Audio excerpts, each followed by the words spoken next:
Alrighty, welcome back, players, to day 2 of the the World Championship for the Final Fantasy trading card game.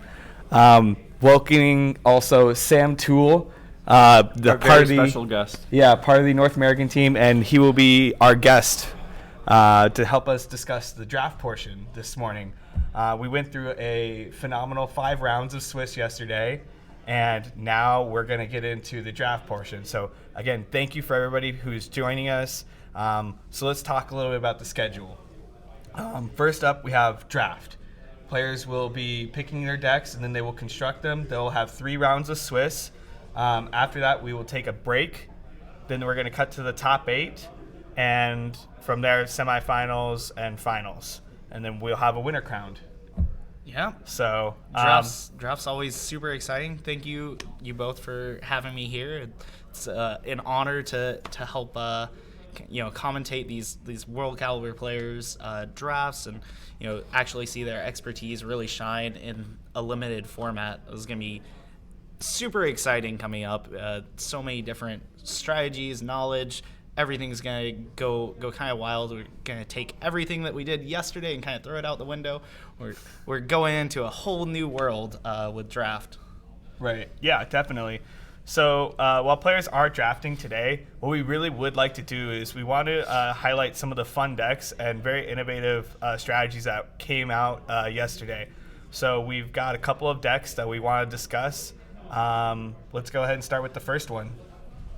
So first up, we're going to go ahead and talk about the gentleman we pulled on at the end of the stream yesterday, Matsuyuki Yamada. A lot of people are familiar with him. They know him as Duncan. So what did you guys think about his deck? Or is there anything in particular? Obviously, we're highlighting it for a reason.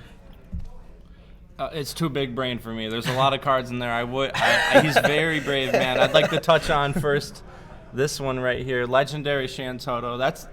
That's going to start us off very well in this conversation here. I never got to see it played. I imagine he's pulling off some kind of protect. There's a lot of cards to protect it now, so I think he's trying to plan on doing that. And, I mean, worst case scenario, it helps you in a board wipe. So. Yeah, so, and to clarify the players at home, because there are 2 Legendary Shantotos that have the potential to board wipe, right? So we're not talking about the backup. Duncan was playing the 6 CP Legendary Forward Shantoto. Now, why do you think that this was a strong call for the weekend? So for the WAF decks, they kind of specialize in recursion, and they're a damage-based deck. So their only form of removal is damage. Shantoto is a 9K, so to be able to kill her, you gotta get all the way up to 9K, which is going to wipe off their whole board. It stops Frit triggers, and it prevents the Rains from coming back. There was definitely a match I had excellently yesterday against Ruben. 4 Rains were killed throughout the game, but the 5th Rain got there. Only 4? Only 4. Only 4. Oh, I should have stepped up my game and gotten the 5th Rain out. But it was a fantastic game. But that 5th Rain, being able to constantly recur it via Kusith or the Tama backup, that's Luminous very Puma. important. Yeah, Luminous Puma. But this Shantoto, you kind of play it out when they have the Rain. It puts up the wall. They can't answer it, and they're going to have to lose their board, and they can't get it back. And that is absolutely devastating for them. Yeah, I mean, and you lose a lot of some of what the WAF deck does, not just from the recursion, right? But like a lot of WAF decks we saw were playing cards like Frit, and now you lose the Frit's exit ability because you're not getting an Frit. So a lot of the card advantage, even that's populated off of that deck, is just nullified. Like it's actually an interesting card to choose. Obviously, things that he's trying to do with these, he's trying to use Hecaton Kyre just to do massive board wipes. And then now another fun card from this deck that I was very intrigued when I saw was a backup. It's a new one from the set, Opus 10 hero Daga. So now he has a few summons in the deck. Hecaton Kyre, the 2-drop, doesn't work too well with it, but he's got some other juice. So he's using Alexander and Diabolos, basically breaking forwards. Yojimbo as well, correct? Oh, and Yojimbo. Yeah, so now with a card like Yojimbo and Shantoto, right, you can board wipe your opponent and then break a backup. Like, that is pretty punishing. Kind of able to let the deck fight on an extra axis rather than just focusing on the board, being able to have the Doga in the deck.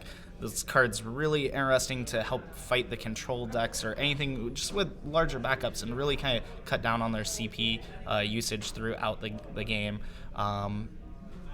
It's a fantastic deck. The fact that you kind of synergize this old school Earth Wind with a lot of new Breath of Life, and specifically went for some really good meta call choices. Yeah. That Shantoto isn't something that you would just always expect to see in a deck, but it was a smart choice for this weekend. We've seen WAF everywhere. The World of Final Fantasy deck is just very, very popular. You've got Reigns and all of that stuff, and tons of recursion in every deck. It was a very smart call. Or she shuts off almost all of that. Absolutely. Yeah, I think that it's a deck that is very, very powerful for this format, for the 2-deck format, especially knowing we expected to see walking into this weekend. It's a deck that would be fun to try it out at your locals, I'm sure, but you would definitely want to get a few practice rounds in with it. It has some interesting cards also that function still very well with the Shantoto, right? Because you're playing cards like Arden that can't be broken. Another tower for fight spells, yeah. And then you have cards like Gigas, where Gigas is just going to hang out off board until you've board wiped, and then you activate it. Like, it's got some interesting thought processes like that. So I really do like this list. It's very fun. It's very innovative. It would be, if you're looking to challenge yourself, Yamada is a fantastic player. Obviously, he came up with this. He mastered it. Give it a few rounds at your locals. It'll be a lot of fun. Yeah, I would highly recommend it, especially if you're having trouble dealing with the local WAF players. Yeah. So then now, you guys want to move on to deck 2? Oh, yes. Okay, deck 2. We were lucky enough to actually see it on stream. So we have a gentleman. He came out. He did an interview with us. Hagiri. Harigai. And he ended in second, I believe. He did lose his last round, correct? Yes. Yeah. So he ended in the second. Yeah, 4-1, only losing to Alex in the final round. That's a fantastic record. It's clearly great player. Yeah. So, and this deck did all kinds of insane lines. I saw it both off camera, on camera, and it seemed like he was doing different things in 2 different games. Yeah. Like I saw forwards just out on the tables off stream that we never saw on camera, like Fusoya. When I saw it on camera, I had no idea that was a card that existed in the deck. Yeah, and so let's talk about his colors. He's got Fina in there. He's got Fusoya, and of course, Une. Yes. Une is definitely the shining star of this deck. So we're looking at 3 different colors here, but he's kind of, or is it 4? He's got Kusith in there as well. Yeah, so he has Earth because he's using a lot of the Earth summons. So he used Mist Dragon, Kusith, and Hecaton Kyre also to basically disrupt what your opponent's doing, recur cards, as well as then flicker and gain card advantage with Une. So like Une being able to cause a card like Citra to leave the field and re-enter the field allowed him to gain card advantage off of his opponent. Basically making his summons for free. Yeah. I saw him doing lots of interesting things. We saw it on stream where he went turn 2, played Une, cast a Citra, and then used Kusith to grab back a Fina and then a Mist Dragon off the Citra flicker. So it was actually it was just bonkers. Yeah, just immediately gaining that value from that card is absolutely insane. The deck has a very high power level and can, he's balancing a lot of things in this deck, but the synergies and especially being able to have a card like Une, just like Doga, those are the build around cards for these decks, and that's where they kind of start and they kind of branch out from there. Yeah, it's just very impressive what this deck was able to do. And then when we saw it like later in the day, he was just doing things like using Fina for board wipes and then removing his opponent's break zone or breaking a backup. And then he would do things like I remember at some points he was using Sephiroth, and he continuously flickered Sephiroth, just discarding out your opponent's hand the entire game. Like, whatever you want to do, it was just like the world was his oyster. It seems like yesterday he was able to do whatever he'd like to do. Yes, in most of his games, apparently except for versus Alex. Yeah. I'll definitely be excited to watch some of his matches for sure. That's just an exciting deck, but for the next 3 rounds, he'll be in a different format. And very similar, I think, to the Daga deck. Like this deck, it was still a very strong meta call, but I think that at the same time, we have to look at why, right? Cards like Mist Dragon, I think, really shine this weekend for the fact that, actually, is he playing Mist Dragon? Yeah, he is. Yeah, he has 3. So, yeah, cards like Mist Dragon really shine this weekend. We said it earlier, WAF was very prevalent. The Wind Water decks were very prevalent. So removing their summons from the break zone, removing the WAF forwards from the break zone is actually really, really important. You get to just remove those cards from break zone, draw a card. That would seem to be the primary reason he was using it. We did see him do things like canceling a Diabolus with it. Like, that was very good. And the versatility of that card is quite impressive. Because finally reached full potential with this in this weekend. Yeah, definitely. I would agree. I mean, and if any of you guys are at home are interested in trying out these decks, please, they're all available on the Facebook page. Go to facebook.com/Final Fantasy TCG. You should be able to find them there. They are some very fun, innovative lists, very difficult to pilot, so very challenging. You'll scratch your head a few times, but it'll you'll all have a be great worth night. it in the end, though. So, fun stuff. Yeah, find the one that you think would be the most enjoyable. Maybe the Stoga, maybe the Une, or maybe you just want to go for one of our former world champions. Yeah. Two decks. Everything there, all 16 lists up there are absolutely amazing. A funny thing to note, both these players chose WAF as their second. Yeah, of course. So they clearly knew what the deck was very powerful. Yeah, I believe for most of the Japanese players, their second deck was the WAF deck, which is absolutely... It was a great call. I kind of personally regret not making it myself. Yeah, all but one Japanese player decided to play WAF this weekend. I mean, it just shows, and because that was a deck that was non-existent until this set. Yes. We have some cards, but these are dating back into Opus 3, Opus 4. Yep, we even have Seraphy from Opus 1, I believe. Yeah, Opus 1. So, seeing a card from Opus 1 return and make such a splash that hasn't made a splash in Opuses on Opuses. Yeah. Absolutely. Completely wild. Yeah, it was very fun to see something like this come out of the works, and it was something I think a lot of people knew about. And we had, I think, the Japanese tournament where over 20 of them were represented. Yeah, they about definitely a week ago. solved that formula. Yeah. That I know in America, a few different North American players tried different formulas. We couldn't get it quite solved, but for the Japanese players, they absolutely opened that guy up, and they figured out what was going on. Yeah, tore loose on this tournament. Yeah, absolutely. So, that was fantastic to see. Circling back then, though, let's bring it back a little bit maybe to today. So we've got the draft coming up. For the draft rounds, also, again, as a reminder, anybody that wins a round in draft will get a Gabranth promo. That's big. Yeah. The first anniversary Gabranth. The anniversary. Yeah. We're not talking about Opus 9 Gabranth. We're talking about the big judge himself. Yes. It was the promotion only for nationals in year 1, correct? Yeah, the year 1 nationals. So originally about 200 of those were handed out. Those are the only ones that I believe that are in existence outside of a few that were given out in gunslinging events, or maybe some all-star drafts. That's it. These cards are not easy to get your hands on, and every win you get in the Swiss rounds today will get you. So if you haven't got one yet, but you go 3-0 in draft, you've got your playset. Yep. That's big. In addition to now gaining your spot in the top 8 cut, of the World Championship. That just a little icing on the cake. Yep. The top 8's the icing, though, right? Absolutely. Yeah. So yesterday we had the 5 rounds, and now we have 3. Let's talk about what players need to do to get into that top cut. So between the 3 rounds, they're really looking for at least 2 wins. As long as they get the 2 wins, they're probably good. Is that correct? So X3, a few X3s, but that doesn't guarantee it. Correct, yeah. So all of the X2s will make it, I believe is what it is. So anybody whose overall record is X2 should make it into the top cut. X3, you're playing with fire. Yeah. Yeah, so I definitely think that's where you want to be ending. So that's where we mentioned yesterday. The huge advantage falls to the people who went undefeated or only dropped 1 game yesterday, because now you only have to go 2-1.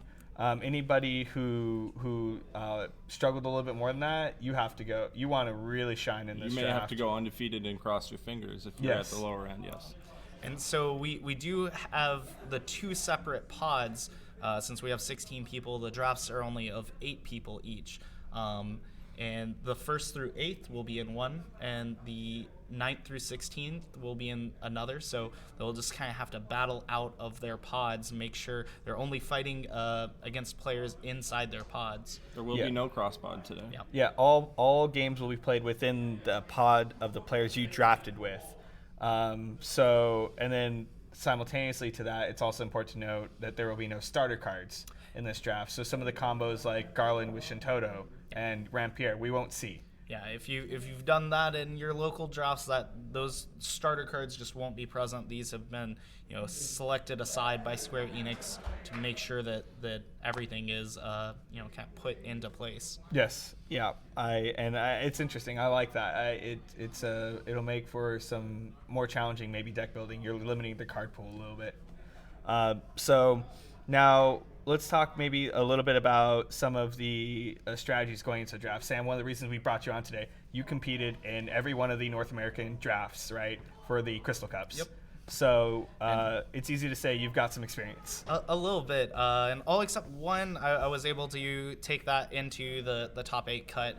So I was able to bring myself in out of the 4 drafts that were in North America for the Crystal Cups. I was able to bring myself into the top 8 through the draft in 3 of those.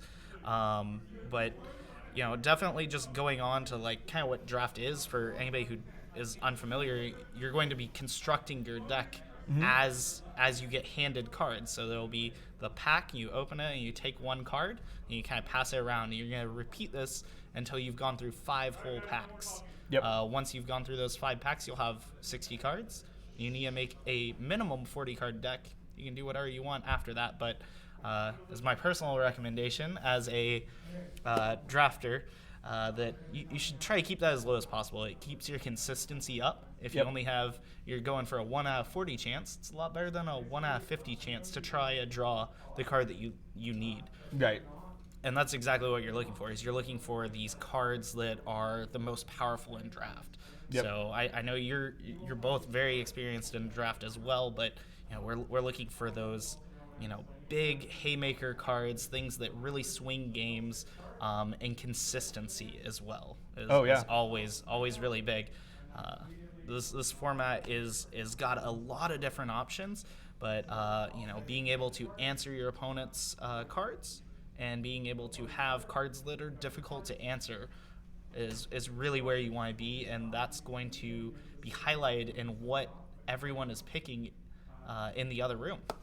I completely agree with everything you just said, 110%. Matt, what do you think are some of the strategies, maybe some of the core differences going into draft versus the constructed we saw yesterday? Well, I think a lot of it's going to come down to what you see in that first pack. It very well could plan the rest of their day. It's going to be interesting for us to see what these players are able to pull out of their first pack. Maybe they change plans by the second pack. Maybe they change plans by the third pick. So it'll be very interesting to see. Yeah, and you mentioned plans, so they're really going for a strategy with these decks, not just always the best card, but definitely the strategy and thought and synergy behind all of their cards. Being able to go for certain high pick cards is good, but sometimes the synergy can actually outweigh a lot of skill to balance good cards and your strategy all at once. Yeah.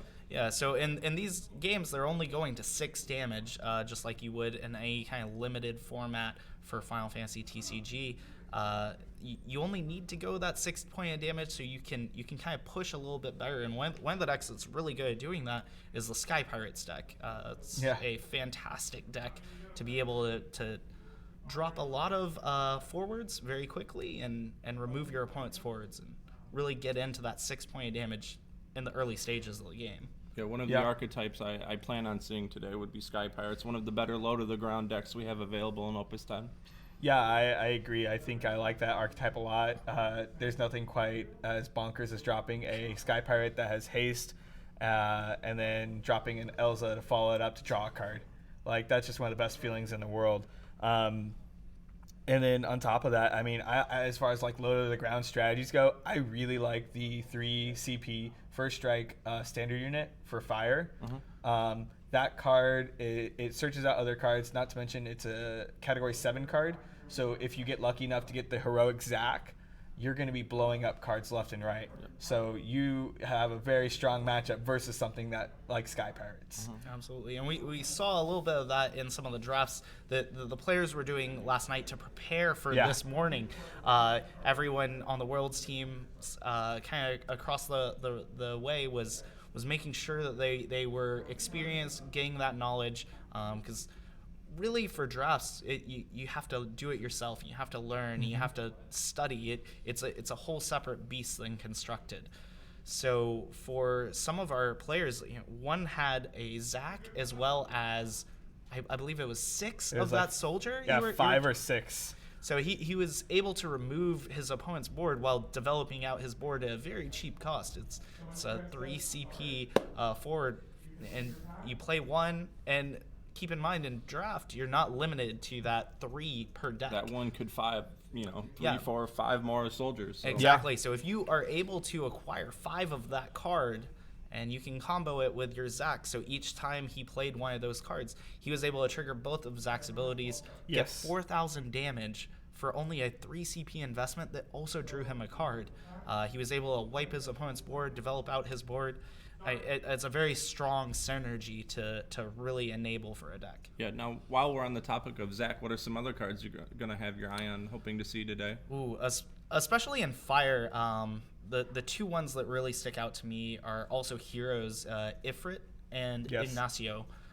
Both of these cards are both card advantage and removal. So Ignacio, every time he deals damage either to a player or to the forward, he'll draw a card. So for Ignacio, you can constantly snowball that effect, and that's one of the things that you're really looking for in draft, where you're constantly gaining value over your opponent, because in these formats, it's not as much crazy combos, or you're not gonna have as many responses to your opponent's board.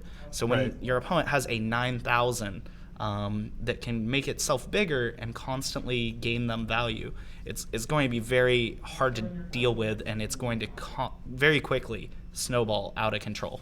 Yeah, a card like Ignacio is very potent in the sense that it falls back on a lot of the basic core principles, right, of draft, in the sense that it's a very big forward that is very much so a large threat to your opponent. It develops a lot of that card advantage, like you just alluded to.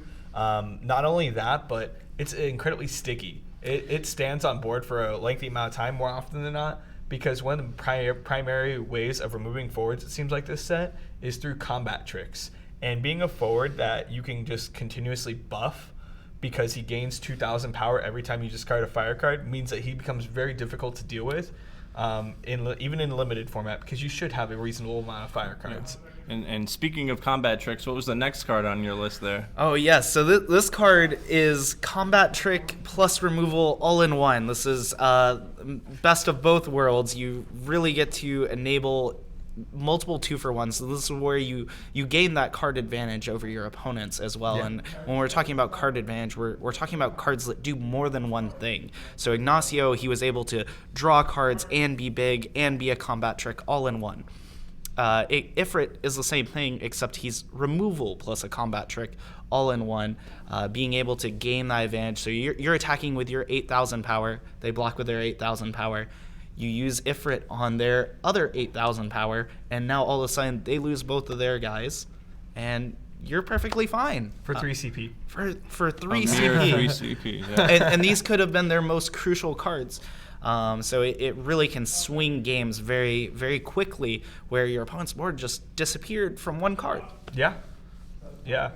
Now, outside of maybe we've covered on fire, let's maybe hit up some of the other elements. What do you have a particular favorite element for draft? I do. In this set, Earth and Lightning it's a tough pick. I probably lean a little bit to Lightning, but both are absolutely fantastic. For Lightning, the number one card is actually Kana Kamui. This card is very, very potent. It's able to do what we were mentioning before, where it's both removal and a combat trick, kind of all in one. It's not quite as good as the Ifrit, but it's a lower rarity size, so you'll see more of them. So you'll be able to kind of build 2, 3 into your deck. You've just dealing with a common, and it also kind of builds into that damage 5. So once you do get into that kind of red zone potential, where you're like, oh, the danger's splashing on the screen, you're able to really, oh no, I can just answer the Ignacio. I can answer a lot of other things with this card. Yeah, I mean, that's one of the interesting things about this set is that you have to be very careful, it seems like, also about when you're killing your opponent sometimes, because of a card like this that has a damage 5 mechanic. If you push your opponent to damage 5, I've seen so many times in limited format where the players really have a very difficult time closing out the game. Some players will know to keep a card like this in their hand just to 5, and then slam it there on the table. Exactly, yeah. We have cards like Kana Kamui. We have the Earth 1-drop combat trick that normally just pumps your forward by 2k? 2,000 power. And then, but if you're at damage 5, it pumps by 5,000. Yeah. So it takes a card that normally should not win combat ever, and then all of a sudden it's crushing, blowing other cards out the water. Yeah, so it's a very, very good card. And this mechanic as a whole, I think, obviously it was new to this set, but it seems to be a very core staple now going forward in the game, at least. And using damage as a resource is definitely something to be noted. So outside of Kana Kamui, other cards maybe you think from Lightning that we should be noting? Oh, absolutely. Outside of Fail Thanos. Well, that cards that more than one player we'll try and get. skip the Legends today because that's pretty easy for everyone at home. Yeah, usually for the drafts, the Legends and Heroes, especially for the Legends, you won't see very many of them, so you can't always depend your draft strategy around them. It may not even be available in the cards you're going through. But Fail Thanos is absolutely unstoppable. We talked about something I would say before. the card this set. We talked about before, it's making something difficult for your opponent to deal with. He's like the pinnacle of that. Absolutely very devastating. But regardless of the Legends, we definitely have Judge of Wings is one of those cards. Yeah. It's only a rare, but this card does a lot for the player, especially in the limited format, as we mentioned, where you're just pushing a 6 damage, being able to dull 2 forwards or give haste and be large. This card kind of checks off a lot of boxes. There's a for lot us. of text on that card. Yeah, typically a lot, like the more the text, the better the card sometimes, a card like this is really good in the sense that it fills a flex spot, right, in your deck. It's able to gain haste or dull 2 forward. So whatever you need in that scenario, it does. Not to mention that if you're playing Lightning and you're sitting across from a Fail Thanos, this is probably one of your few answers. Yep. You have to make sure you're closing out the game that turn. Make sure your board goes wide, and you've got your 6 cost answer, so that way you can play it, dull the Fail Thanos, and actually get in. Yeah, and what's also great about this card is he synergizes also pretty well, right, with like another, I think it's a common or rare, with being Willis.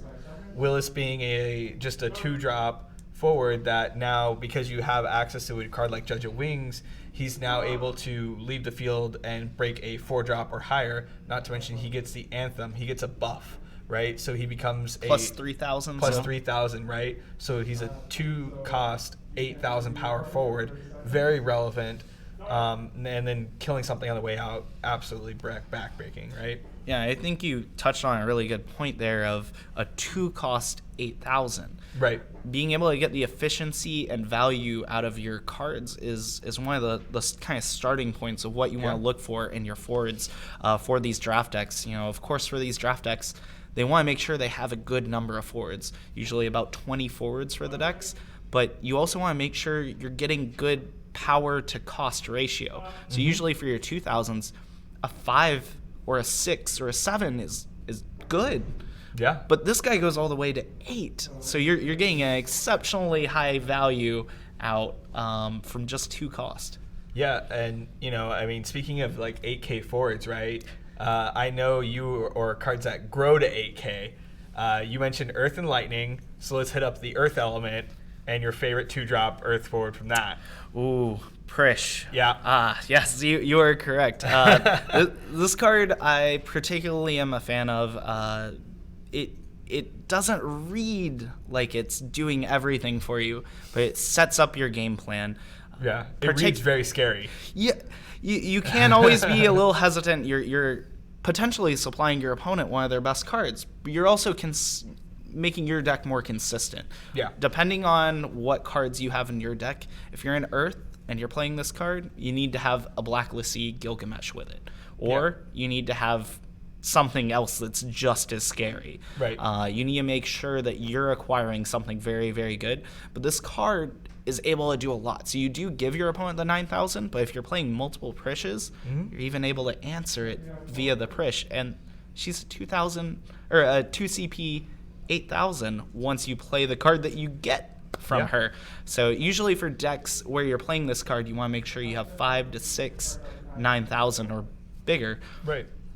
But once you do have that, this card can really do a lot and synergize your deck. Really kind of put the pressure on your opponent.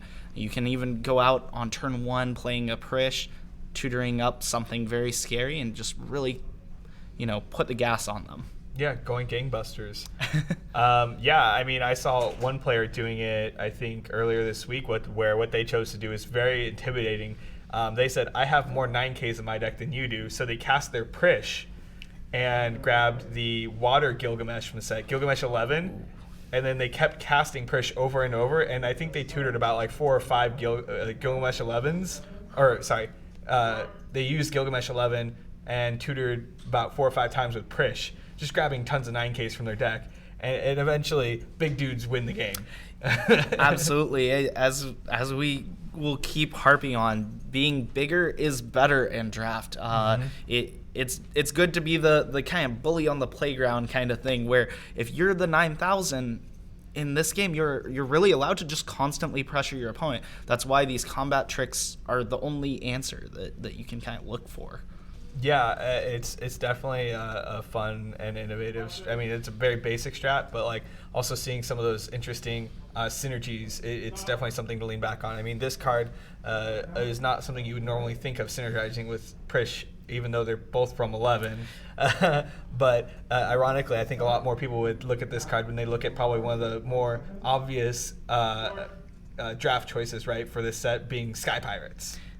Absolutely. So I mean, what are your guys' thoughts on that choice?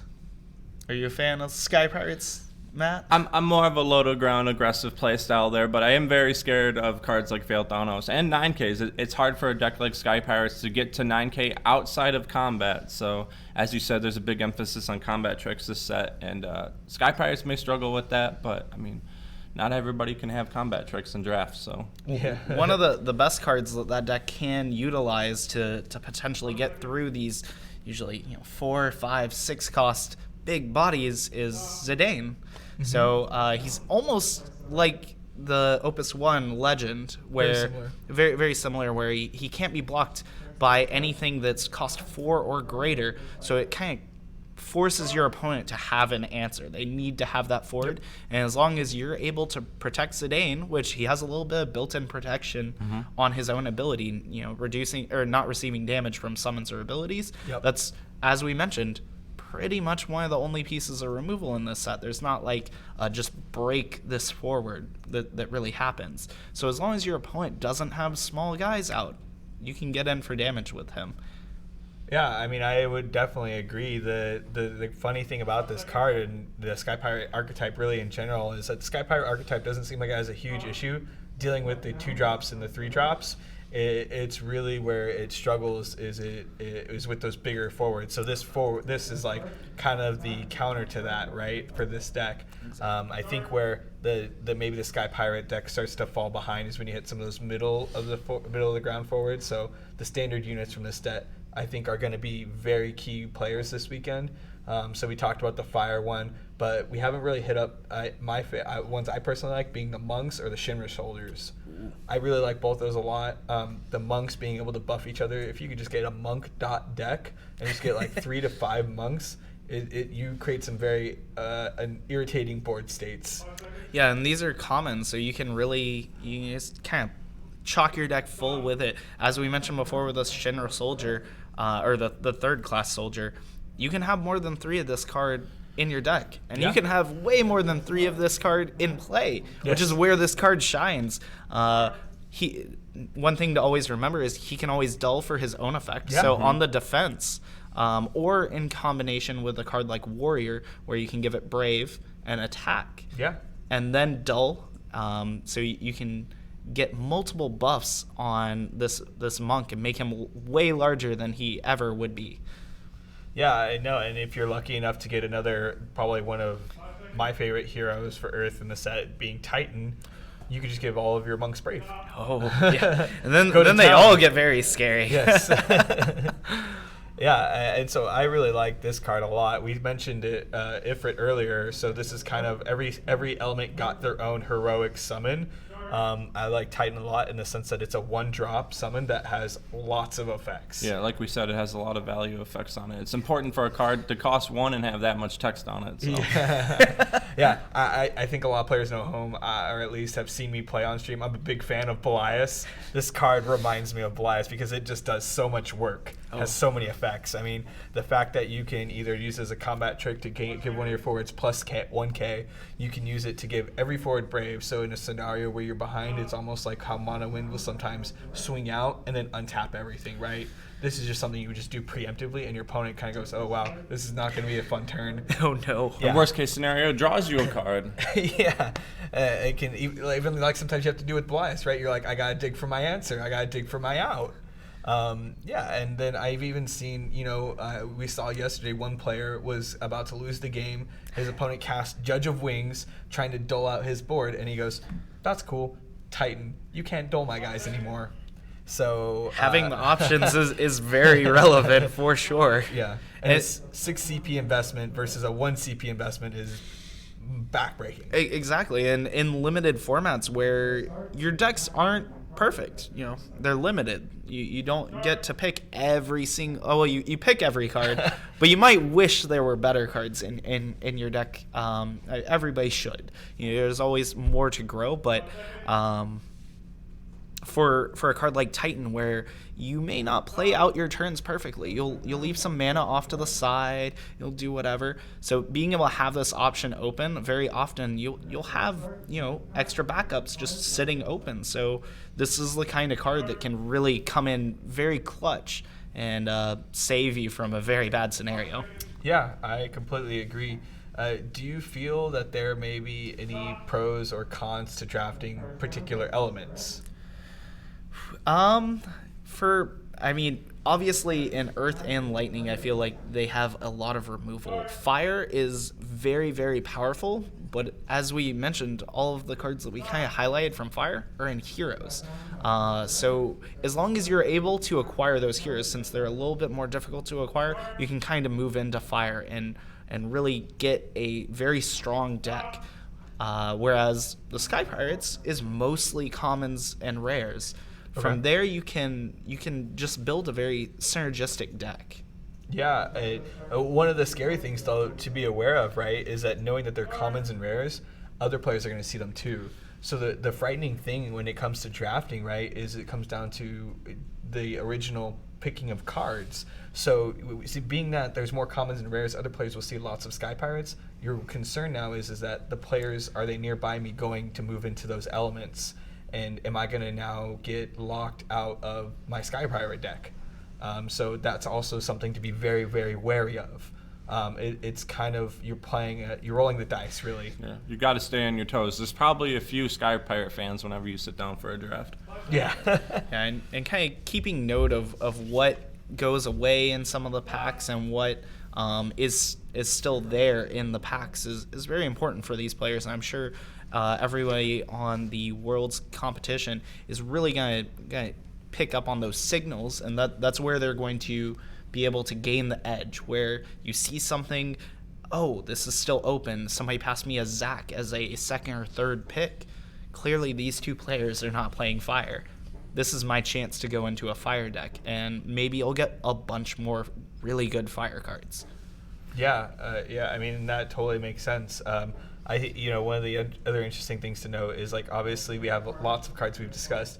I mean, those are cards that aren't really viable in a constructed format, right? Like some of them definitely are powerhouses, but some of them you have to lean on in draft because of how good they are. So like for me, a card to highlight would be I'm not sure on the pronunciation, but Reed, the 5-drop fire forward. Yeah, that's a card that's phenomenal in draft. I think it's one of the strongest cards in the format. Absolutely. But it's a card that definitely is not the best constructed card, right? Yeah, it has very little text when it comes to constructed, but being that big beat stick of a very powerful forward, that's kind of all you need in this format to some extent. As long as you can just kind of ride to victory on the back of Reed, as long as you get to damage 3, you can just keep attacking in with the Brave. And if you ever do get taken at damage 5, he gets really scary at 11. Mm-hmm. And he's only a common. Yeah. You will see a lot of him, Yeah. Yeah, and highlighting on 2 other cards that abuse the same mechanic, right? The damage mechanic, Atlas. Ooh, right? Absolutely. Being in Earth and getting 2 to 3 Atlases, unfortunately he's not a multiplay just like Reed, but only a 3 cost and being able to gain so much power. We're just going to harp on that over and over. These big bodies win games. Yeah, and definitely. And, one thing to note about some of the cards in this set, although they may not have very obvious strategies for archetypes, we talked about still there is definite synergies between them, right? One that I personally also am a big fan of is the Type Zeros, right? So you have lots of Type Zero backups. You have cards like Kurasame, I believe, that becomes cheaper, or you have just generic Type Zero forwards. Probably one of the best forwards, I think, in this set is a Type Zero forward, and that is the Earth Gilgamesh, right? Ooh, Black Lassie Gilgamesh. This card is... We were talking about cards with text. Mm-hmm. There's a lot of text on that card. A lot of it is even commonly forgotten, but... There's even bold text on that card. Yeah. If your opponent does forget some of the text and tries to, do something like, I'm going to play out my Raz, I'm going to bounce their Gilgamesh. Oh, well, he actually doesn't leave play. Things like that. Exactly what you said.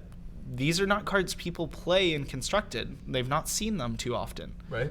They can, even for World's Caliber players, they can make mistakes. And making sure that they are on point and familiar with all these cards is definitely a challenge for anyone who's not familiar with the limited format. Oh, yeah, no doubt. And then not only that, but he's a Type Zero to boot. So there's all the new Type Zero backups that came out in this set, kind of piggybacking on what we said previously, right? Cards that don't appear to be the greatest in a constructed format, but definitely put in immense amounts of work. Are we going for Miotsk? Yeah. That card, especially with the Black Taurus, he or she will plus 4,000, just like how you mentioned with the Gargonzola before of giving the plus 5,000. That's just going to make things astronomical for combat. Like it's too large. You can't upset that difference. So you're going to win the combat, and that's what the games will come down to, is when you're really pushing for the damage and being able to be larger than your opponent's large thing. Yeah, no, definitely. And that seems to be the name of the game, right? We said that's why we like Earth a lot, is we like those combat tricks. I mean, you mentioned it just a second ago, right? Like, I'm a big fan of Gargonzola. I like me some cheese. That card definitely is a value town. It is a 1 CP potential answer to a lot of different forwards in the game. So I'm a huge fan of that card. And again, another card that just abuses the damage mechanic, right? So it's just so potent in what it does. Being able to combat trick your opponent at any point in the game, it's good. Absolutely. Touching on the Type 0 archetype we have there, how do you feel about the 2-drop Lassie left in ice? We haven't really touched on ice cards yet. Absolutely. The White Tiger Lassie Kunmi, just like how we mentioned with Willis before, and this is even more consistent because you don't have to have another forward out. You can have any other character out. This card gets to a 7,000 power, and it helps protect your board. Yeah. So cards like that Ifrit that we mentioned before, being able to potentially stop that effect. And I wouldn't really like paying 6 CP for my Ifrit. So. Yeah, a card becomes significantly worse when they're doubling the cost of the card. Yeah. No, most assuredly, yeah. And this card, I mean, we like all in constructed, right? The legendary Y'shtola from Opus 5. This card reads very similarly in a limited resource format. It makes sense to be a strong choice, right? Yeah, that's big. That's very big.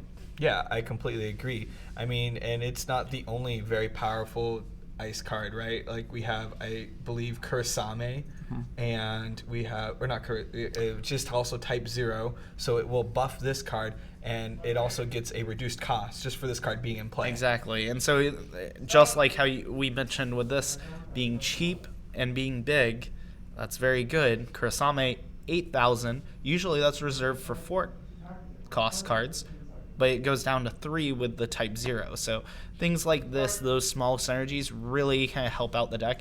And also talking with some synergies and cost reduction. Big synergies this time. And they're brothers, right? We have Camlanot. We have Camlanot and Eildnark, the big and the little brother. So both of them getting cost reductions, but also being very large. Yes. And having effects when they come in. So these kind of cards are going to be your bread and butter of your ice decks, really. If you're playing ice, you need to have at least one of each. But coming in at rare, too, you could get more than just one of each. Exactly. I've seen quite a few people have more than just one. You really want a few. Camlanot is very powerful. But the real one you want is actually, I believe, the older brother, Eildnark. Yep, that's definitely the juicy one. Yeah. Yep. Being the larger body and having a effect just like the Judge of Wings. Yeah, showing off the damage effect more. Yeah. Oh, yeah. When you get to that damage, dulling 4 characters, that's absolutely game-breaking. Yeah, these cards are very, very good. And they also are, again, other cards that work with Prish, right? So just feeding back, just bringing everything full circle. These cards are actually potent. And if you're drafting ice, I feel like ice is a very good element, but you don't have a ton of cards to lean on, and these definitely have to be 2 of them, right? Like you and not only is it incredible that you have 2 forwards that synergize so well together, you can search them, right? Mm-hmm. You have the backup that grabs either one. Yes. Yeah, it's even EX Burst, where in a limited resource format where your decks aren't very good, being able to tutor out those really key cards is excellent. That's why I like Prish. That's why a card like Eve Noel is so powerful. Is being able to guarantee your game plan more often than your opponent. That's gonna be big. You only have 3 games to do it in. It's best of 1. You've got 3 rounds. You gotta make each game count. Yeah. So consistency is huge. Yeah, and a card like this definitely building into the consistency of your deck is very important, and it makes that strategy extremely viable. Absolutely. A small extra little bit of consistency that we do have, just kind of to touch on, are the Moogles. So we did have some of the Moogles in the previous set. Mm-hmm. These are backups that are one color, but are able to tap for another color, a new effect for this game as of Opus 9. And we got, I believe, 3 in the previous set, and now we have 2 in this one. We have 3 in this one as well. Yes. 6 colors in the game, of course. Yeah. So we have the wind that taps for earth, we have water tapping for fire, and we have fire tapping for ice. So this enables you to either more easily play that second color or even potentially splash into a third color to really extend the power of your deck. When you're picking those cards off color, the only reason you're doing it is because you want something that's powerful.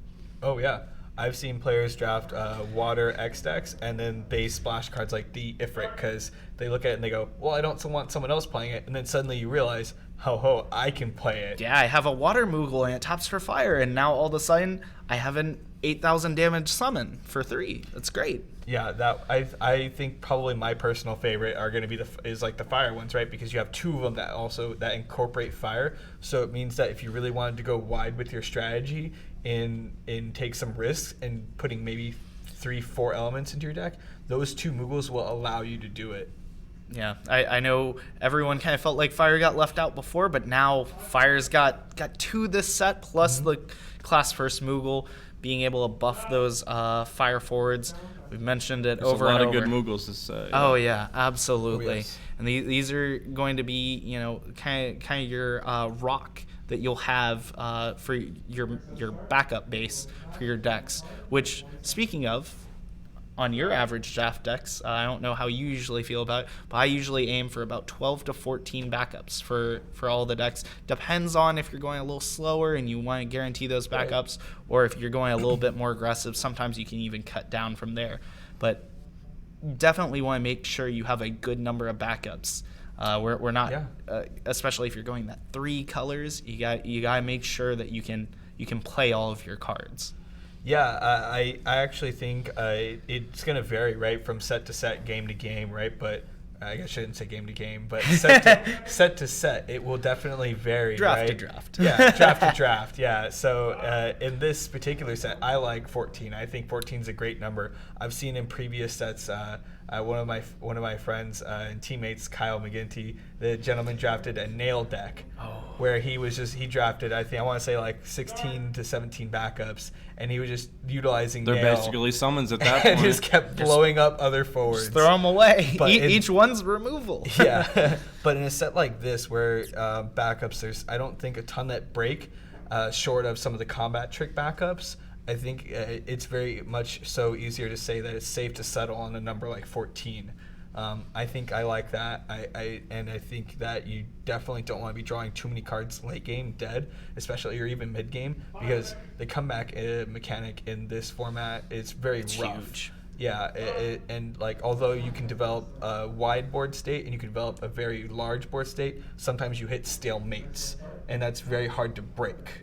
So I think that it's very important to note that you don't want to be drawing backups continuously late game, because then your opponent will continue to go wide and they will gain the advantage. Absolutely. And it definitely depends on the colors of your deck. If you're running a 2-color deck, maybe you can go a little bit lower just because you are going to be a little bit more consistent. If you're stretching for that 3rd color, you really need to make sure, I can actually play my cards. Yeah, definitely. Nothing worse than drawing, I can't play any of these. I would completely agree. And the worst case, is like if you're rolling 3-4 elements, you have to question, did something go seriously wrong as you were drafting your deck? And so I think that one thing that is also kind of maybe important to highlight on here is something we haven't really touched on yet is signals in draft. Can one of you guys maybe explain to the players at home, what is it when you're signaling in a draft? Yeah, I can give a great example of this. Is for the first draft of this set this competitive season.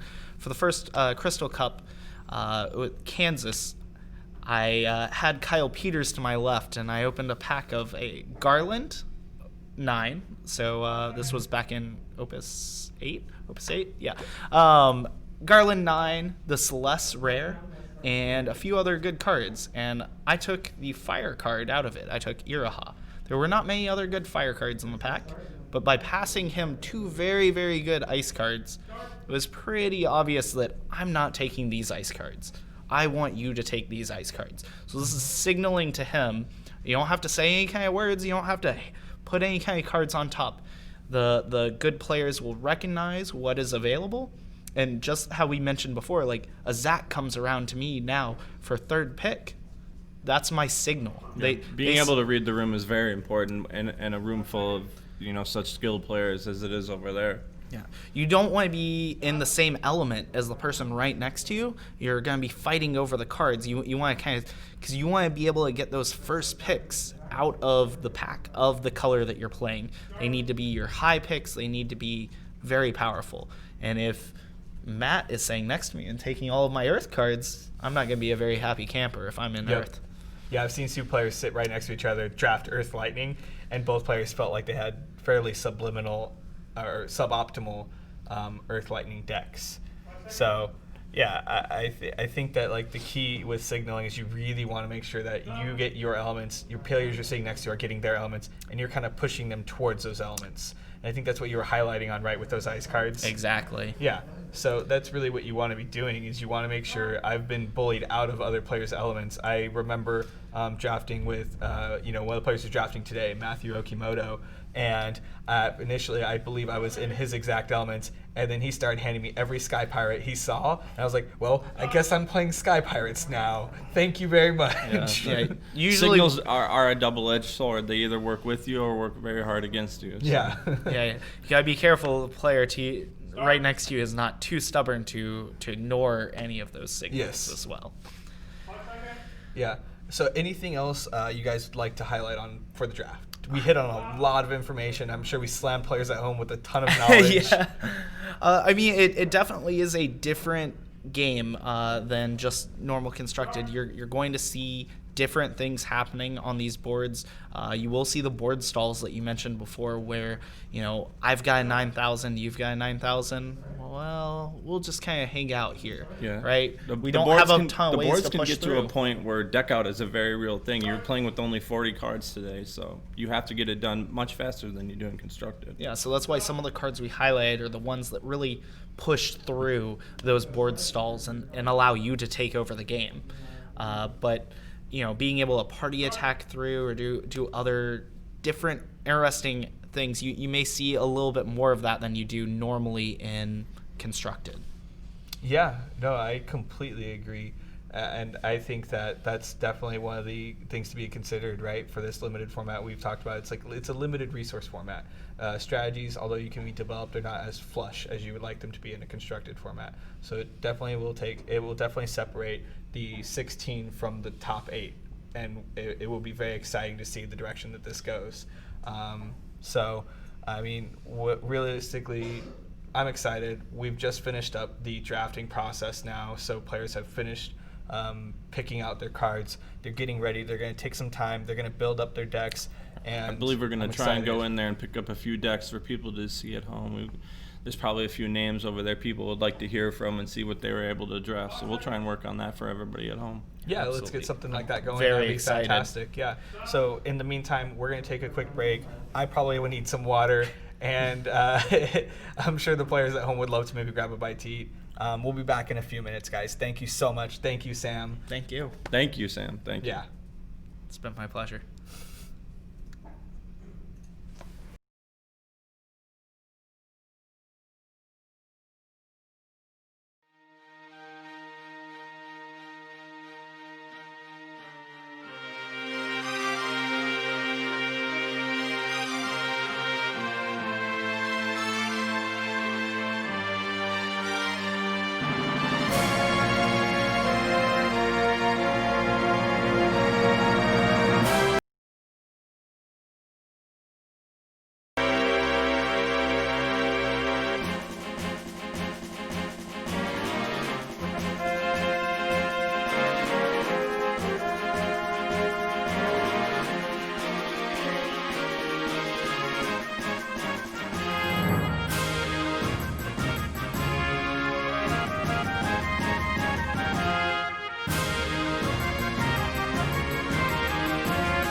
Alrighty, ladies and gentlemen, welcome back. Players have actually managed to, a few of them finish constructing their deck lists. And so as you can see to my left, we were lucky enough to get JFB or Yosera out here for an interview. So Sam, go ahead and lead off. Absolutely. Oh, first, congratulations on making day 2, and I'm sure you we'll talk a little bit about your journey here, but congratulations. A well-known player, needs no introduction though. Joshua Freeman Birch. I'm sure we've all seen many of his decks many times. Won 2 Crystal Cups this year. Yeah. Absolutely astonishing. One of the players I personally was very excited to meet. I was very happy I got to meet this weekend. Yeah, lucky enough to bunk with him. I am taking that pleasure. Oh yeah, absolutely. That's a huge honor. But so let's go ahead and talk about your day 1 and how your journey to the top 16. Okay. So both my decks are public by now. So, and I was playing Water Wind with some interesting cards like Chocobo and the 1CP Kuchule, which not too many people play. And my other deck was an Ice Earth Lightning Rampier deck. The Water Wind performed extremely well the whole day. It was just doing things that were completely unfair. Yeah, I think we saw on round 1 Rob Phillips play, and you guys played identical lists, if I'm not correct. Even fair rarities back and forth with each other. Yeah, fair rarities. So yeah, I mean, so I think the players at home saw those lists. How did Rob tried to do his best highlighting them? How did you feel playing through them with 5 rounds and only dropping 1 round? So, the round I dropped was against Ruben, very good player from Spain. Mm-hmm. So I wasn't too sad to lose to him. But your other rounds, complete success. The other rounds, yeah.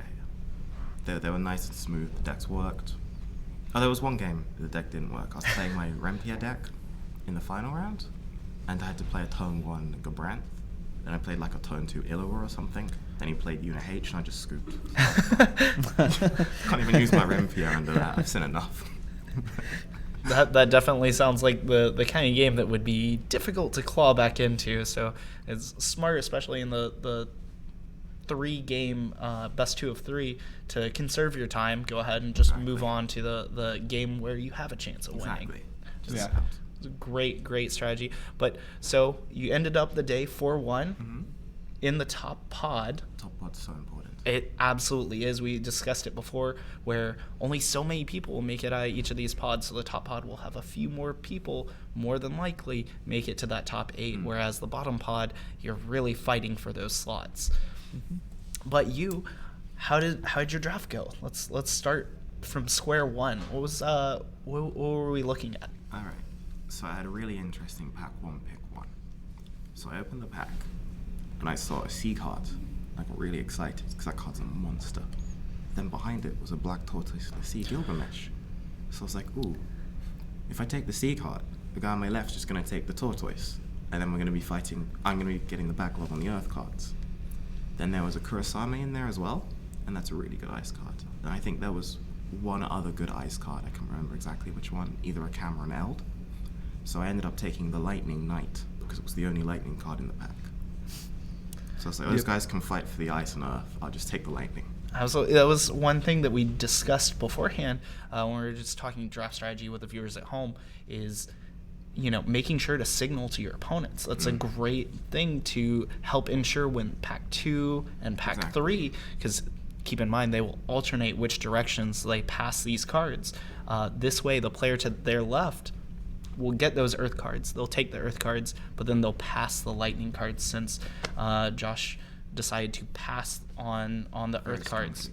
And that is a very strong signal, exactly like you mentioned. You may even end up with both the players to your left. That's what I was thinking. They'll both be on fighting earth for the earth. So it kind of hurts your competitors while helping you. I will say I didn't see very many earth cards coming back to me. I bet. I nearly had enough to go mono lightning, so it went out really well. Fantastic. So talk to me about the rest of the draft. We moved into lightning, so we picked that first pick, Knight. Did that really set the tone for the rest of the draft? Yeah, I was very heavily invested into getting lightning cards. I saw is it third class soldier, the fire one? Yes. Yeah, I saw some of them come by in pack 1, so I started to take fire cards, but they all dried up immediately. Yeah, somebody found a hero fire card. They really wanted to go fire after that, I'm sure. Yeah, the hero fire cards are absolutely insane. Also, it didn't help me because in the second pack, I believe I had a choice between Garland, Desh, and Reed. Is that his name? Reed? Yes. Mm-hmm. And so I really wanted to take the Reed because it was the only good fire card. I didn't want to signal to anyone else that fire's open, because if I see a Reed, I'm like, the fire's definitely open. Mm-hmm. But I really wanted Garland because that card's really good. Yeah. So I ended up having to take the Garland, and I passed the Reed, and I just kind of hoped it was going to come back. There's no way, yeah. There's no way. And speaking of Garland, so he fits into what we were talking about before, where you've got that combat, that very large body, and you can kind of win all the combats. Yeah. Being able to have first strike is very, very important. But Just 3 CP as well. absolutely, Yep. a very cheap power to cost ratio. That's exactly what you're looking for. But it does have the downside of having to sacrifice something. I don't know if you Yeah. search it with Aldo. Yeah, that's one of my favorite lines is if you open turn 1 Aldo into a Garland, you're sitting as You a can very just- happy camper. You can Caius Garland. Oh, that works, yeah. That probably gets But, that. yeah. Two 9,000s on turn 1 are very scary to Especially on start play. fighting. Yep. Absolutely. So Yep. we you ended up going with the Garland, correct? Yes. So you passed a Desh, but that's a little rough. But moving into some of the other packs, anything else really catch your eye? I was really starved on backups because I just think there aren't very many good lightning backups in the set other than the Aldo, and I think Aldos are rare.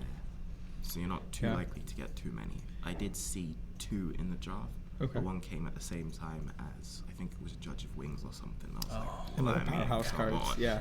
It's Judge of Wings.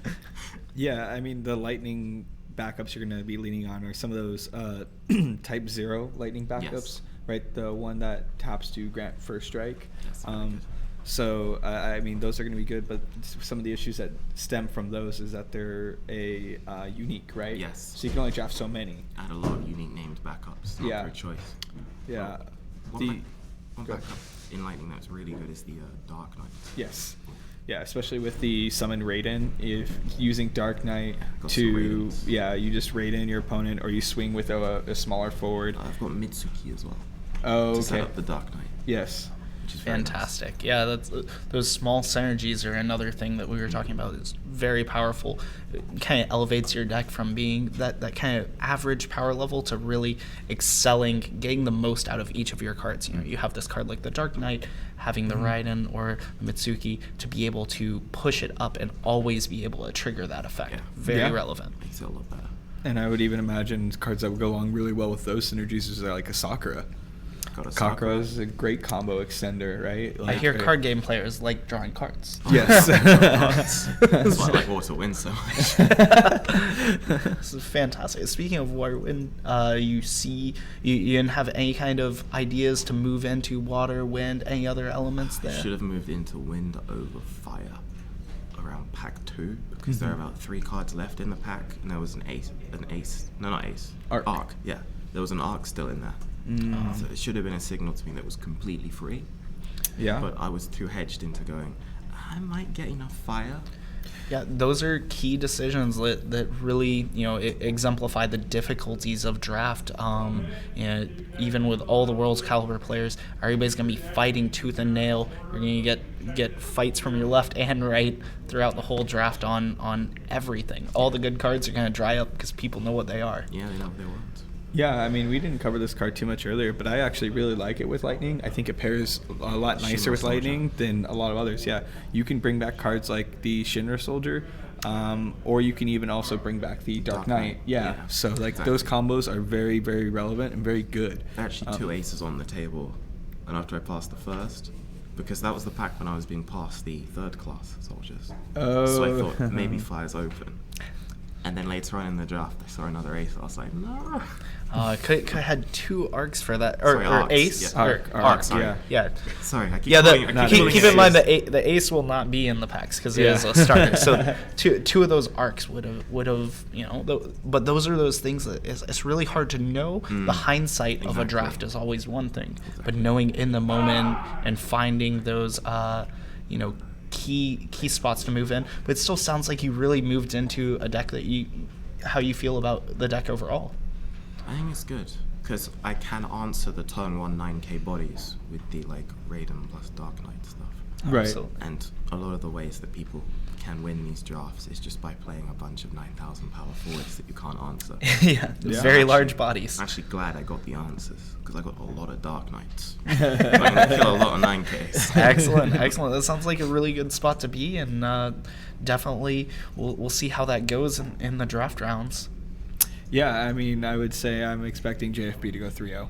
That's my expectation. Ah. Minimum, bare minimum. minimum. But the If- bar is set. The bar is set here.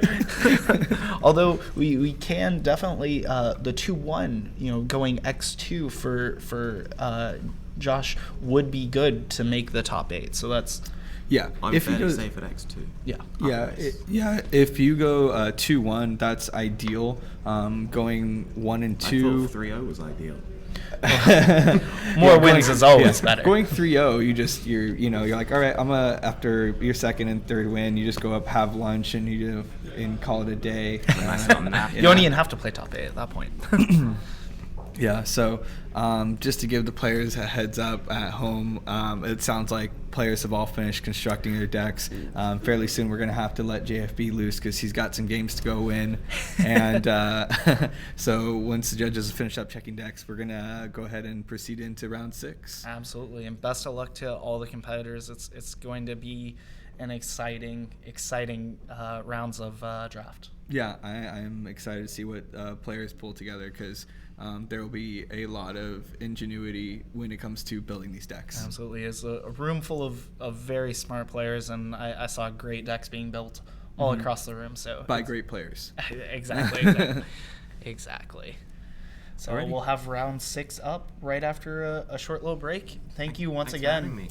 Yeah, thanks Thank for being you here. so I much. appreciate it. And good luck to you. Thank you. Absolutely.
Alrighty, thank you so much for staying in touch with us. We are just about ready to get underway for the first round of the Draft Swiss, or the 6th round of the weekend. We're very excited to have two very strong players.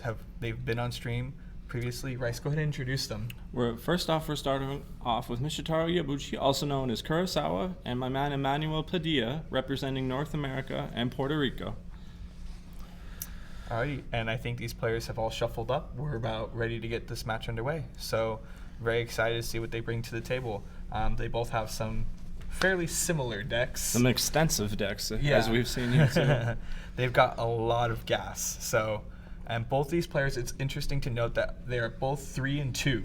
So both players are fighting for almost their lives. Not quite, but it will be a very strong start for the player that wins this round. Yeah, a loss isn't a death blow, but losing in this round definitely will hurt. You really want to kind of progress on, and then, if you do want to take a loss, potentially just take it in that last round. Really helps shore up your tiebreakers. Usually losing in the later rounds will ensure a better overall record for your tiebreaker. So we're going to see here Yabuchi starts off with a class 2nd Moogle, so this is important because this is the one that will tap for the ice colors as well. Yeah, we do see in his deck he's got fire and ice cards. So yep, and you can see in his hand he's got that Scylla. Yep. Okay. I like that card a lot. It's one of my favorite cards from the set. I think that hopefully we get to see that card showcased here. Yeah. One of the few answers he has for one of the cards in Emmanuel's deck here. Hopefully he gets to show that off for all you at home. Yeah, I would imagine turn we'd see one that. Thief. So we do see the turn 1 Thief from Emmanuel. I like that. If we do see he discarded a backup for it, but Emmanuel's deck is actually quite a few different colors, so the fire backup doesn't mean everything to his deck.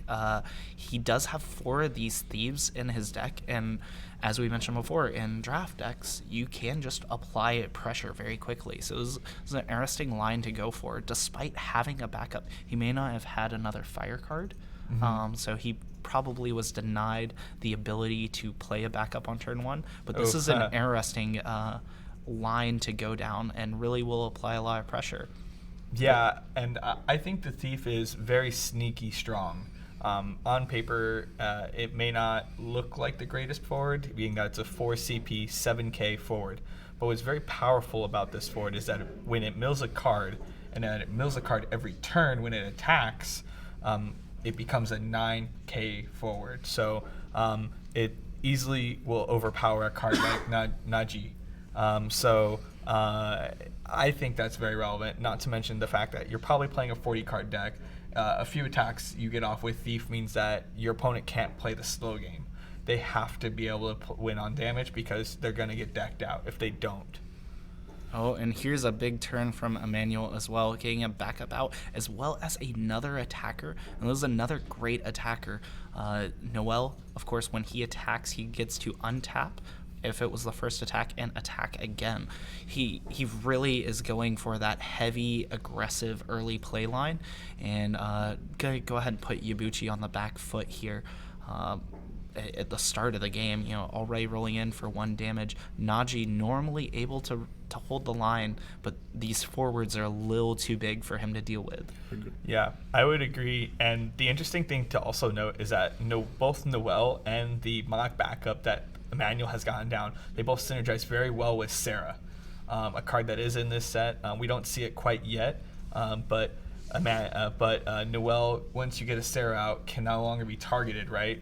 And then Mog is just a great card to loop with Sarah for freezing forwards, doling forwards, and then grabbing it back.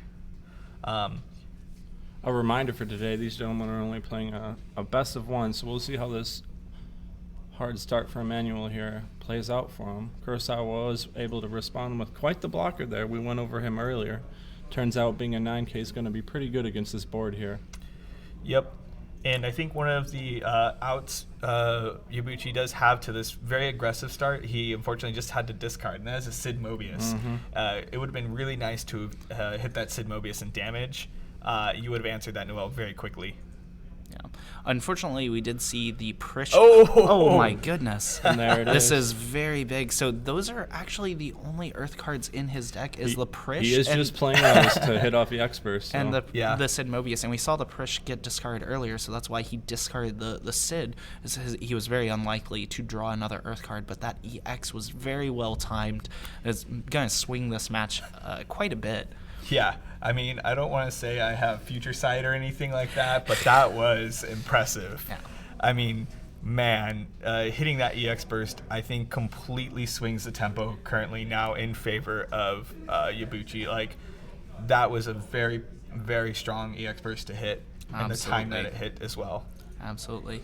And so now he is able to really kind of put up a nice defense here. Emmanuel only on the one attacker is trying to reset up some backups. Got the Camelot. He does, I believe, have a Eelnark in his deck. Yeah, he does have an Eelnark as well. So if he can get that combo going, he can get another very efficient body, be able to answer the red. Yabuchi here trying to push some more damage with that big 9K he has. Yep. Knowing Emmanuel's not going to be able to block that.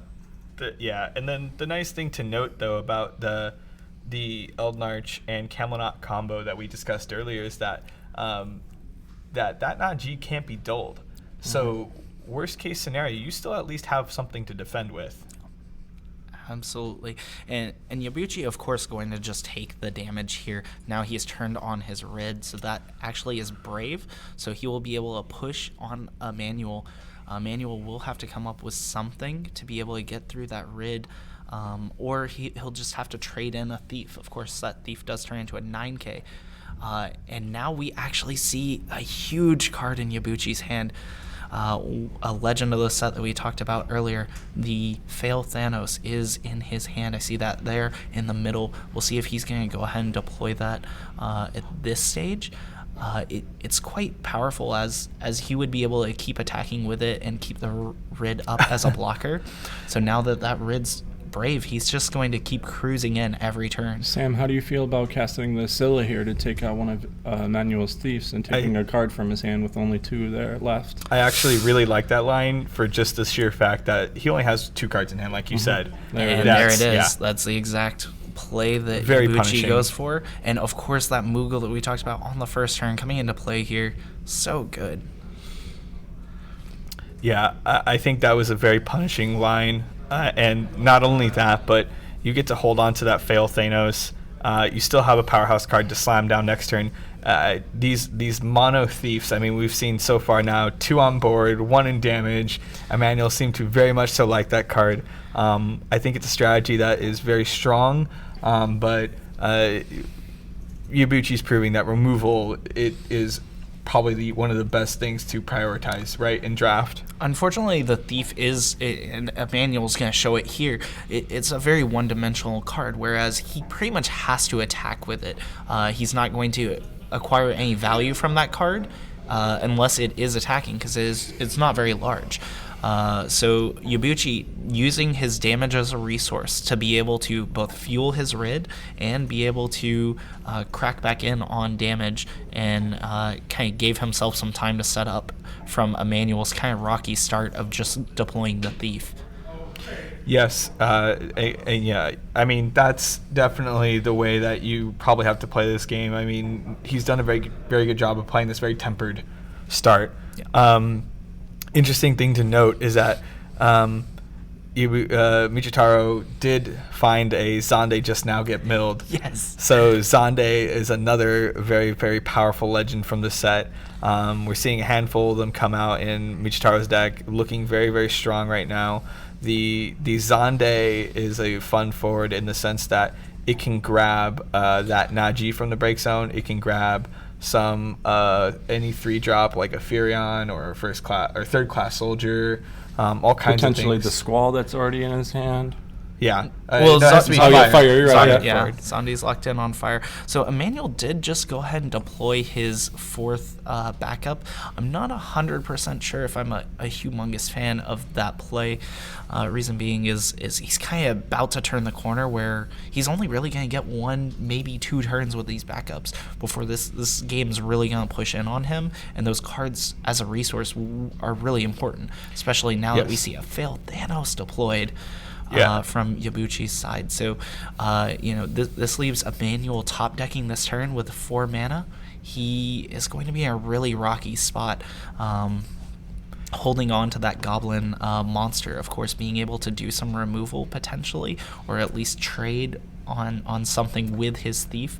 But he can't. That goblin monster wouldn't have done anything because Fail Thanos is a card. Right? Yes. As soon as that Fail Thanos got deployed, of course, he didn't know about it. Oh my goodness. Both of these gentlemen are only playing to 6 damage here in draft, so yeah, and he's turned it over very quick there. Oh, Yabuchi revealing just how good his hand was left. Yeah, so Emmanuel did go in for the attack. It's probably wise to go ahead and get that attack in. Yabuchi smartly.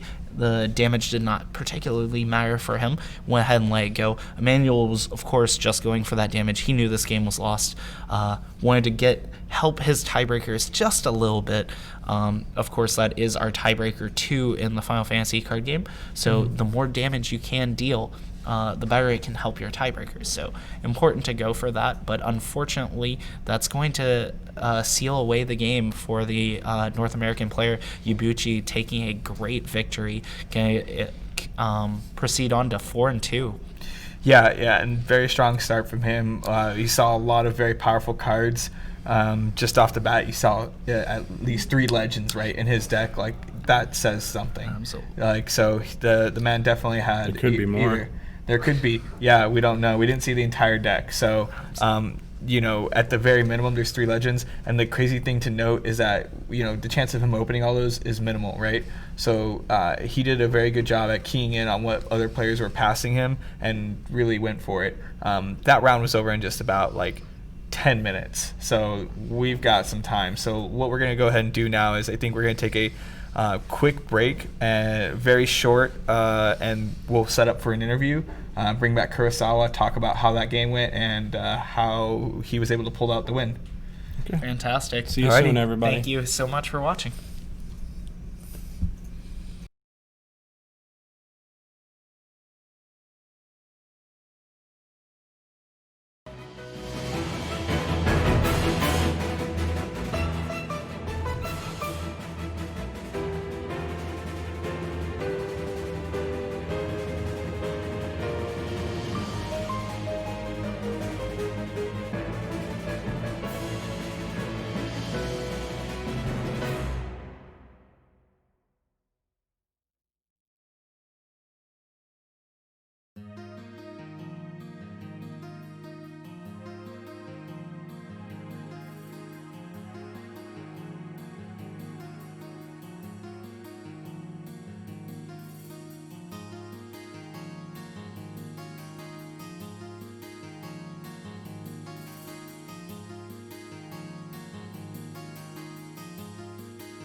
Alrighty, viewers at home, thank you so much for checking back in. I am lucky enough to be joined by my friend, I believe at least now at this point, Michitaro, also known as Kurosawa. Hi. Thank you so much for coming back here. Congratulations on your first win, Oh, right, thank in the you. draft. And thank you so much for translating it again. So that was a very fun game to watch. Emmanuel came out the gates swinging with that thief. When he played that card turn one, how did you feel? もう早速すごい勢いを持ってエマニュエルさんが攻撃に入ってそのシーフをいきなり出してきましたけれども、それが出てきた時の黒沢さんのお気持ちとか教えていただけますか？あもう第一ターンからスキュラーを持っていたので、それで返してからゲームスタートかなというふうに思います。スキュラーわかりますか？はい。So yeah, luckily I had Skilla in my hand, so I was able to fight back. Okay, yeah, with that, and you also had the fire backup to also pay for ice. Yeah. Yeah, which helps a lot. That's nice. Yeah. リソースはあったので良かったですね。What do you think was the star play, I guess, of that game? ちなみに今回のその対戦において一番輝いた瞬間というかすごい良かったいいプレーができたと思った瞬間ってありますか？ Chance read? Read? Oh, yeah, okay. If I have not played him, expert doesn't work. Yeah. Yeah, so, I mean, we all saw that. That was an incredible turn of events, right? Hitting that EX burst, Sid Mobius, get you there. But having the foresight to think ahead and know that if I hit this, I need to have two forwards out. So, very good, very, very good strategy there. But very exciting for us to watch. 本当にいい戦略でしたね。そのシードモビウスもあっても先読みしてもフォワードが2つあるべきだというふうにもうすでにフィールドをちゃんと並べていたのがすごい良かったと思います。Now, were you worried with some of the choices? We saw 3 Earth cards in there. We didn't see a whole lot of other Earth cards. Did you just decide to play those for that exact reason, hoping that you would hit them as an EX burst? 土属性のカードが3枚しかなかったんですけれども、EX バーストのカードが出ることを想定してそのカードを入れたという戦略だったんですか？そうですね。Basically, yes, but I can play pitch Shido Mavis and play Shido Mavis. Very fair. So now let's dial it back a little bit to before the game, right? How did you feel about the draft experience? I have 6 or more time to draft Opus 10. Okay. So I have a little confidence. Okay. So definitely I think experience plays a key in this. Knowing you were very familiar, you would say, with all the cards from the set. Yeah. And I think that helps out a ton, right? Like knowing all the cards and getting the experience that some people did. And you've drafted already a couple times now just this weekend, right? And being here? Yep. Yeah, so it definitely helps out, I would say. Anything else you'd like to say before we let you go? 最後に何か一言メッセージなどありますか？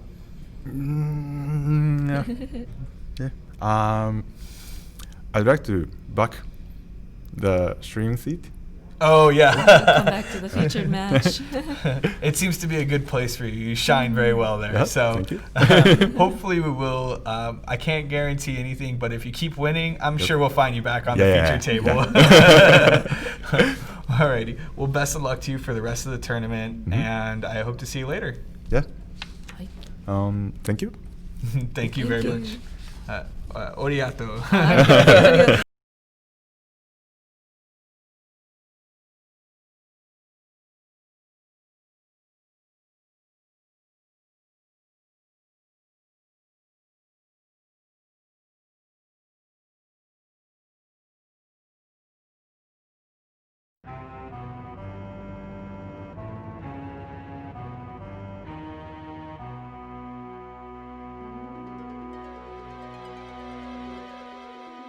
は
big achievement.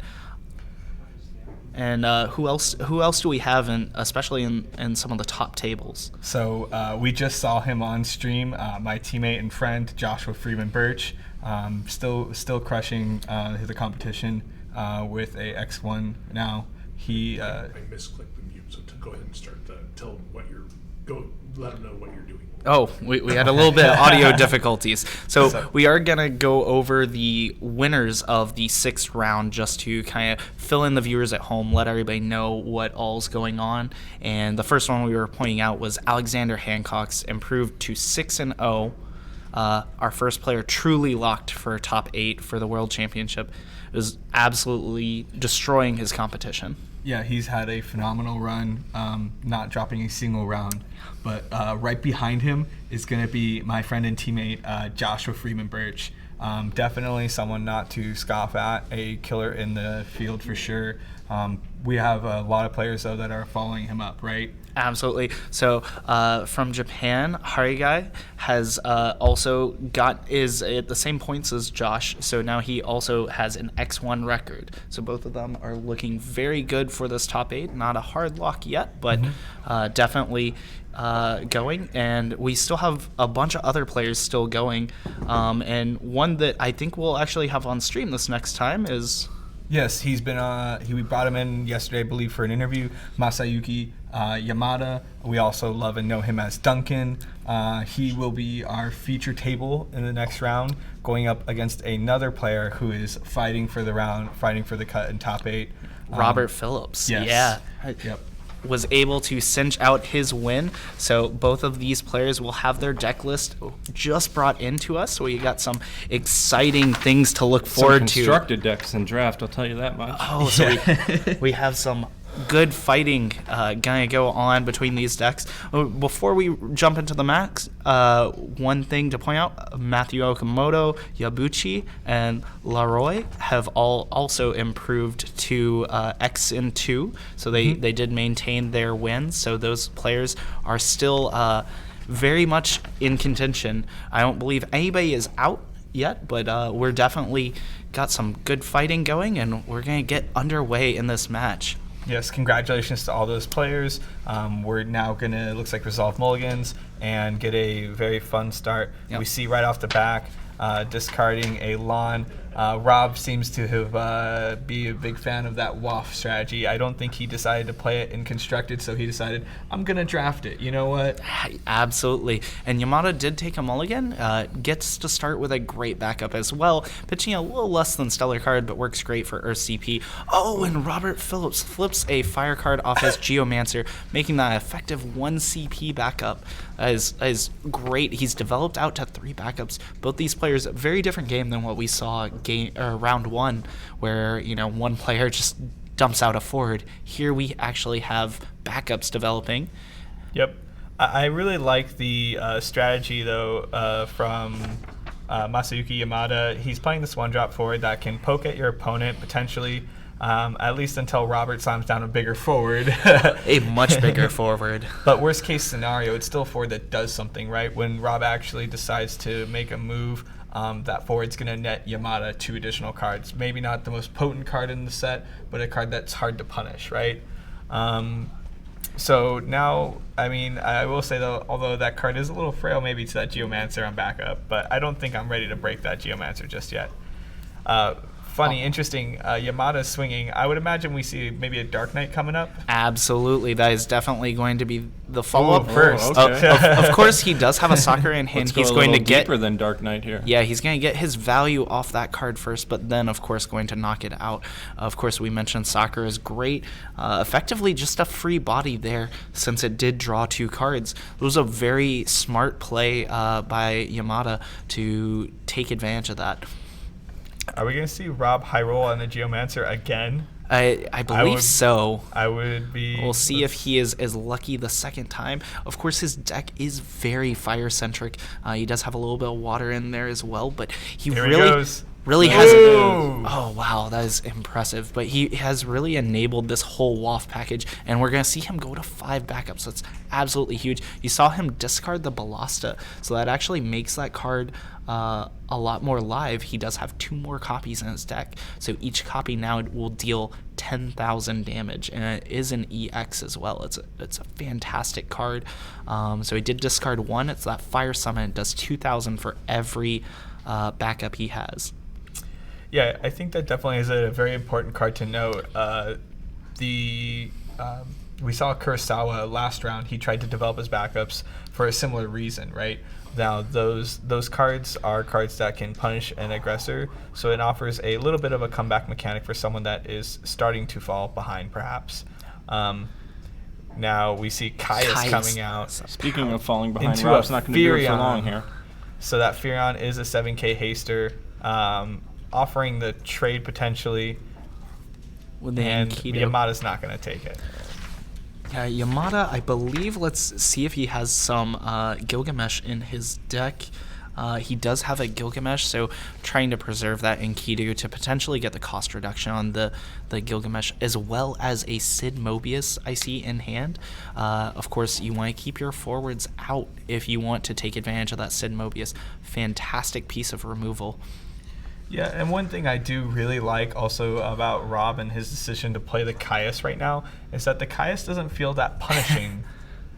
Just for this raw fact that, like, you're already at 5 backups. Sure, I'll sack one. And here is that exact Sid Mobius play that we did discuss. I do not believe Rob will have... Well, he does have a response. He has the Ifrit There we go. to be able to respond right here. And that's going to make a huge difference now that Sid Mobius is not going to resolve. Mutsuki untaps. That is a huge devastating play for Yamada. He possibly could have waited an extra turn and been a little bit more safe, but he did not go for it. Of course, attacking with a Sakura, does not want to trade the Caius that already has the damage on it. Yeah, it's really hard to say, right? Like, you see 2 heroes on board already for Rob, so you kind of question, are you playing around the 3rd? It's a tough call. I think that you kind of have to respect that Ifrit, but Yamada, he high rolled it, and unfortunately he lost. So yeah, and that's definitely gonna be something that can punish him down the road in this game. But Yamada's deck is no slouch. He has a lot of very powerful cards. Of course, we see that Citra. He does actually have a few of those in his total list, as well as a host of monsters and summons for it to grab back. yeah, I'm a big fan of Citra. We've seen so far Citra being highlighted a lot this weekend in its ability to grab back summons. So, but it's funny enough, we haven't seen yet it really be highlighted in that it has another word on there that people haven't really seemed to have caught on yet. It can grab back a monster as well. So Citra is a very good card. Yamada has monsters he can be using with that Citra in his deck. Yeah. So I'm excited to see that. I hope we get the opportunity to. I think it's a powerful card. And the fact that he has multiple Citras even in his deck means that he even has access to that second ability should it arise. Absolutely. And that can be one of those make or break small little moments. And I do see a Bosch as well in hand. I would be interested to see that get deployed. Bosch, of course, can start really racking up some power and some threats, but his opponent does have the Goblin monster in play. Yep. And it seems like Rob was almost fortunate enough to draft a very close to Mono Fire-esque deck. I'm seeing a lot of red cards. Like I said, both these gentlemen are bringing constructed decks to the draft event here. Ooh, and Aldo, a card that's not only very, very powerful and constructed, but And extremely here comes good. his target. Yeah. And of course, this man that we have been talking about nonstop, this card is going to shut down that Goblin. It's going to shut down pretty much all of Robert's removal. Let's quick check and see if Rob has any specific Oh. answers for it. And he slams it down immediately. Yep. Rob targeting it with the Masuki. Of course, Definitely getting a sense of negated. humor. Yeah. Yes. that effect does nothing, Phil Thanos. Just ignoring it. This man is one to be reckoned with. Yeah, most assuredly. Now the concern becomes, how do you deal with this fail Thanos? You have a Caius, right? So you kind of almost, the best way to deal with the fail Thanos is other similar 9K big bodies, and you kind of just have to hope that you can trade away with him. The issue being that Rob is a little bit behind on damage, so it's hard for him to be the aggressor and swinging in. But he's going to go ahead and make the play. He knows he's probably not going to get a chance to block. I do like this attack from Rob. It's interesting. He's not playing to necessarily not lose the game. He's playing to potentially win. And this is a good spot for him to go ahead and push, as well as being able to threaten a few other, his opponent doesn't know for sure what he could be holding while he has all his cards up. Yeah, I agree too. And one thing that I would like to see from Rob here, he does have the new Leviathan in hand. So what I would love to actually see is a scenario where he decides not to go to blocks and take the damage, but stacks his deck with that Leviathan to put an EX Burst to answer that fail Thanos. Exactly. That's almost something you have to do. And if one of the EX Burst cards will get around it. One of the cards that we did mention that he set up for earlier was the Balasa. So that can be hugely relevant here. And I think we're actually going to see it happen. Maybe not this damage. Ooh. All right. So he's probably going to opt to wait for that for later on another point of damage, hopefully drawing the Balasa first.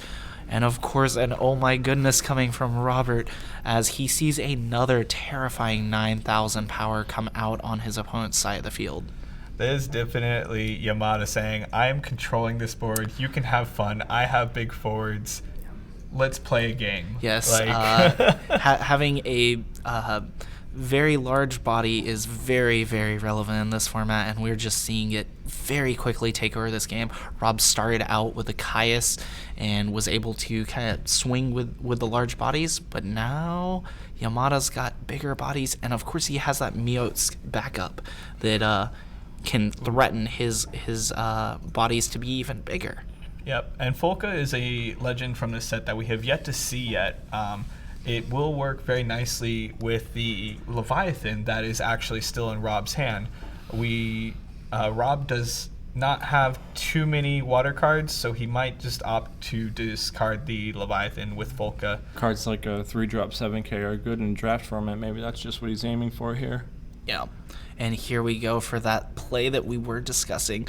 Rob hoping to see a Balasa EX here. He does not see it, so he's got some interesting cards to put back. He gets a choice to effectively throw away. Oh, I think I saw him put that on the bottom. It goes on top. No, you could choose to put it on bottom or on top. My apologies. It's either or, yes. Okay, that's, well... One thing I think I almost would have liked to have seen from Rob, though, is I think you almost may wait till you draw the Balasa, so you can guarantee that you put it on top of your deck. Taking a little bit of risk there, but he is in a bit of a pickle, so sometimes it's kind of what you have to do. Yeah, I completely agree, and I was right on the same page, but unfortunately I think he has to take those risks. So Rob is thinking on that Goblin. Unfortunately, it does nothing with the fail Thanos in play. I think that's why he was considering. So he lost his Caius, so I think he was considering whether or not he wanted to break the monster, since it's not really doing a ton with that fail Thanos on board. Exactly. I actually probably would have preferred that over breaking the backup. I think the reason he's not doing it is he was hoping to hit the Balasa right there, which he didn't. If he hits the Balasa on damage, then that Goblin becomes an answer to the Gilgamesh. So it doesn't, because the Balasa won't kill the fail Thanos anymore, because it's only 8,000 since he sacked the backup. He lost a backup. So that's why I actually would have preferred the Rob gave up the monster on that opening there. Yeah, so now he no longer has an opening to answer this fail Thanos in his deck. And he is staring down a terrifying board. Of course, fail Thanos is pretty much negating Rob's entire field, deck, hand, everything. This card really just answers everything. Yeah, we saw it last game. Both players having access to it is very just powerful. I can't imagine a world where Rob crawls his way back into this game. I hope for the best, obviously, but this is looking very grim. Absolutely.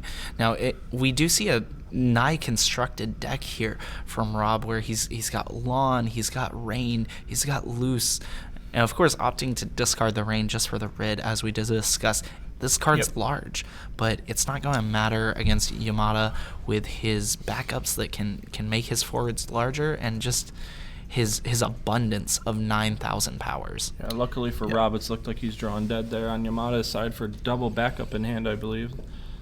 Yeah, I think what's going to end up happening here is that although Reed is very powerful, Yamada's just going to chip away at Rob's board until he gets to the point where Reed has to block, and then Yamada will respond with that combat trick. I don't see a reason really, though, to be swinging here with Veil Thanos or Bosch. I think you just poke away with that Gilgamesh. You have an impenetrable board right now. Absolutely.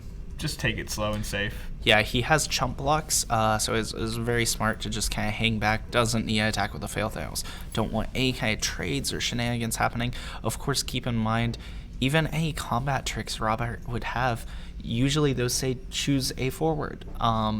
And Veil Thanos actually forces you to choose your opponent's forward. And I was wrong earlier. He actually had a forward in hand, so things are getting even worse for Robert here. Yeah, and I mean, I think he just drew into a Citra, so, I mean, we may see some gas coming out right now. Rob did draw into that Balasa, but unfortunately, Balasa is not as good in your hand right now as it would have been in damage. Quite a bit light. And so I'm almost certain this Citra is going to get deployed. Pull out that Kankamui. That card we mentioned is both one of the best removals and combat tricks in the set, and it's just going to allow Yamada to assault Phillips straight in. And here There is the comes that Citra.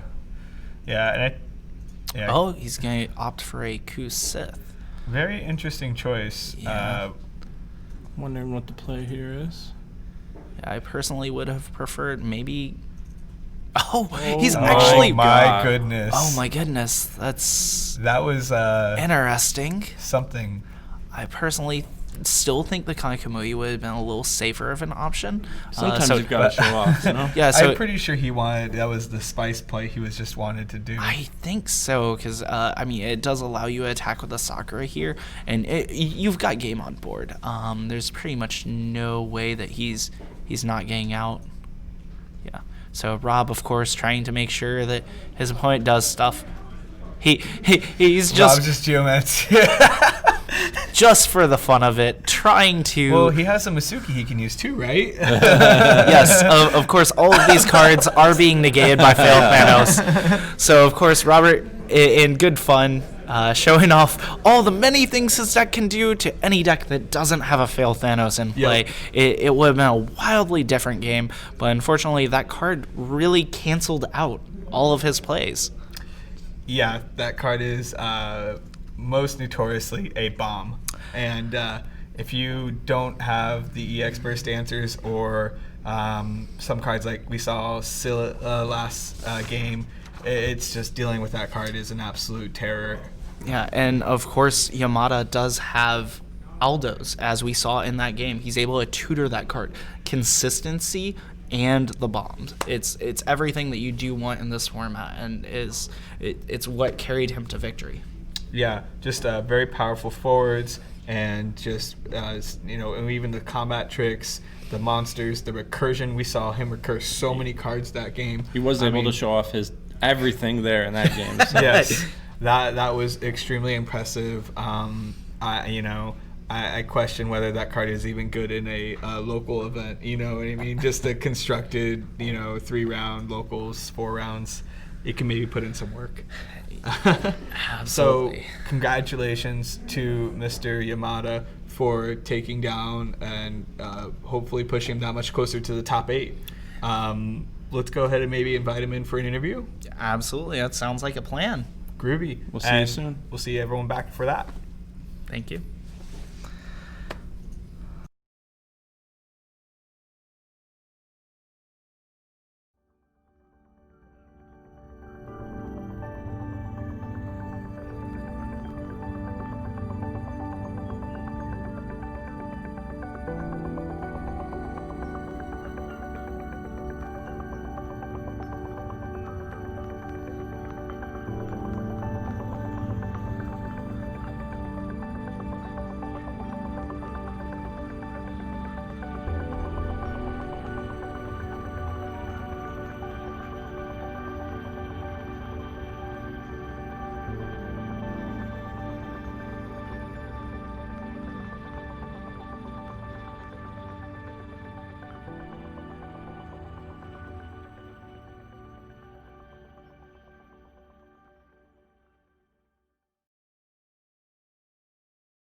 Alrighty, welcome back for an interview with Masayuki Yamada.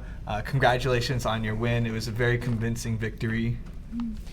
改めましておめでとうございます。すごいなんだろう強い試合でした。すごい良かったです。We saw some of the power of the cards in your deck, and Citra and Fail Thanos.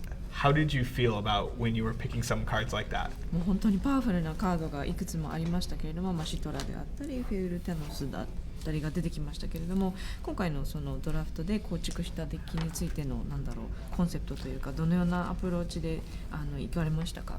ホルタノスは1の1で引けたんで、まず雷をやりたいなっていうのがあって、でシトラはなんかその1の3ぐらいでちょっと上茶の人がくれて、なんかでも結構やっぱバルの中なんで流れてきてすごい嬉しくて、それでそういうモンスター、雷ってついにマイナス7000のするモンスターがマイナス7。So yeah, when we were passing out the draft packs, the first set that I got contained the failed Thanos. So that was awesome. I definitely wanted to use that. And then by the third round of packs that came by, there was another really good one. Kamui. I'm sorry, Kanakamui. Sorry, was a great card too, and so I wanted to sort of focus on the monsters that I had in the packs that I had. I know there was one that deals minus 7,000 damage, which was great too. So, yeah. Yeah, the minus 7,000 power is actually extremely relevant. We saw it even in Constructed yesterday, and that carrying over very well into the limited format. Removal is not very easy to come by, and you made it look like it was a breeze. 確かにそのマイナス7000パワーっていうのはすごい構築デッキ戦でもそうでしたけども、今回のドラフト戦でもすごい関連性がすごい見られました。まるでそのドラフト戦でもその構築されたデッキで来られたように思いました。で、敵をその排除するようなカードっていうのは容易に手に入れられるようなものではなかったんですけども、すごいダンカンさんのデッキの中でそういうのが見られてすごい良かったと思います。Thank you. So now after you've got, I believe, 2 wins, right, in the draft event so far, now going into the last round, how do you feel about your deck as a whole? で今回多分2勝されているかと思いますけれども、最後の第3ラウンドに入るにあたって今のお気持ちと自分の構築したデッキについての自信とか自負されている部分とか教えていただけますか？My deck is very strong. Very strong. なんで1勝したいですね、あと。One way. But definitely want to get that last win also. Oh, yes. It would show off definitely the draft skill, and that's definitely something that I know the players at home would love to see. It's critical that you go into that last round with as much advantage, or into top cut with as much advantage as possible. So, yeah. そうですね、ドラフトでの構築デッキの構築のスキルの部分がすごい見られる試合だと思いますので、多分ストリームをご覧になっている人たちもすごい期待していると思いますので、この第3試合での勝利もすごい大事になってきますし、その次につながるそのトップ8を戦う試合にもすごいつながってくると思いますので、すごい頑張ってください。はいYeah, and let's also not forget you want that third promo Cabranth, right? あと忘れちゃいけないのがその3試合目でもらえるプロモカードのガブラスも絶対手に入れたいですね。Well, thank you so much for joining us, Mr. Yamada. You have a excellent rest of the tournament ahead of you, I'm sure. And best of luck. We hope to see you again on camera. 改めましてありがとうございました。健闘を祈っておりますので、これからも頑張ってください。昨日宣言した通りちゃんと3勝します。Oh yes, just as I declared yesterday, I'm going to make 3 wins. Oh, okay. I like it. Good. Thank you very much. Thank you. All right. Thank you again for translating, and thank you again to everybody for staying tuned in. We will be back shortly for the next round. I'm excited to see the last round and who makes the top cut. Catch you in a few.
Welcome back, ladies and gentlemen. Thank you so much for joining us.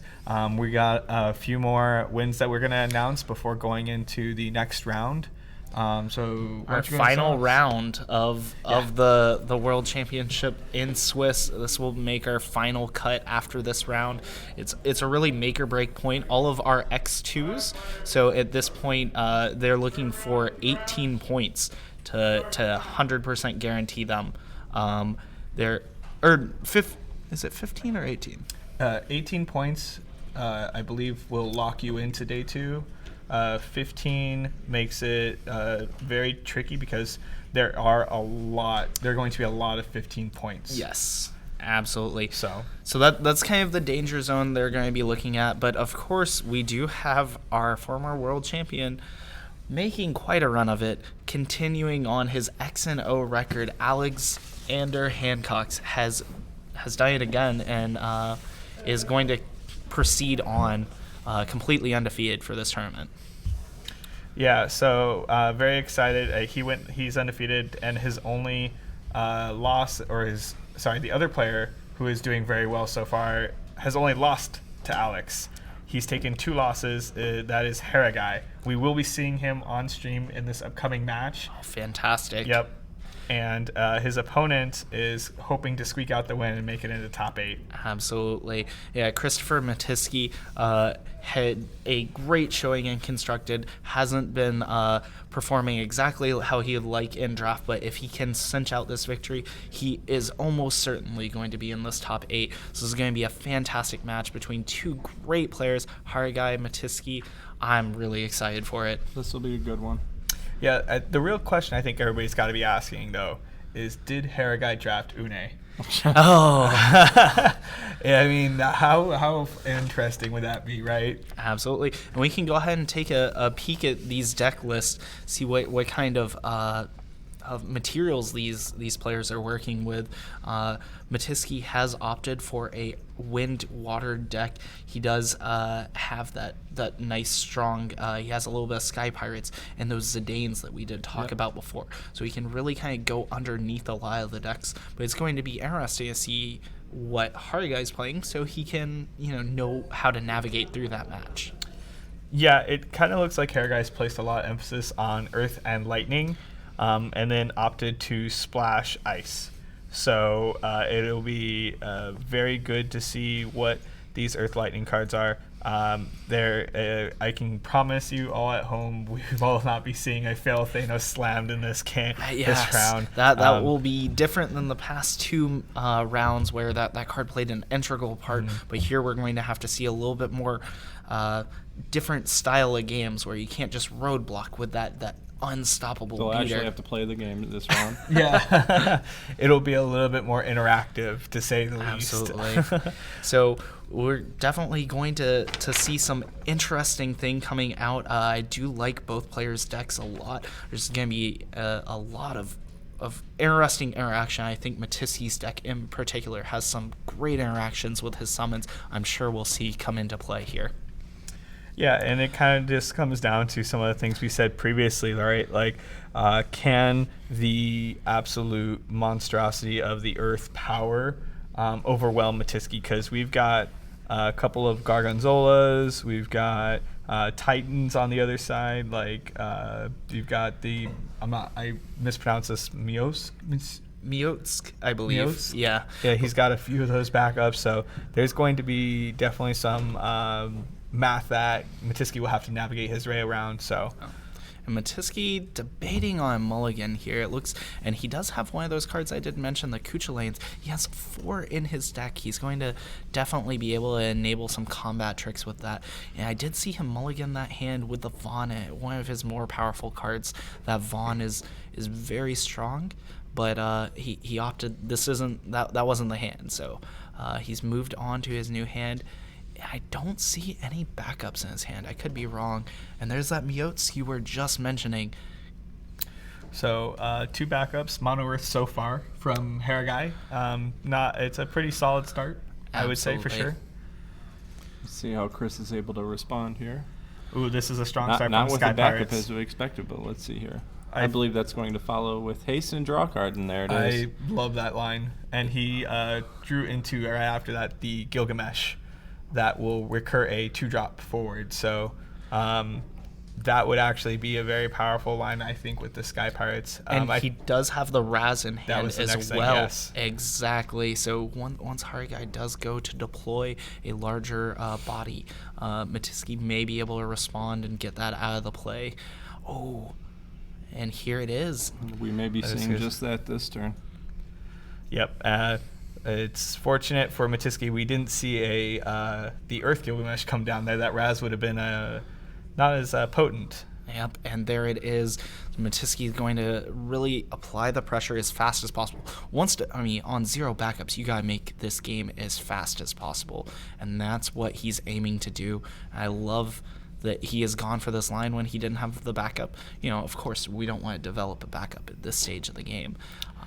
Now, while I do agree with that, pressuring hard on damage, we have already seen an Atlas in Haragai's hand. Yeah. So that is very scary, pushing on damage, knowing that you have an Atlas and you already have a Gargonzola on the board. Those cards will become online much, much faster because of that damage mechanic. Exactly, and we may see Harigai be able to turn this one around, so maybe Matiski will need some way to either get around or get under it. So, checking the break zones here, we're going to see if Harigai can, what he's going to opt to stop this assault of Sky Pirates on the other side of the field. Now, does Matiski have one card that I would be really looking for is Riken. Really excel in making his board Looks larger. like he does have one there, yes. Fantastic. So, if I was in Matiski's shoes, that's the card I'm really hoping for. I did see him discard that Tamaj. That's another card that could potentially help him outpower, but not quite as much as this Riken. You see all of your job Sky Pirates. It's a great card for the synergy of this deck. So he can absolutely overpower everything. Yeah, we had mentioned that card earlier as being the only way these Sky Pirates are ever going to get to 9K. Yeah, so it's definitely a critical card for Chris to keep his eyes out for. But a critical card now, I think, being played onto Haragai's side of the field is that Atlas and Desh. Desh. I like a lot. It is a hero in this set, and it now has first strike.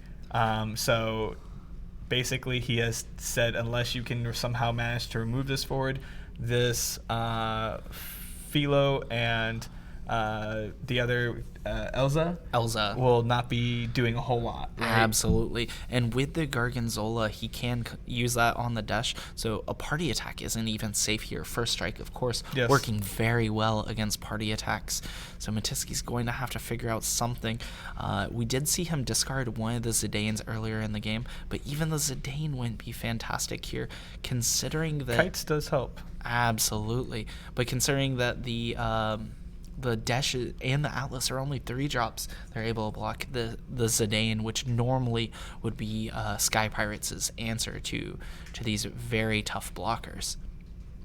The Kites, of course, being able to supply a Sky Pirate plus 3,000. So Matiski's going to go ahead and start pushing a little bit more damage here. That was a great hit with that C card. C card, yeah, that would have been a scary card. Again, comboing with that Desh, that would have been a scary card to have slammed down. But what's important to note here is that the Kite is effectively turning off the Gargonzola. They're kind of canceling each other out currently. But once Chris does get in one more point of damage, that Gargonzola will, I think things will kind of swing in favor of that card. Very, very scary. I'm also kind of a little bit surprised to see with how far behind the Haragai has gone that he decided to discard the Titan, right? I think there's definitely something to be said about giving your forwards all brave. Absolutely, in a being scenario able like to kind this. of turn back around the corner and being able to have, as we discussed earlier, so many different options. But of course, he now has gone to get a Kana Kamui, and that's a good card. If he can get to 5 damage, he'll be able to really threaten removal on any of these forwards they're trying to punch in for the last bit of damage. Right, we won't see it come down just yet because he still needs to find some lightning CP. Yeah. Yes. That's kind of, I think, what's hurting him a little bit right now, being that he's a primary Earth and Lightning deck, but not having a whole lot of Lightning cards. We noted that on his turn 1 play, and it might come back to kind of pinch him in the butt. Hopefully, we see something come here, though, from Chris, because Chris has to figure out how he's going to navigate through this very, very strong board. In more ways than one, the power really being the main focus. Yeah, absolutely. And if I'm in Chris's shoes, I'm really kind of scratching my head at my answers at this stage in the game. So we do have the Vaughn, but we did put that at the bottom of the deck. There's not a ton of others, and without having shuffled this deck, he really needs something that's just astronomically large to be able to push in. And without any backups, he's very quickly losing the resource game, as every turn Harigai is acquiring effectively more cards. You know, every time you're tapping 2 backups, you're effectively saving 1 card. Yeah, and I think I like the Vaughn. Vaughn is a little bit of a tricky card right now. I think exclusively because he does not have a lot of backups, like you said, right? So the Vaughn really won't be as big as what we'd like. So it's kind of a con. Might have been why he mulliganed it at the beginning, really. I do also think that probably the more likely card that he is looking for here, I think, is that Rickon. I think Rickon will kind of be the card that could help him potentially seal this, but went ahead and deployed the Gilgamesh. He's, you know, kind of consisting with his strategy of going forwards. He's kind of locked himself in here, but this will enable some attacks, hopefully. Unfortunately, he is a pirate, not a sky pirate, so he does not get the ability to get buffed by kites. However, he can do a interesting play of using the kites, attacking with the Gilgamesh, and getting the kites back. Hopefully to try to force in a little bit more damage here. Yeah, I think what you can do is, because you've pushed him to 4 points so far still, so yeah, attacking with that Raz, baiting maybe the Garganzola, and then recycling the kites is probably the correct line. It might take a minute and a couple of turns to do that, but you have to figure out a way to get through that 1-drop monster. Yes. The scary thing also about pushing Harigai to 5 is not only that monster, but it'll also turn on Desh completely. He will have all of his modes available. So he would not only have first strike, he will be able to deal 2k on the attack, and you can sack him to break it forward. Mm-hmm. There's a lot of options available to Harigai, and he did not draw a lightning card, but he did get Reagan. I would be surprised to see this not pull a lightning card, but actually he does not. not. Removal there off a body. Oh, yes, that's quite a good option. Of course, with Warrior, he can use that to just target the kites, to force out that play out of Matiski. So he's really kind of pinching Matiski in a tough spot. Being able to just use that to target the kites. This kites is pretty much Matiski's only, like, linchpin in his kind of house of cards without any backups here. So if Harigai is able to remove it, and by deploying an 8,000 blocker, he's definitely put himself in a very good spot to kind of continue in. Yeah, basically what Harigai has done here is he's put out lots of large forwards to Chris Matiski's 1 or 2, right? So Chris now has to think, how is he going to battle this, because he can just also afford to trade. Like, if he trades forwards, it's going to be easier for Harigai to continue to deploy larger forwards, being that he's already got 3 backups, right? Chris is quite literally relying on the top deck almost right now, hoping that every draw is better than the last. Yeah, and while it may be deceptive to some viewers at home, even though Harigai is dead at 6 points of damage, at 4 he's still very much alive, and at 5, honestly, his whole deck is more powerful. So it's very interesting that despite the damage count, I'm looking at Harigai to be in the favorable position in this match. But judging from his playstyle, he understands that as well. Exactly. Yeah, and that Ash could be extremely relevant here. turning off the forward is. Yes, so Ash does have a lot of text, and this is a legend. This is a humongous play by Matiski. Noting that in his deck, this is absolutely what he needed to get here. So this and potentially a Rickon will really claw him back in. So Ash is probably going to come out here, negate the dash, get rid of that first strike, so you don't have to deal with that. This now enables all of your party attacks. Yep, I would imagine you'd not only turn off the dash, but you probably also give all your forwards plus 1,000. You're not really looking to activate a character right now. You have no cards in hand, so anything you draw is just a mill one. Yeah, right? yeah, there's no point. You putting your Gilgamesh to a 10k is pretty reasonable. Oh, yes. It'll help you to make sure that your Gilgamesh isn't going to trade with Reagan, and when you have that Gargonzola, right? So I really do think that what you could consider here, right, is you could consider sacking because I don't know that Chris has another target for Gilgamesh, so you could consider sacking the kites to buff your Raz, attack with Gilgamesh, bring back the kites. I think that's kind of what Chris is really considering. There's also the thought process of maybe I just swing with Elza, swing Gilgamesh to draw cards because I need resources as well right now. I like the kites play a little bit better. Absolutely. But let's see what we got. Yeah, especially with that plus 1,000 for all the water forwards. This is a tough turn for Matiski, and it looks like he's going to go for that line that you mentioned as he grabs the kites, buffs his Raz. This is a fantastic line to be able to kind of see where he's going to go. So this is going to pump his Raz up to the now 12,000. Yep. The plus 3k plus the 1k from the Ash makes that Raz a very, very powerful forward. And Gilgamesh coming in here, a 10,000, pulling back the kites.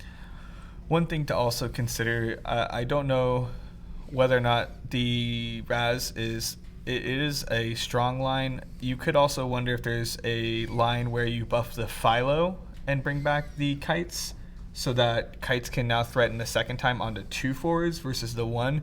However, the Atlas will be incredibly large with a Gargonzola backing it, so it's really tough. It's a tough line to consider. Absolutely. Now, what do we think Haragai is thinking of here? Haragai, he knows his dash is turned off for the turn, so I think you just have to figure out how you're surviving, and you're hoping for a Sid Mobius here. No. Okay. No Sid Mobius. Yeah, sadly, not again at least on stream. But I think now that Atlas is going to be very big because he will get both of his modes, and the Gargonzola is threatening to buff by 5k, so that Atlas can get, I believe, as big as 15k, if I'm not wrong. Yeah, so that Atlas is a 10,000, and then with the Gargonzola will go to 15. Yep. Which is absolutely huge. Be able to actually only tie this Raz if he sacrifices the kites as well. I personally think he needed to stop that Gilgamesh as well. Just go ahead and maybe not. I think you have to just block with the Reagan and look for some removal, because if your Desh can get back online, you can kind of stop some of the shenanigans, right, by just using Desh to maybe break the Gilgamesh. It's really tough to say, because if you're breaking Gilgamesh, you're losing a blocker. It's a really definitive pickle that Chris has put Haragai into. So Haragai looking to block with Reagan and then activate Gargonzola. This would force the kites, or it doesn't force the kites actually, but the kites would be required for Reagan to survive the combat and kill the Raz. But the kites could be used and then go ahead and get bigger than the Reagan. Yeah, I also like Chris's position here, because Chris's position basically says that he has to force Haragai to make the first move right now in terms of using that right there, the Gargonzola.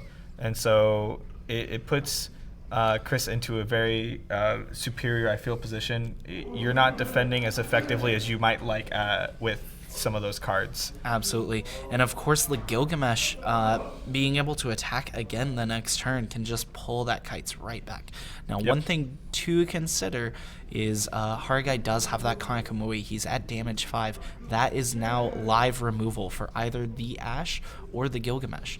So he can choose whichever one he would like to remove and just not have to deal with that. But he does have to draw a lightning card. Correct. Yeah, that's why I really didn't like that Warrior pickup, even though it is a very good pickup. He's playing with fire if he does not draw a lightning card, and he doesn't. So now he cannot remove those forwards, those pesky forwards of the Gilgamesh 11 and the Ash, and that actually might cost him this game. Yeah, so now I think what you can do here is the Warrior Light can come down. Just Warrior. Warrior. Can come down and he can hit something for 5k, right? The Desh would then be able to attack, finish it off, and then break another forward, either the Ash or the Gilgamesh, right? Kind of whittle away at Chris's board a little bit. But if you're attacking with Desh, he doesn't have Brave, correct? Right, I don't think you're planning on Desh surviving. I think you have to use it right now, maybe to break either the Ash or Gilgamesh, probably being the Gilgamesh. And then you can afterwards sit down the other forward in his hand, the Earth forward. You can't kill the Gilgamesh here because the Warrior only deals 5,000, and then Desh deals 3. Desh deals 2, but what I'm saying is I think you use Warrior to ping off to ping Philo, and then attack with Desh, which just to finish it off. To finish off the Philo, but then Desh can then break itself on top of that to kill the Gilgamesh. Okay, yeah, I like that line. It's kind of rough. It leaves you a little open, but you're at least getting rid of 2 forwards and putting a body into play. Yeah. Looking to get as much value as possible right now out of that Dash. Absolutely. You have to. He's definitely behind in this game. Saying on damage 5, this is the point where his opponent is able to push those damages. So every block actually matters, and they have to be made. So even if they're unfavorable blocks, it's going to square up a pretty rough spot. Now, one thing to keep in mind, if he does not remove the Ash will be able to negate the Atlas. If he doesn't remove the Gilgamesh, it'll bring back the kites.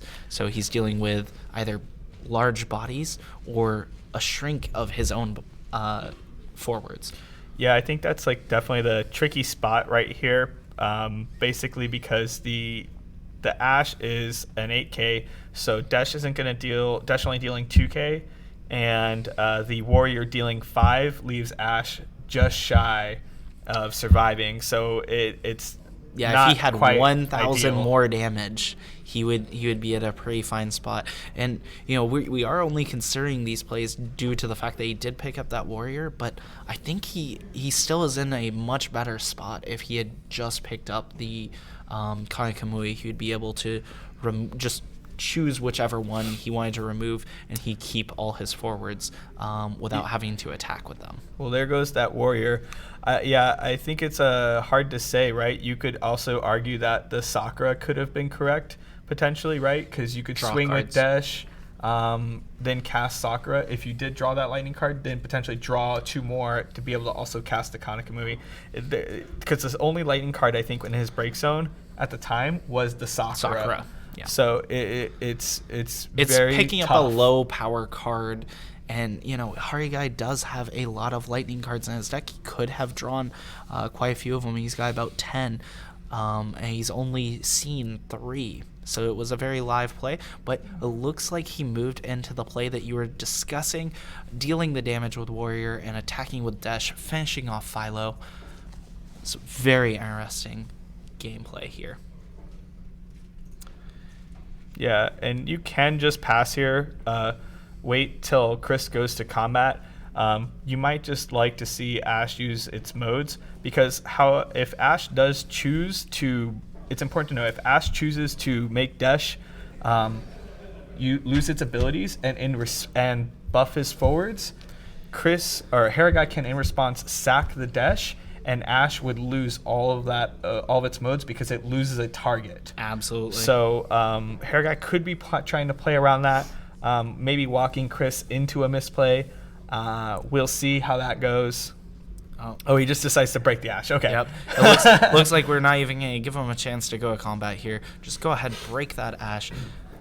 Doesn't want to hear any more from that legend. That thing has put in enough work, he says.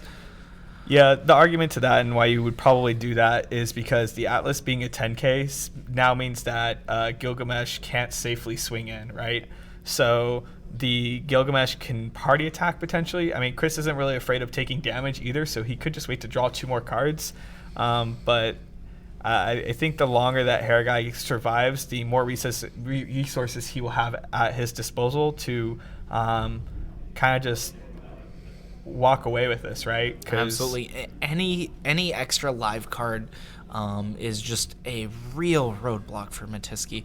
Now, he does have 2 cards in hand, but they don't look particularly relevant. He has an Elza as well as a Bartz, not even able to deploy either of those since they're opposite colors, and he does not have backups.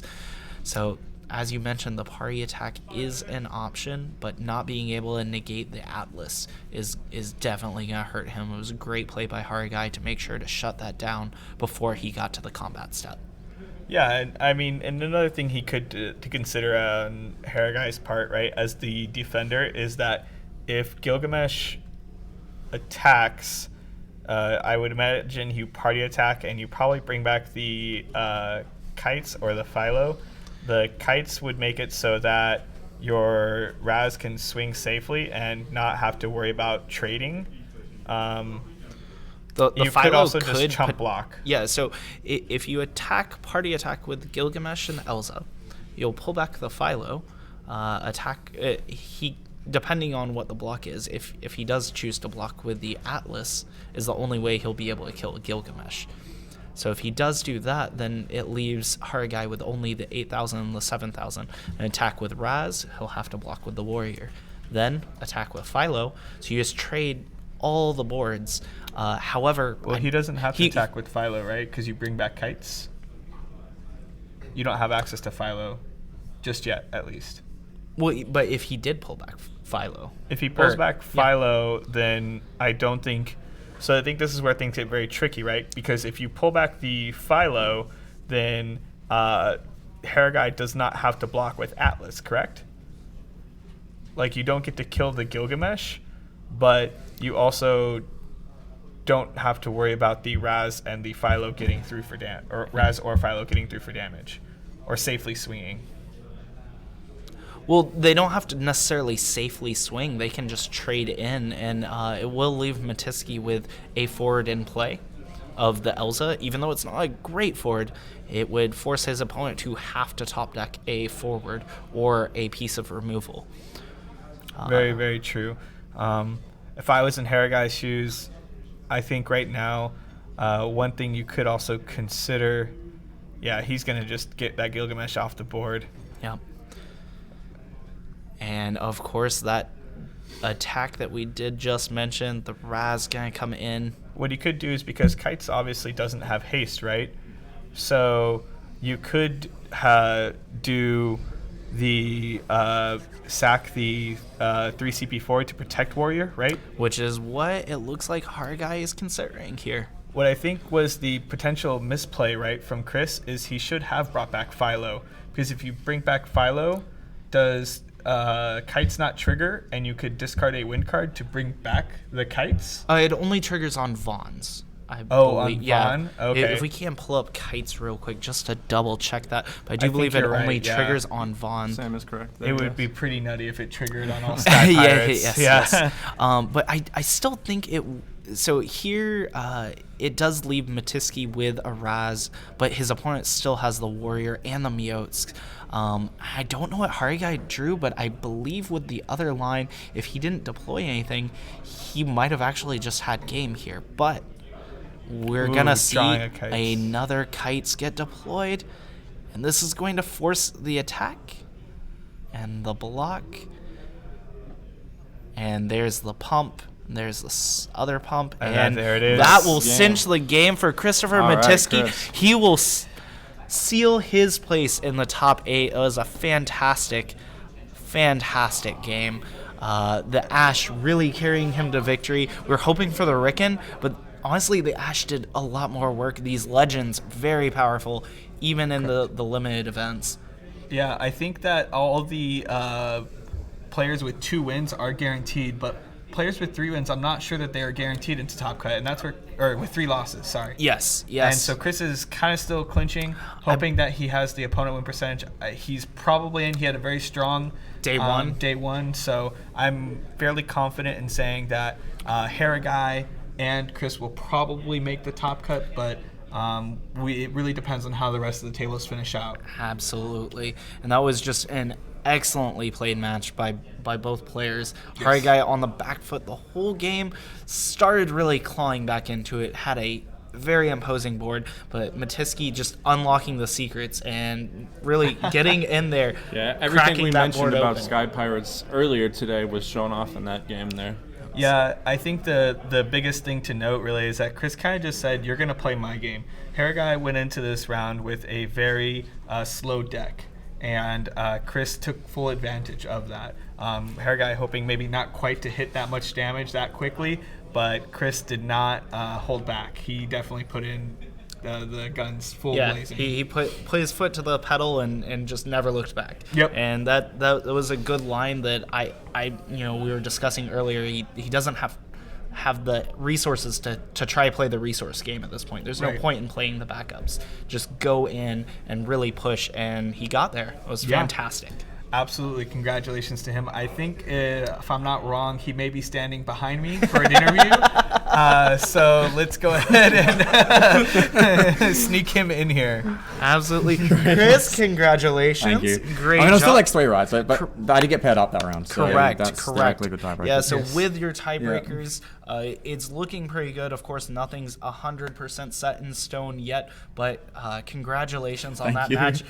Talk to us about it. Congratulations for top decking the best card every turn. Yeah. Like, the Ash was like... That was very good. We were hoping for a Ricken for a while, and then Ricken was on came bottom out. of my deck. Yeah. I mulliganed the Ricken away, and I only have 1. Oh, yeah. So we saw Ricken and Vaughn. Yes, the Vaughn as well. Yeah. We saw the Vaughn. When I looked to at the my bottom. opening hand, I'm like, this is a mull, but hang on, I lose all these, like, my one of them that actually good. Like, I can't revive Kites now, but... I didn't catch the Ricken going there. We wouldn't have even been hoping for it then. But the Ash ended up better. Oh, yeah, it was insane, yeah. Yes. Proving constructed and draft very worthy. Yes. Yeah, that's true. And that was my first pick for the record, the Ash. Oh, okay. Yeah. How did the rest of your draft go? There was Joshua and Birch on one side and someone good on the other side.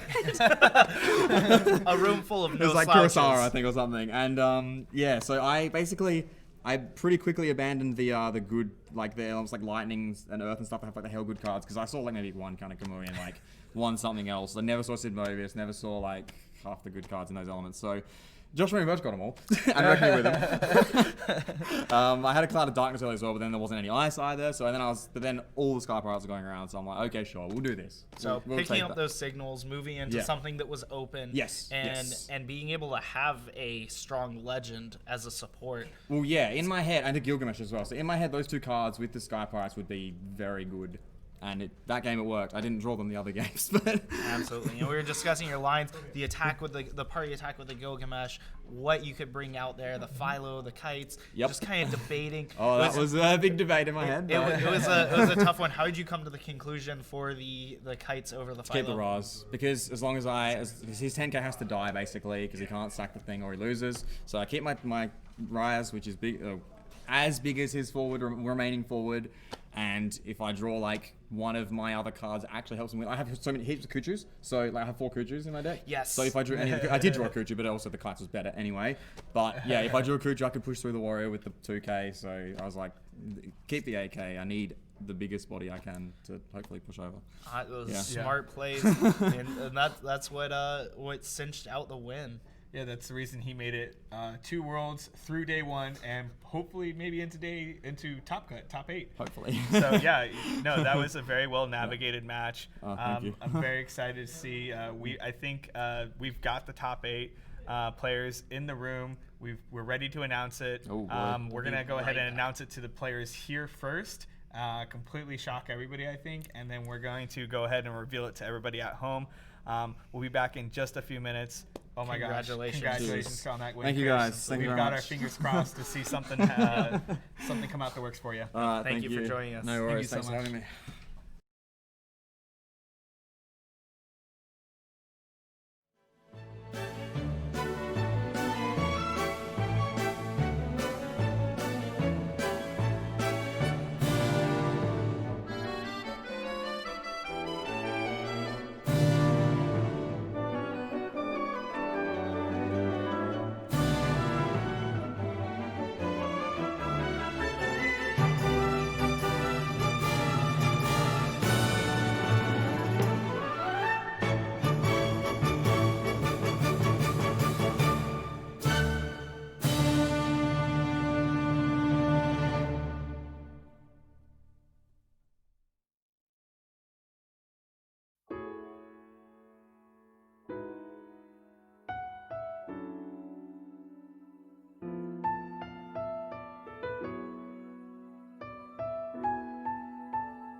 Alrighty, thank you so much for checking back in with us. As mentioned and hinted at earlier, we are excited.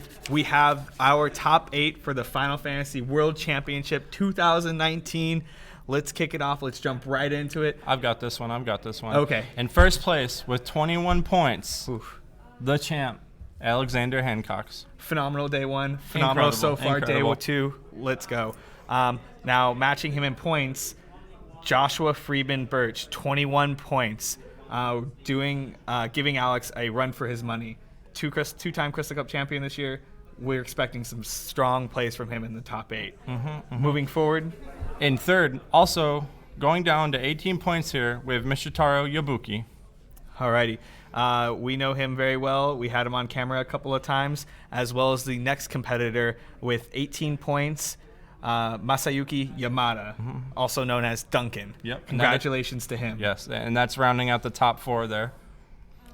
Moving into our players that squeaked in with 15 points. All of the remaining players from here on out made it in with 15 points. First off, we're going to start here with 15 points. You may know him as Matiski. We know him as Christopher. 5th place. Congratulations, Chris. We just saw him.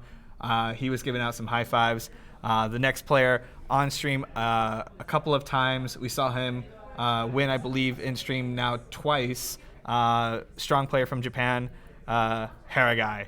Congratulations. Haragai has made it into the top cut. Very excited. And at 15th, coming in at 7th place, we also have Ruben Gutierrez. Yes, Ruben Gutierrez. And then now the very, very, very sweet spot. 8th place goes to Nicholas Leroy at 15 points.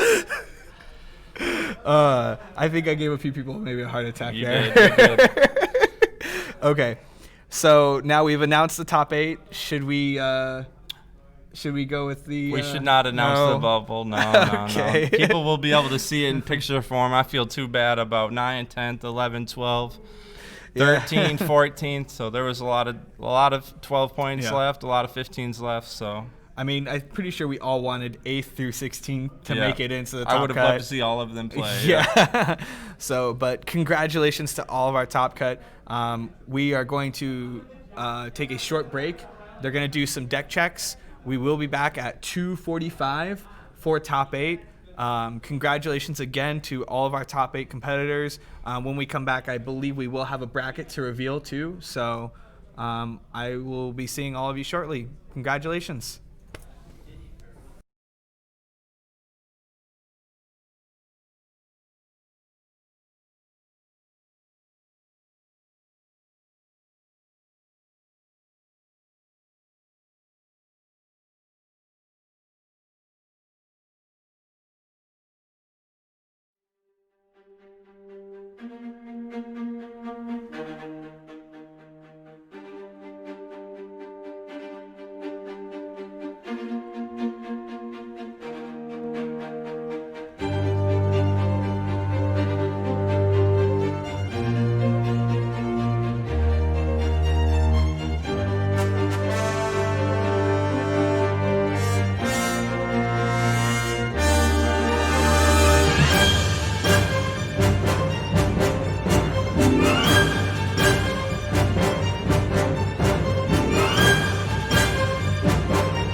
Everyone back at home to the Final Fantasy Trading Card Game World Championship.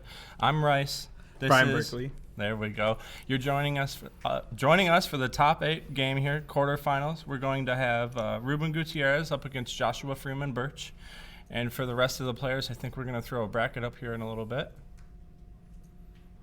Take a look at that for everyone at home. I know a lot of you have people to root for on both sides of this bracket. So on one side, we have Alexander Hancock and Nicholas Leroy. At 5 and 4th, we have Christopher Matiski and Masayuki Yamada. And I'm very intrigued by this matchup, Yabuchi versus Hagiri. That is Kurosawa. That should be a very interesting matchup. Battle of the Japanese Titans. And then we have on stream for our feature matchup, Ruben Gutierrez versus Joshua Freeman Birch. Ruben bringing Windwater and Waft to the fight here. While Joshua will be playing the 3-color Rampier and Windwater. We have seen both these decks on stream multiple times throughout the tournament. They've all proven to be very powerful decks. This will be very fun and exciting to watch. Powerful decks and powerful players. So. Yep. And we're ready to go. Alrighty. Looks like we're going to kick things off. Players have shuffled, presented decks to cut, and we're going to kick things off very shortly, I believe, here. Joshua kind of maybe rubbing his eyes out. It's been a long day. Probably a little tired, you know? Yeah. Even just a long weekend. Like, these players have duked it out for quite a minute now. It's been a long weekend. Lots of card games. But every round feels like it's just been better than the last. I mean, the last round of draft was that was an exciting one to watch. Now in this, the higher seed will be going first, or we'll have the choice to go first or second. So I believe, knowing Joshua, he probably is going to be going first here. Yeah, it just seems like the wise play, especially if you're on Windwater. We are going to have a mirror match here. Yeah, a lot of times the mirror match can really come down to who curves out the fastest and who draws some of their more power cards. So who's going to draw that Yuna? Yep. And we see the 3 CP Pain in his hand, but going for a Pinello. Not a bad way to start off a backup. Let's see how Ruben responds here. It looks like he's got his Yuna. There it is. There's the Yuna we spoke of. Now, I'd imagine this turn from Josh, we probably see that 3 CP Pain come down and grab the Yuna and probably cast it immediately. Yep. He's going to find whatever backup he wanted. He's pitching that Ico there, signifying he's going to play the Yuna as soon as he finds it. Trying to speed things up. I mean, it's a 90-minute round, so. They have plenty of time, but both these gentlemen know how to play fast and efficient, so. Yep. We didn't want to wait 3 or 4 minutes just to see that Yuna hit the field, you know?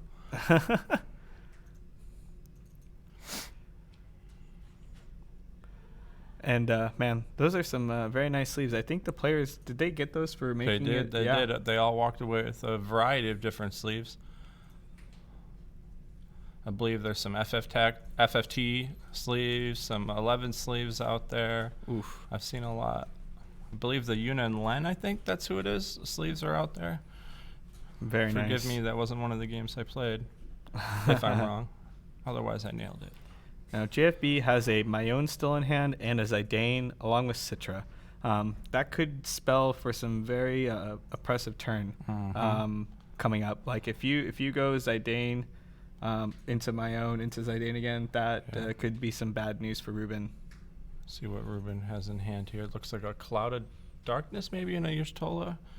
Couldn't see quite the rest before he put it down there. And I think Joshua responds here with the Zidane Mion. It's too good not to here. Correct, yeah. I agree. He's got to figure out how he's doing it, though, because I don't know if he has the win CP, actually, to cast the Mayone after casting the Zidane, if I'm not correct. Because he drew 2 water cards. It does look like double water and a Citra. That Citra is proving to be quite a problem here when he's trying to provide CP. There's a Yagrosh in hand as well. It'll be interesting to see how these gentlemen play their tech cards, because both of them are aware of each other's list here, and Joshua probably knows that Yagrosh is not going to protect from much here against Ruben's deck. Yeah, Ruben opting not to play any Ninja or Archer, so probably not the most critical backup he wants to see played this game. Yeah, decisions like that are really personal preference. There's no right or wrong here. But it's better to have the Yagrosh sometimes, you know? Yep. I would 100% agree. When you get paired up against deck playing starter Shintoto or Yeah. Ninja, Archer. Every once in a while, you're going to see that guy playing 3 Archer, 3 Ninja, and got to be ready for it. So we have a simple trade there. Ruben swinging through with the Viking. A Mion from Joshua. I'd like to see him draw maybe some more win CP here. How about you, Brian? Yeah, what would probably be kind of nice here is maybe like a Riku, because he could probably then get a Pain online, and he could also, it would just be a win CP card, right? Like he could just cast. He's not probably too scared to take a point of damage on that Viking. If he really, well, that would be a couple of points. It's, you just don't want to fall too far behind in this race, because a board wipe could spell for some bad news. See what his target here is. Looks like Ruben's choosing for Valifor Fanfare and Diablos in his Windwater.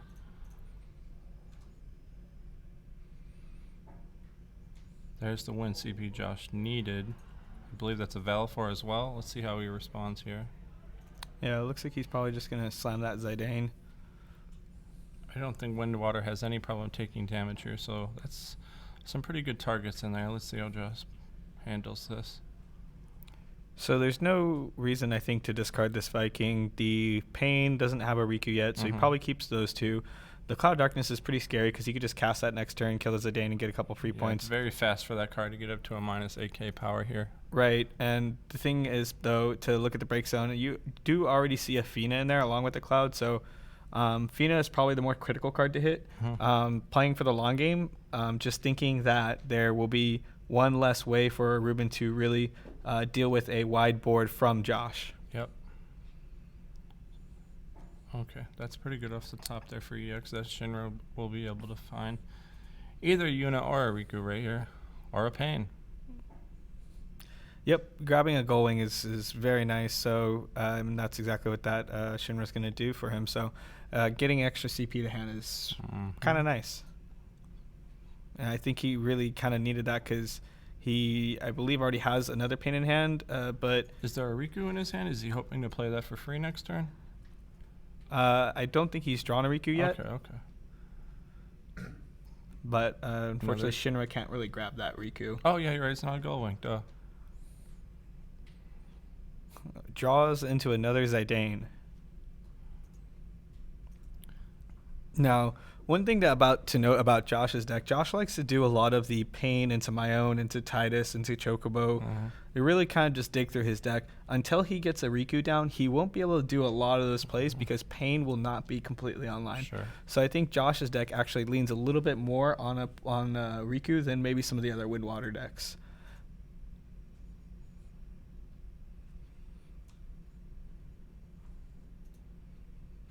So he wants the Valifor so he can get the Viking draw so he could really, really pick the best card. I like it. From Ruben's hand. Very smart play there. Adding more cards to pick from with Zidane here.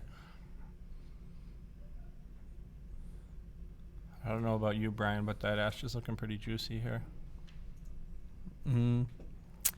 Yeah, Ash or Diablos is probably the card you take.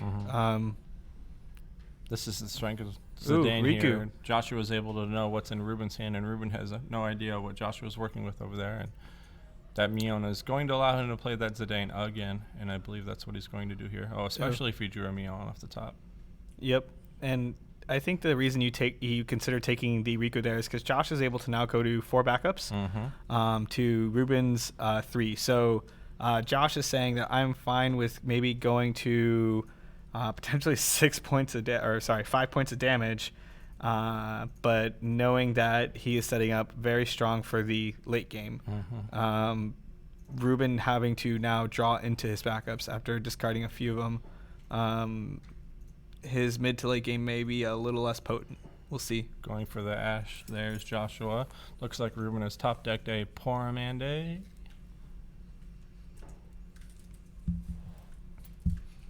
Let's see how he responds to Joshua knowing almost his entire hand. Not too many secrets left in that grip.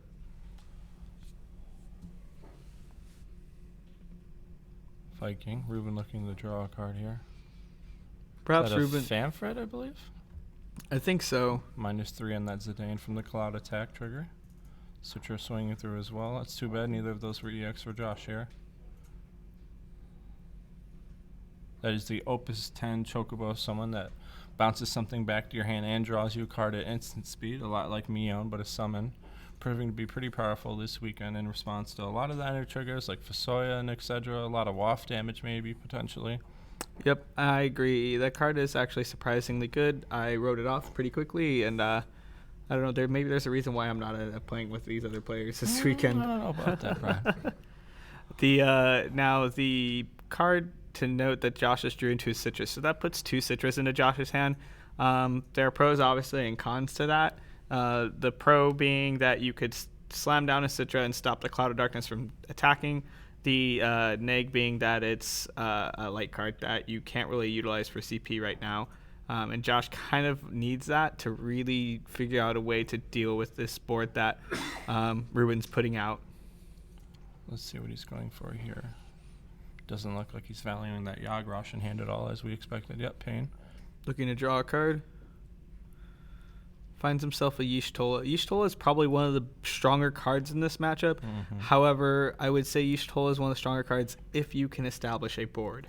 Is that double Tidus in Joshua's hand there? He does, yes. It's pretty good here. Pain's even better when a card like that can put her to 8k and maybe replay a Mion. Who knows? Let's see what we can do with 2 of them. Worst case scenario, he plays that and it has an S ability. Yeah, a Tidus wouldn't be too bad here.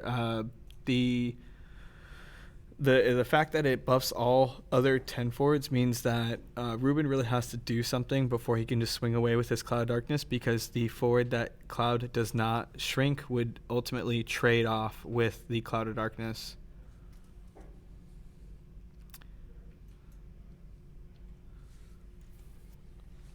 Now, Ruben actually getting his Pain fully online first kind of leans things a little bit in his favor. That really was what he wanted to see. This card has been around now for 10 opuses. It's one of the first cards to come out, and it's survived the test of time.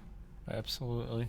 Turns out playing a 7k forward for free, drawing a card, those are all very good things. You can search for it. You can do a lot of things with Pain here. As a card game player, I absolutely love drawing cards and untapping my resources. Dane here from Ruben, nice. Wondering what Joshua has over there in his hand. Maybe Joshua's thinking my hand's too good to let him look at this. Let's see. Well, he has the Valifor, so he's, I think, debating whether or not he wants to cast the Valifor in response, because he would be able to kill the Viking and the Zidane. Yep. You really have to ask if that's like the choice that he's considering. The other thing is also if he casts the Valifor now. Okay. And there's the play Brian had mentioned earlier, shutting off the attack from the Cloud of Darkness here. Wasn't going to allow Ruben to take that Citra there. Ruben taking a look at that Tidus, making sure he understands it completely. But opting to pick the Valifor that he already knew was in his hand. I think that that's probably the primary reason that Zidane was cast there. Now he's decided to set aside the cards, just kind of help telegraph. These are the cards that can attack this turn. 2 of them were just played, and 1 actually was declared that it could not attack due to Citra's ability.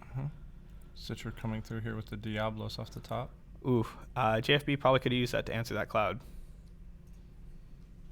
Let's see how Joshua responds here.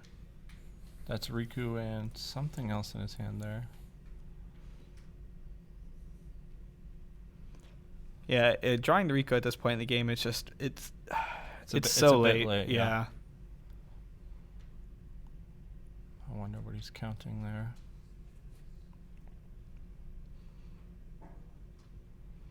Now it looks Ash? like Yeah, he drew Riku also and Ash, drew yeah. Ash, but I really don't know what Ash helps him to accomplish here. While being a very good card, we've seen a lot this weekend. Every card has the right time and a wrong time, and this may be the wrong time for it. Yeah, I mean, he could consider casting it to help him to find the right card. You know, just casting it, going to combat, activating a backup that he used to cast it, and then drawing and discarding a card. Maybe getting rid of something that was fairly dead. He's looking at that Tidus in hand right here. I wonder if he's hoping to bounce that pain or maybe the Mion together, hoping to dig even further into his deck, trying to find an answer. Yeah, I think he's going to Just cast the going for the Riku Riku, first. okay. I think you cast the Riku first. And then your pain becomes more powerful on the second cast. Correct. I like that. Opting for. Bouncing probably pain in my own, right? Yep.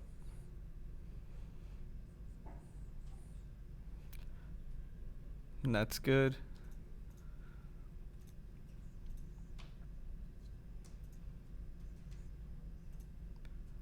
All right, this is starting to maybe bode a little bit of good news for Josh.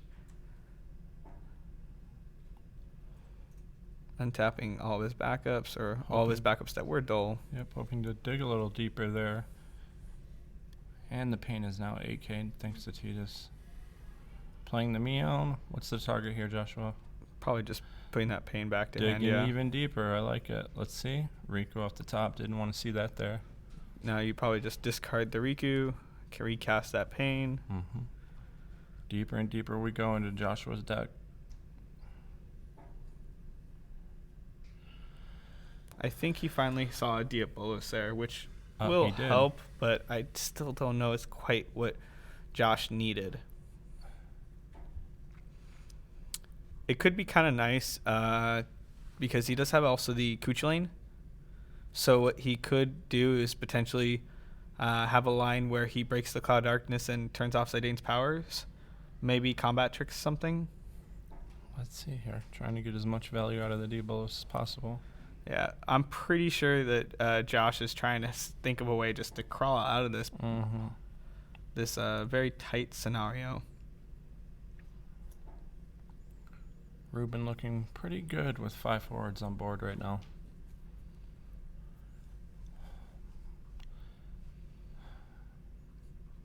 Yeah, 5 forwards, 4 backups, and a full grip.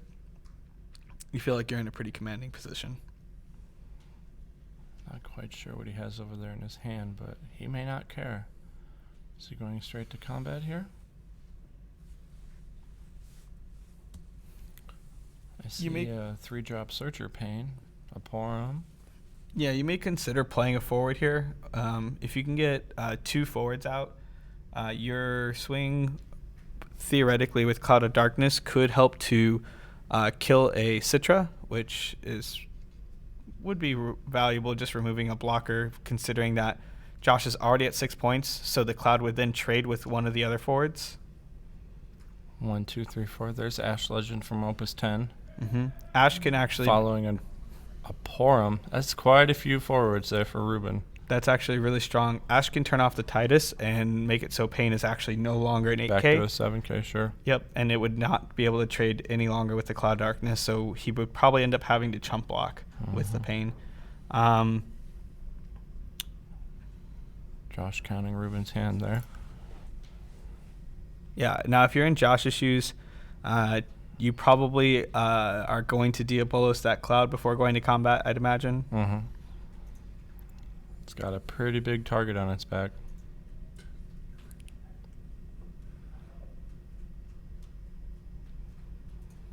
Okay, let's see what his modes are here.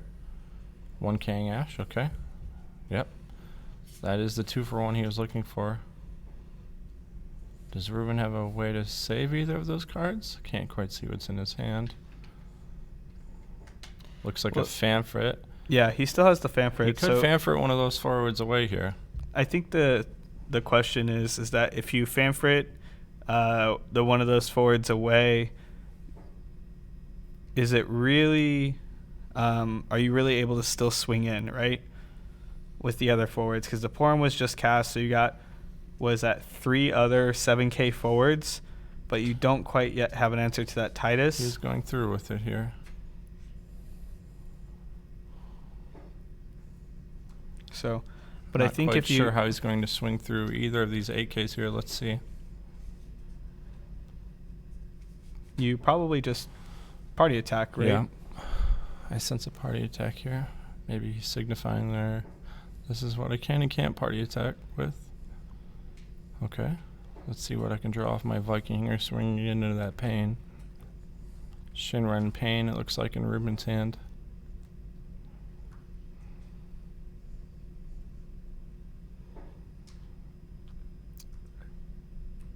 Now you just block again, right, with the Pain here? Because the Titus has taken 0 damage? Or Looking to split the damage there. Quorum That was just came cast his out. turn, yeah.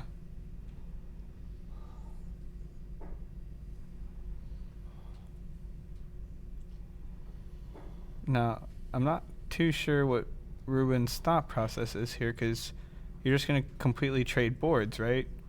I don't think Well, Ruben let's really see had to here. do that if he party attacked. But JFB could draw something very juicy. Is that a Valfor Fina? That's pretty good. Well, JFE is not quite out of it yet. Pretty good when it comes to not losing this next turn, so let's see what he feels like doing here.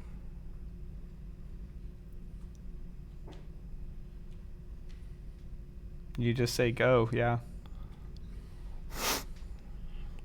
Valafor is much cheaper removal than that Fina, so there's also a chance that Ruben could cast something like a Viking that Joshua will get to double down on the removal with.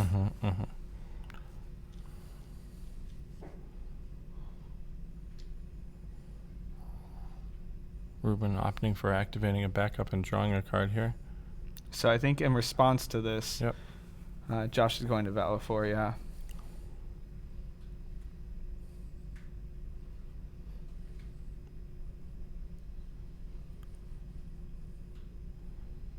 Looking to want the Fanfare here? I think the Diabolos, yeah. It's a fairly safe removal. And currently, being that you only have one forward out, I don't know that Fanfret's really what you want. Citro. Grabbing another summon here, going for Fanfret. He might not have any other targets, but Fanfret's still pretty solid. JFB has to put out more than one forward. Otherwise, Fanfret kind of just wins the game. He drew into Fina Ash there? Yes, sir.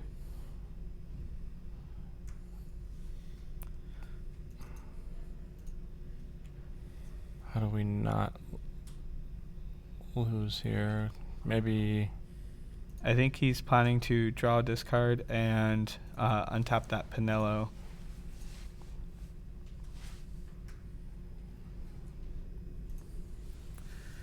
Ruben looks like he's tapped a backup. He's considering maybe a... no, okay.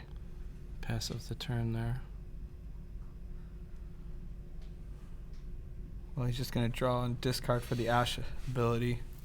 Okay. Yep, Josh, he said Going he to game can't 2. win. So. Joshua understood he had no out there. Yeah.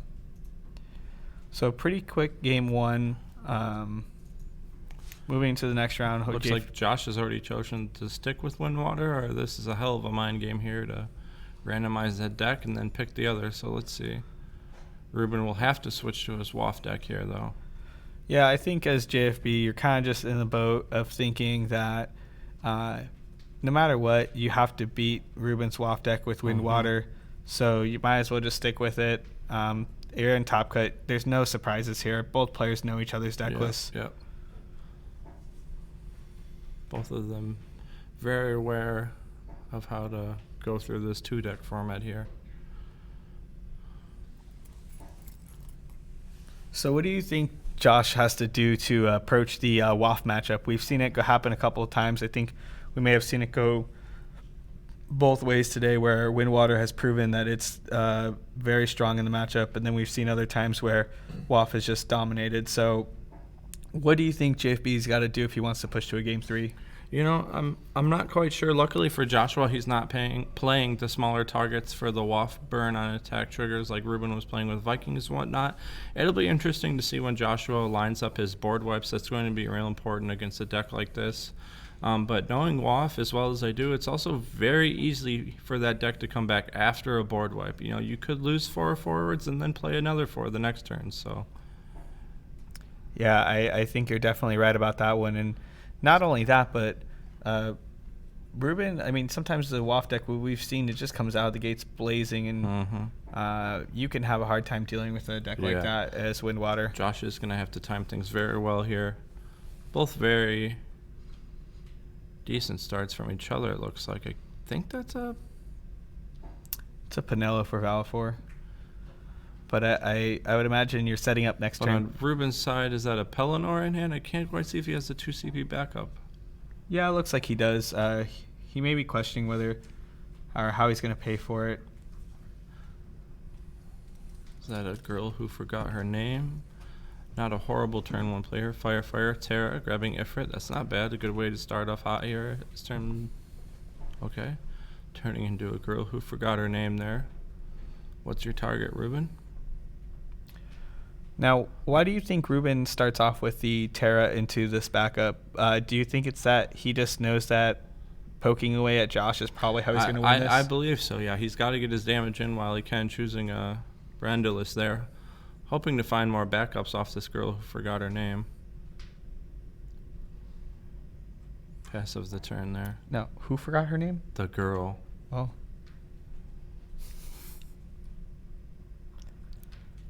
Josh following up with the brother there.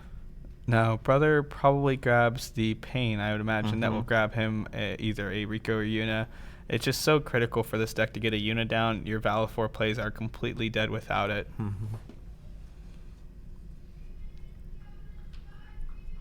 Ruben is playing one of the Waff variants that comes along with a couple of Mist Dragon. We've seen that card a lot this weekend. Very good at both shutting off all the summons in Windwater's break zone, getting rid of all the break zone forwards for Waff. So that card has really peaked this weekend. And speak of the devil, there it is.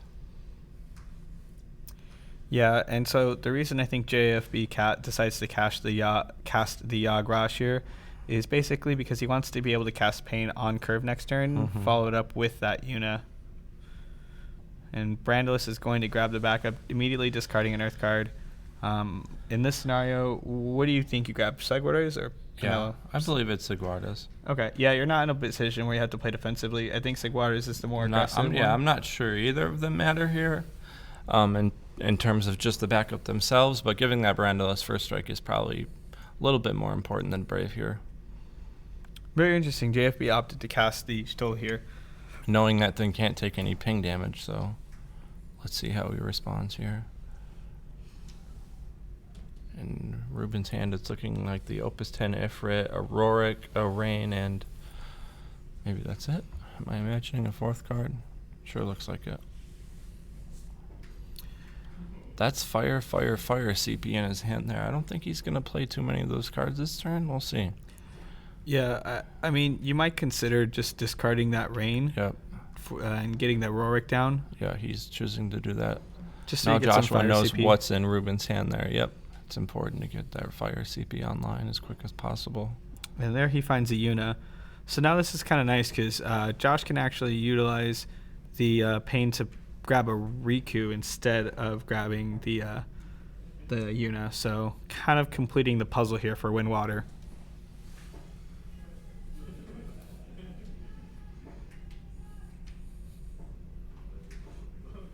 Josh there selecting his target. It's the Riku just as we imagined. Telling Ruben, I'm not afraid of you. I'm going to swing with this Yatsola. Yeah, he's just activating it. Yep.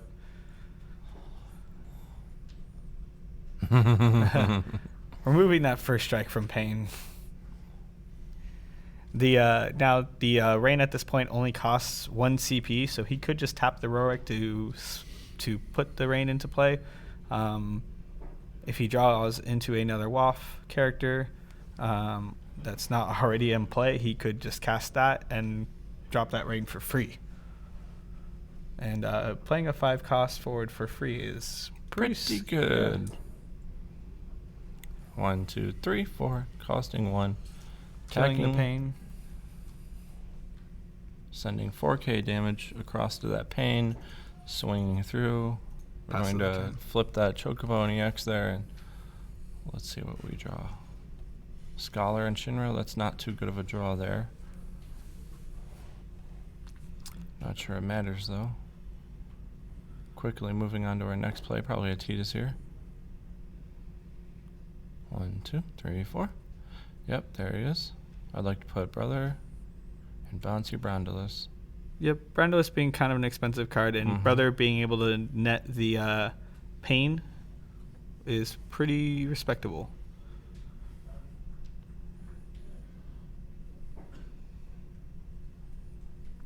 Now, do you see him casting the pain this turn? Knowing him like I do, I believe so. Yeah, that's a fair assessment. We want to dig deeper into that deck.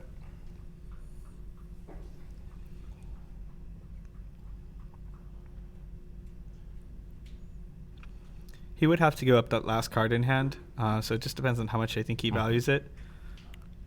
And let's see. Oh, JFB passing turn there. Burckley was right. He does value that card a little bit more than normal, we'll say. That is a Lon and a Seraphy top deck for Ruben there. That is pretty good with the rain already on the field. Lon's going to come out and be a 7K first striker, I believe there. There's no Libro or anything in his hand. Yep.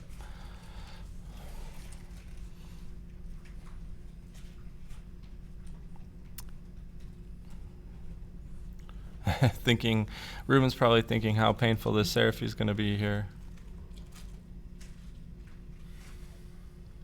Yeah, I don't know how many incredible targets JFB actually has in there. I believe I may have noticed earlier a Fina in his hand. I don't know if I have seen him draw in or discard it. That might be the last card he's holding on to. For JFB on his side of the field, it would be really nice if he is able to top deck maybe into, if that is the Fina, he could top deck into a Citra, which would then he could cast into Valifor, into the Fina, and kind of just board wipe Ruben. It would at least do a number towards or at least be a start towards putting him back in this game. Yeah. Ruben opting for the Opus 10 Infert there, looking to 8K that Titus and pump his forward by a couple K. Are you we interested canceling it? I think that's the play here. Now, Terra will hit that Titus for 2K, so you could potentially just cast the Lon, and if you're really that concerned, I mean, it doesn't matter. You really just swing away with the Lon, right? It's got first strike. Ruben's deck looking real nice with those Opus 10 full arts there. Now, Kuchulain he uses to remove the powers of rain so that these forwards aren't going to be hitting Titus for 4K, and Lon no longer has haste. Or 7K power, right? No, he still does. You're right. Ooh, he blanked the other Citra. one. Ooh, that's a pretty good flip there. I'm looking to find this Valifor. Is there a board wipe following this on the next turn?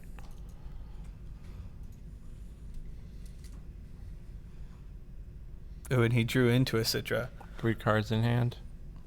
So he could, I believe, board wipe here. He has access to Citra. He has the Valifor in hand. Plus he has a Penilla that's online. That's a lot of damage he could dish out. Joshua planning out his turn there.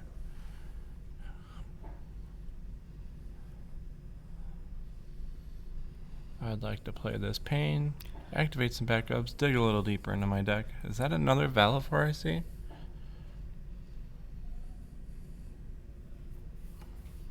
Yep. It is.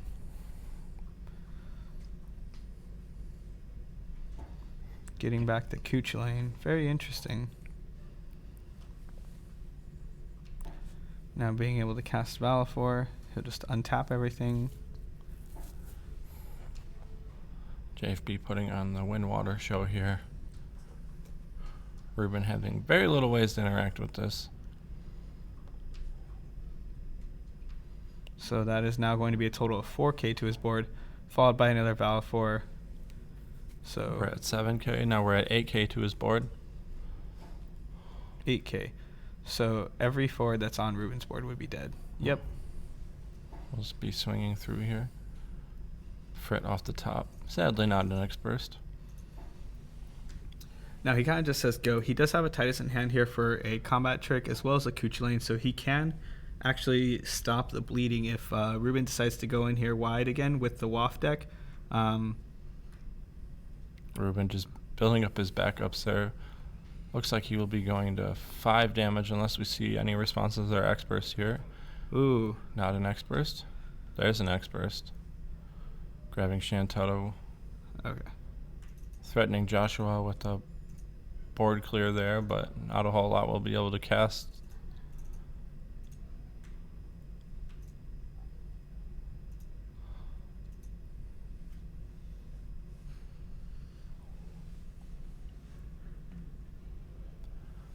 Ruben's kind of debating when he wants to get back. I think almost in every scenario, you kind of just grab that rain, right?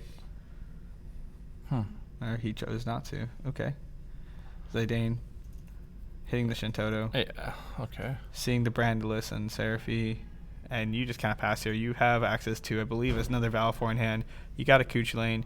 You have the Diabolos. Tight accessibility.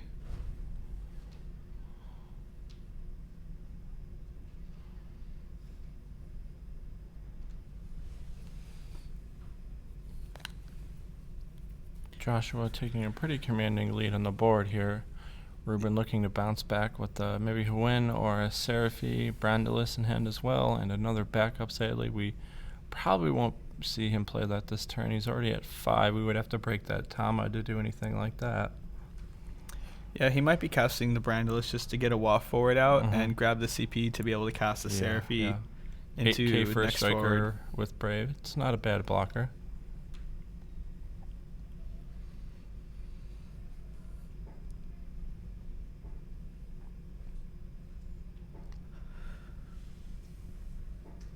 These players have plenty of time He is left. breaking the Tama. Costing him 1 Earth CP, looking to grab any Waft forward. There's the Waft forward. That rain is going to come down for very cheap here, potentially free if we put something else down here.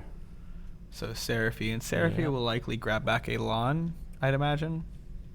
Looking to explode here with Waft characters. Probably grab Y'shtola, yeah.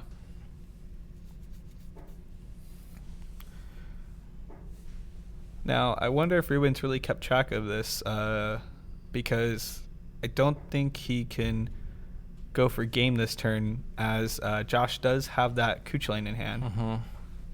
Josh's hand being that summon we had mentioned, the Y'shtola he had grabbed off the Seraphy.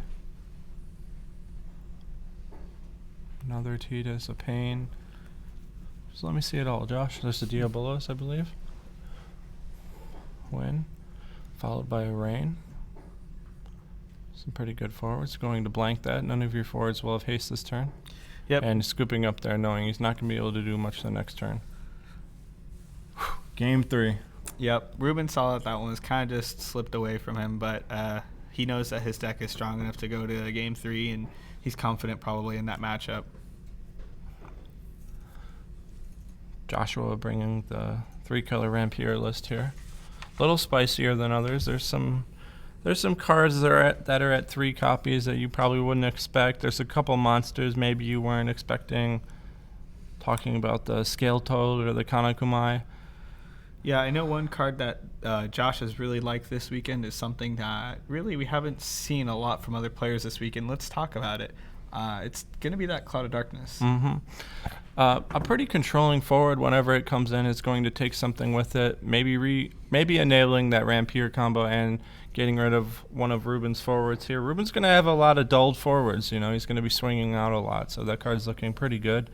And a lot of people think of Cloud of Darkness. Oh, the other one there, that's the water one. We're hoping for the ice one. But a lot of people think of the Opus 10 Cloud of Darkness as having, you know, a downfall on swing there with its attack trigger, but Josh is able to get rid of that downfall there by playing monsters. So monsters that don't matter whether they're dull or frozen. Yep. They're still going to do what they want to do. Yeah, and so the timing in which Josh decides Game to 3, gentlemen. cast that Cloud of Darkness is going to be absolutely critical.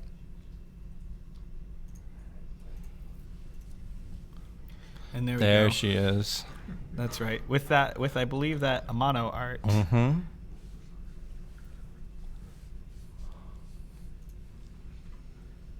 Now, if you're sitting in Josh's corner, he's got lots of 3 CP search backups. You know, I want to touch on another card we haven't seen too often this weekend, and he just drew it. That's the Hein coming. Josh is a big fan of that card. How do you feel about it here in the WAF matchup? Well, I like the card and I like to catch up both, so it's definitely very good. I'd imagine here he's casting this to probably grab the Rampierre, because he's already got the Shantoto in hand. Yep, and you're probably going to discard the Citaclan Goalie, get it down fairly quickly. I'm not positive.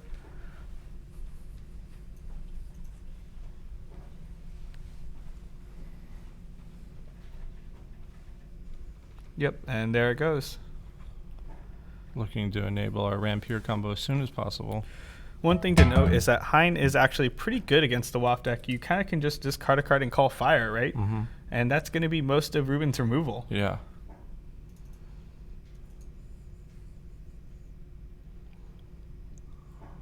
Hein going to be shutting off all the targeting, all the damage he wants to with that. And, you know, being a 9K isn't a bad thing at the end of the day. Yeah, I think here you might want to consider either getting the Hein out or getting all your colors online. And I think that's what Josh is considering. Looks like he's going for... Yep. Searching for a monster here. Let's see. Yep, Scale Toad. He knows this card's going to help control Ruben's hand. Yeah, I like the choice in Scale Toad here. It says that Ruben can't really sit back and stockpile WAF forwards anymore. He has to kind of just commit at some point. And probably very soon. Mm-hmm. That was a Nogmalata for those at home finding the Scale Toad there. One of the new cards we received in Opus 10 here. You know, monsters have been waiting for a buff, and being able to tutor for a monster is pretty good.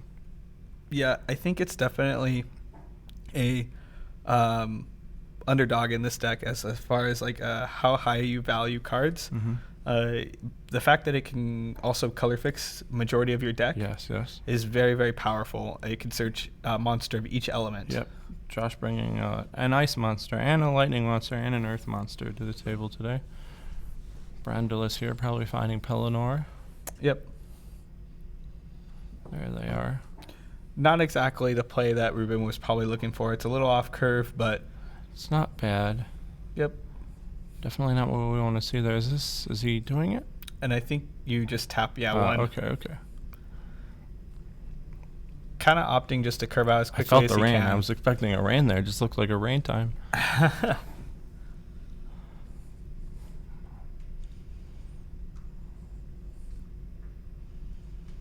Scale Toad there to try and control the hand of Ruben. Yeah.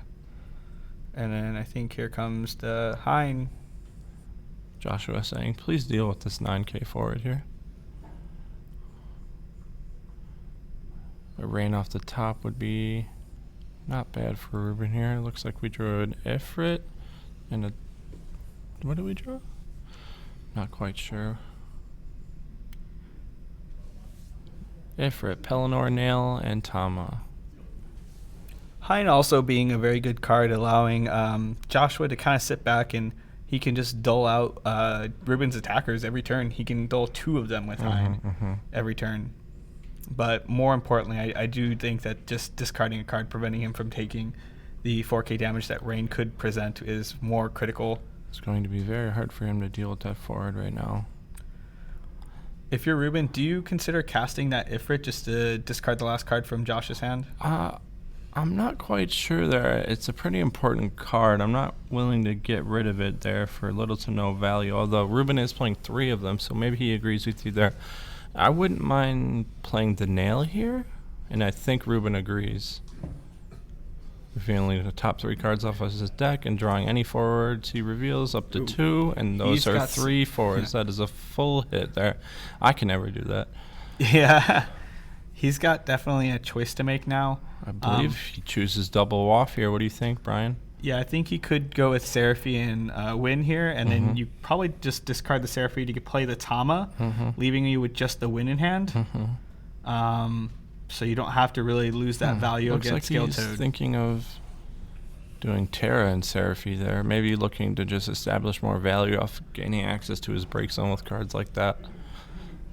Yeah, it's pretty good. I think that the reason you would probably decide to keep the Tama is that, or sorry, decide to keep the Terra is that you can recur the win much easier than you can recur the Terra. Yeah. Ruben probably thinking one step ahead of us there. A hearty backup from Joshua. That's going to reveal the top card of his deck. If it's a character, he's going to draw one. Turns out all the cards in Joshua's deck are characters. Yep. Josh just decided this week, and he was so good that he would put all the summons into one of his decks.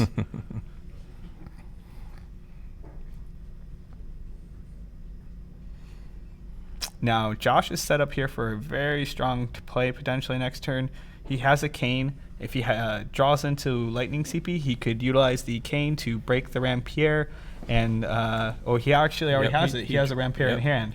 Drew it off the Hurdy there, I believe. Yep, so he could use the discard the Rampier to cast Cane, breaking Rampier, killing the Brandilis, and getting the Shantoto out. Looking to take something with his Shantoto there or bring something back from his break zone. Ooh, Gabranth's going to probably grab a Rain here, I'd imagine. I think so, yes. Very safe to say.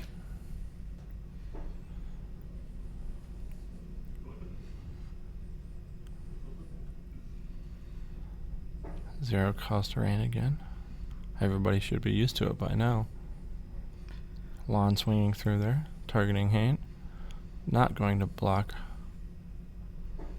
He's opting not to discard a card just yet. Yeah. I think he wants to see Ruben prove he has it all here.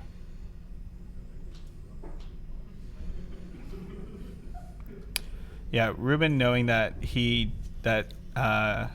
Josh knowing that Ruben doesn't have another waft forward to ping at the Hein with is makes it so that he just knows he doesn't have to discard a card without Nail breaking any backups or Ruben Joshua having drawing a follow-up. Renoa there. That's a pretty good card to pair with the Opus 10 Shantoto. Let's see here. I smell a Cane coming in, getting rid of our Rampier. Yep. Enabling our FF11. Forward coming in for free. Probably What's the targeting that target? Rain. Yep. Yeah. 1 and 2. There's the Shantoto. Josh being able to bring back something of 3 costs or less from his break zone, or breaking something of 3 costs or less on Ruben's side.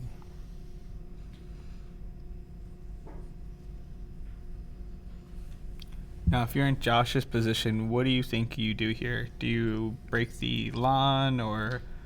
I'm not quite sure. I mean, Lon is a valid target, but it's not too crazy to get rid of here.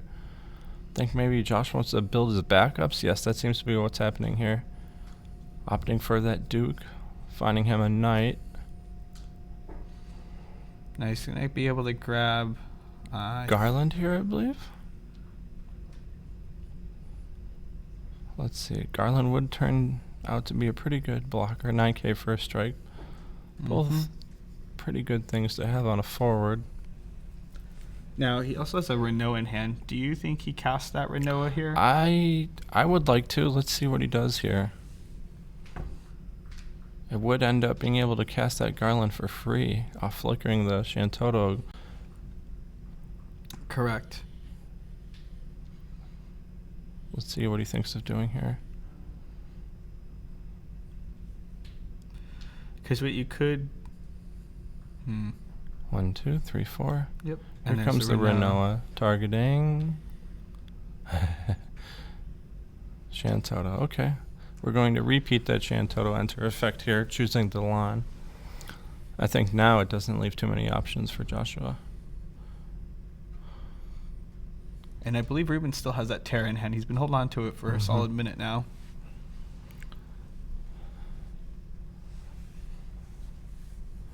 Be interesting how he goes through his next turn knowing there's a Scale Toad on the field. Knowing he'll have to be less than 2 cards in hand at the end of his turn.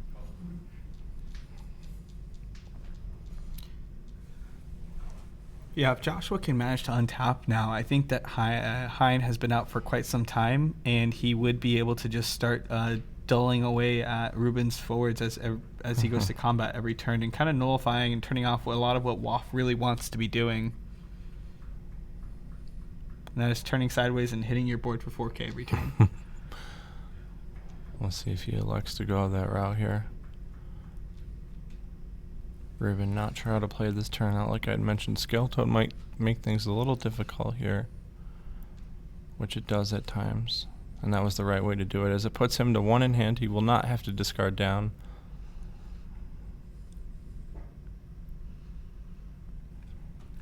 I think Leaving all of his backups up there as well. Nail swinging through is pretty good here. Let's see how Joshua is able to handle that 9K. I think he has to accept that he's taking the damage, because if he ends up blocking with that, he would definitely lose whatever he has, because the Ifrit would kill a forward and pump his nail. So if Josh decided to block with the Hind, then he would lose his Hind, which has kind of been a lifesaver for him so far. So I don't think it's what you want to be doing. Let's see here how he goes through the rest of combat. Almost 40 minutes left on the clock. These gentlemen have plenty of time left. It's more than a single round of Swiss. Ruben thinking maybe I swing with my Brandolus here. That is a 7K, I believe. There's no Pelennor under his hand. 7K first strike. Not bad. Yep.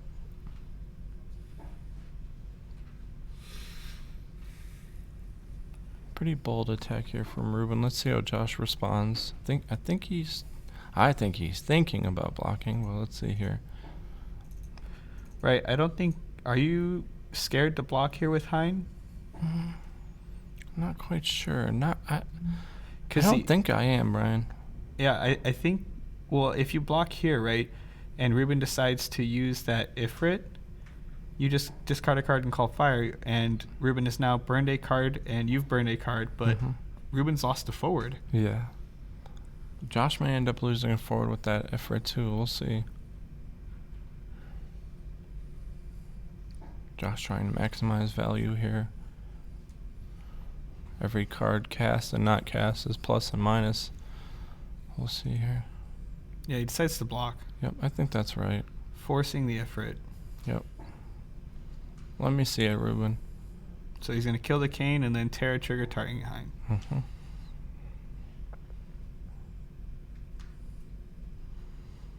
So you lose the Cane, but you save your Hind. I think that's worth it. I would agree. Considering how powerful that Ifrit is, you burning it and kind of just forcing it out of Ruben's hand is really strong. Is there a way to deal with this nail here? Ooh, that was a cloud of darkness. Gosh. Speak of the devil, there she is, right on time. And I think you might just sack the Scale Toad here, Yep, yeah. Pretty decent way to deal with that nail as well. Scale Toad has already done its job as far as Josh is considering. Yeah, I don't know of a way that Ruben has to duel any other forwards with no cards in hand. That was a snap on the Scale Toad there. I think he's just deciding whether or not he wanted to use the Nail's ability on the way out. Swinging through there with our Renoa. Got to get the damage while we can. 2 cards from Ruben.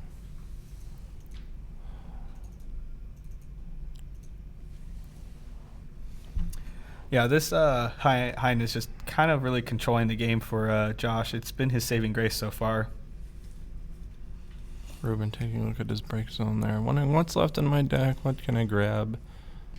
Yeah, he's got a Tama out, so he could opt to use the Tama. Could be even more in his hand, right? Maybe Yep. a Seraphy. Maybe a Kusith. Looking to grab a forward from his break. Let's see here. Haven't quite gotten a look at the 2 cards in Ruben's hand yet. Yeah, I'm not too sure. I don't think it's going to be a Seraphy, just for the simple fact that, he didn't look at Josh's break zone. Oh, okay. It's neither. Yeah. We were wrong entirely. Looks like it's an Opus 10 Ifrit. Yeah, I think he's just doing that to evaluate what options he has for Tama, if he wants to break Tama at the end of Josh's turn. Ooh, that's a pretty good attacker there. I would agree. It's just too bad that Hurdy isn't live yet. I don't think we've seen an Alua.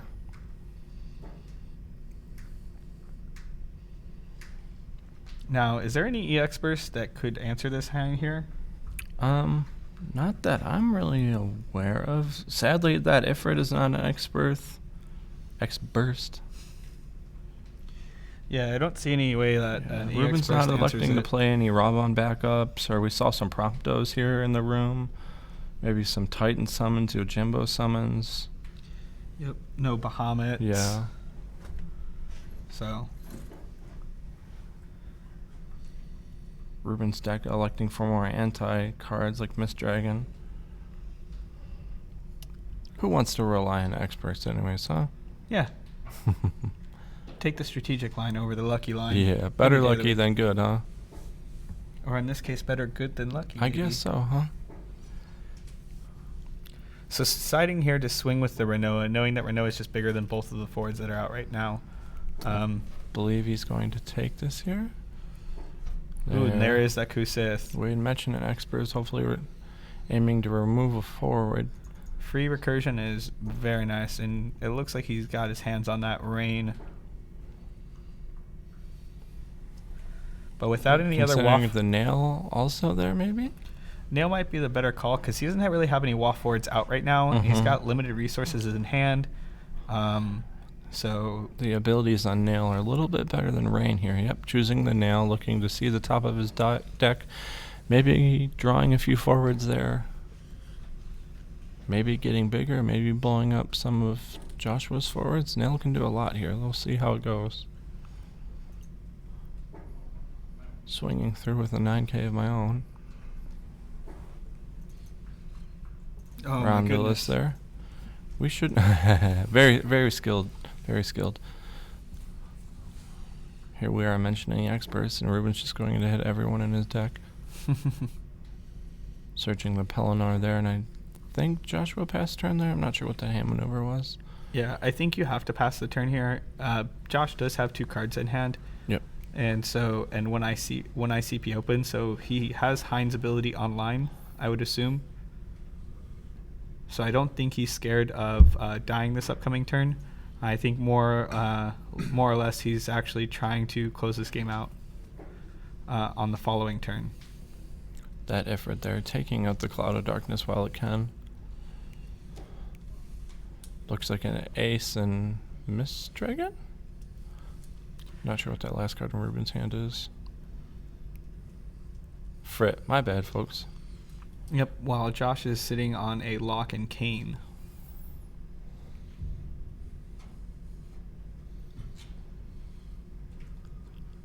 Nail proving to be a hard card to take care of on Joshua's side.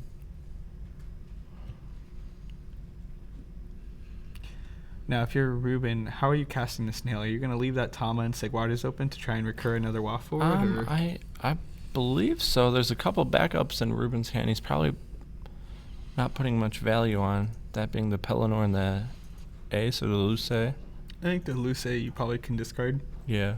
You already have one in play.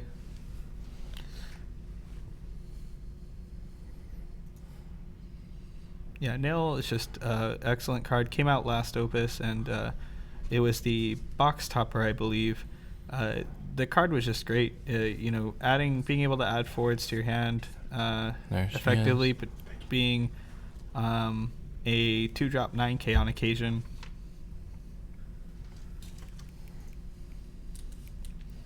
All right. So this is going to be some exciting news we have for everybody at home. We just got a couple of results in. Matt, you want to go ahead and make that announcement? I'll start with this one. Yabuchi took it a convincing 2-0 over Harigai. That's too bad. Harigai dropping out of the tournament here, and Yabuchi going forward into top 4. And this one might come as a surprise to a lot of you at home, but Nicholas Leroy has gone 2-1 over Alex Hancock, last year's world champion. So we will not have a repeat champion this year.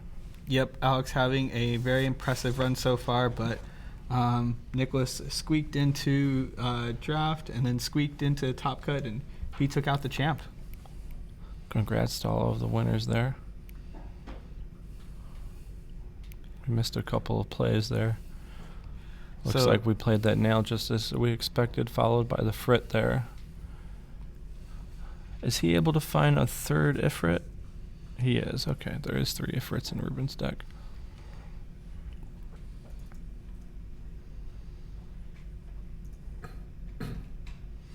And he's going to go ahead and pass the turn. Now, How are you going to deal with this 9K, Joshua? Cane and Dashola, maybe? Let's see he here. does have a cane. Ooh, double Cloud of Darkness. That won't do it. Or will it do it? Is there a way to play that Cloud of Darkness and dull the nail off Hein? Not that I know of. Card's good, but it's got to hit a dull forward, so... Well, I'm saying you can dull it with the Hein effect, correct? Yeah, he can. But is Not- that worth it? I don't... that's the kind of the question. It could be. If you use Hein's ability to dull the nail, though, it could leave you susceptible Mm-hmm. on the following... on Ruben's turn to the Not sort of quite aggression sure what's of in Waff. Joshua's hand here, if he's able to do that or not.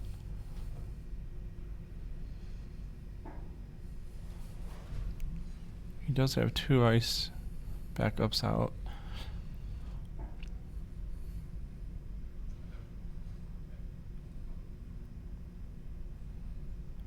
You see that Star Sybil in Josh's backup lineup. Would it be pretty good to play some forwards for free? Yeah, Let's see if he takes advantage of that here. and not quite seeing another Lua has been fairly brutal, I would say, so far. Okay, just an 8K pass here from Joshua. This is turning into quite the board state. Try and match this, Ruben, he says.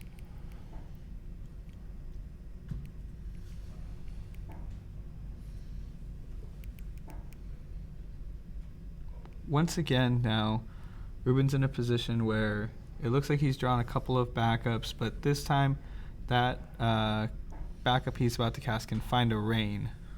There And, she is, that girl who forgot her name again. Yep. Now, I believe, is that the second rain, or is this the third one this game? I believe it's the second. Right.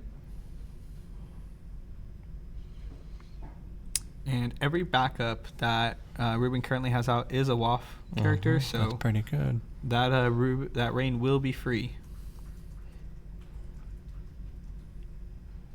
It's also worth mentioning that the Frit is Waff, so the Frit, when it gets to attack, Sadly, will that hit for rain 4. can't get to -1, you know? Yeah.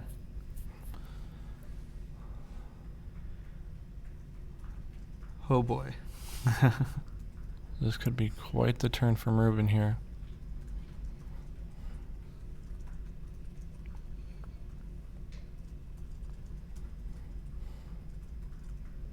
He's going to swing away with that nail. Very big Josh body. will be going to 5 here, flipping a Saguardis. Now, Ruben has only a few cards in hand here. Gabranth, Ace, and Terra. One of those cards we can't really play. 2 of those cards we can't really play. If you're in Josh's shoes, do you kind of high roll it and at the end of Ruben's turn use Hein's ability to dole out 2 forwards of Ruben's? I'm not quite sure here. And then, because then Hein would be able to untap and dole 2 more. You would then have 4 forwards to go in potentially for lethal. Let's see here. I'm not sure that's a play Joshua can make here. Chooses not to.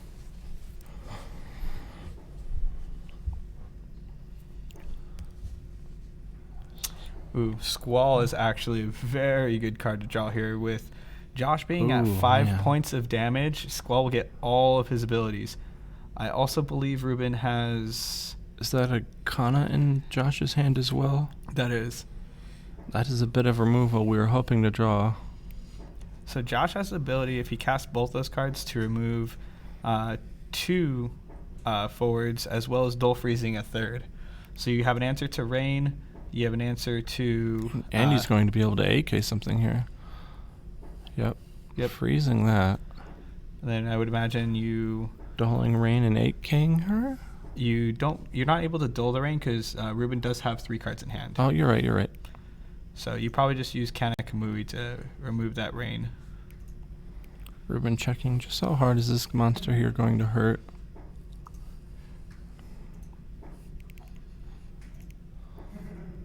Joshua showing off that new damage mechanic we have here in Final Fantasy TCG. Pretty well, with 2 cards that just got quite a bit better because of all the damage he's taken. Breaking the shield of Alua here. And then, Gabranthus ability. For 6.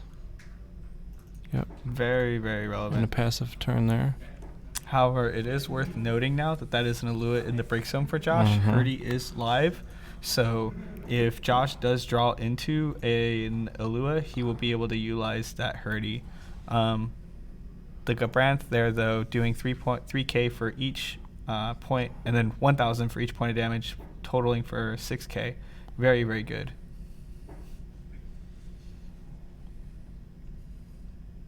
Ruben here wanting to find a win. Another Rain in hand. It looks like Rain, Frit, Terra, and Ace still.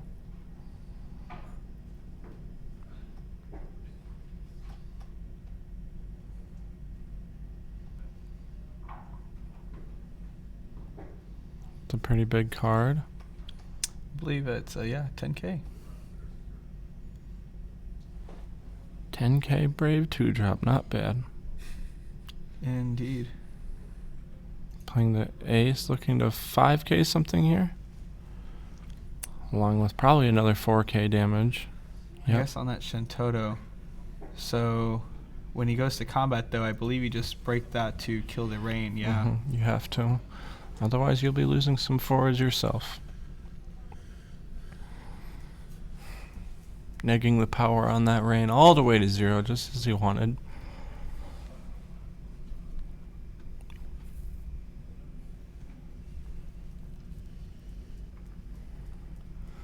Alright, and I'm not sure we've got, looks like a Frit still in Ruben's hand. I'm not quite sure what Frit the and other Terra, card. yeah, he's not able to play either of them. I guess maybe one of the downfalls of this deck and that Oh, it's not a Ruben's Terra, playing. he got rid of it. My mistake. It's if that you- other Rain. Oh, okay. One of the interesting things to, I guess, note about Ruben's deck is that you have so many 3-ofs on the forward lineup that you are bound to draw into some duplicates, but it also does boost the consistency of what you're playing, right? No, that's why people like me and Matthew Okamoto like playing 1-ofs, huh? Oh, and there's the Shoal, Brian. There it is. Okay. That top deck Alua and Hurdy finding a Shoal here. Let's see if he's able to make something happen from that here. I wonder if he's trying to math to figure out if he can cast Count of Kamui and Ilua this turn. He's got the Cane in hand plus a lightning backup, so that's 2 sources of lightning, so I would imagine he's able to cast both cards.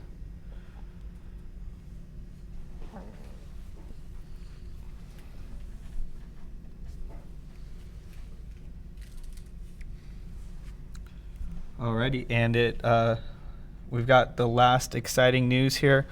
Before we finish up this game on stream, it looks like Yamada was able to take it down over Chris Matiski. So Yamada will be moving on to the semifinals.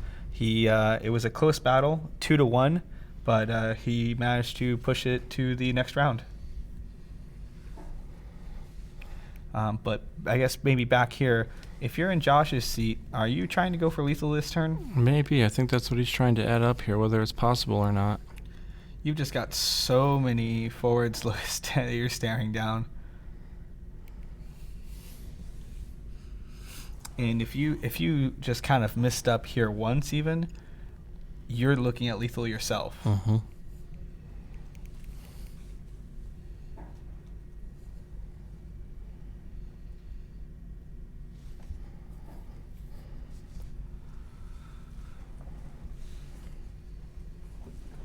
One thing that also could be interesting that Josh could consider doing is, I don't think Hein's ability is once per turn. So if he casts the Alua, what he could do is he could use Hein's ability to dull 2 forwards, right?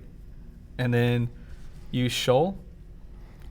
Ruben activate does the have a Hein. pretty good padding left on his damage, being at only 3. He would be safe to take some damage. Let's see what Joshua's able to do here. I do like your hind play, though. Yep. You get to shoal, restand the hind, and then duel the last two forwards. Do it again. Why not? I don't think he's planning on doing that, though. He tapped that hurdy, signifying that... do you think he meant to do that? I'm not sure.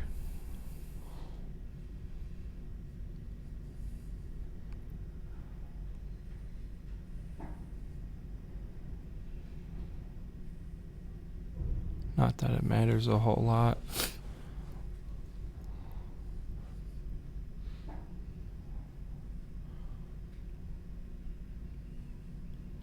Now here the Kana Kamui could bode for some issues for Ruben, because he obviously would want to recast that rain that he has in hand, but I'm sure Kana Kamui will stop any of the waft shenanigans dead in its tracks.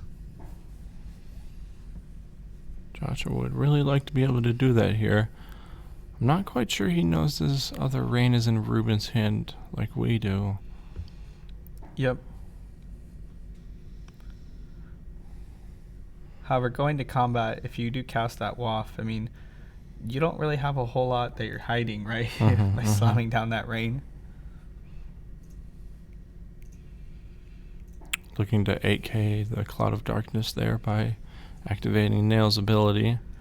Those were removed from the game.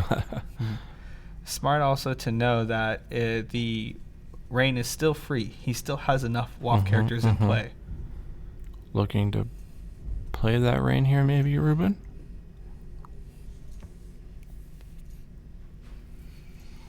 Now, do you think Ruben's going for lethal this turn? There's some large walls standing in the way of both players.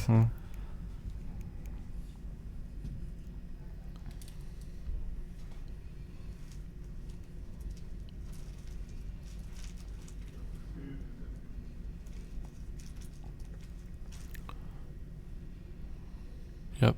As you go to combat, I'd like you to remove that rain for me, thank you. And there still is 5 other waft characters in play, Does so... Joshua still have a cane in hand? He does. Okay. Potentially looking to -8 and shoal that nail away for 10, -10 total, but Ruben will be able to pump that nail in response. Let's see. Proving to be a pretty hard card to take care of here for Joshua. Yeah, I mean, you could pump the nail in response. You would lose the power of Is there a Hind dull effect here at the end of turn? Is that what's or happening? win. Yeah, I think you dull those too. Yeah. They're just powerhouse cards. Is he looking to go for a shoal next turn?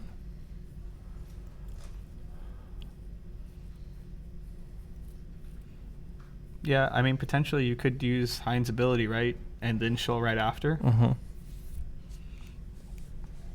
he'd give you 5 forwards to attack with. You may have called this play here, Brian. Let's see.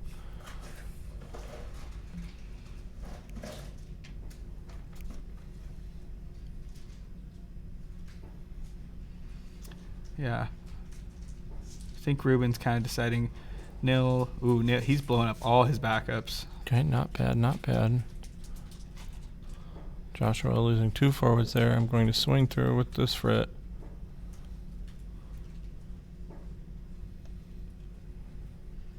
Takes the damage. Josh going to 6. Would have loved to see some experts there, but you know, you can't always.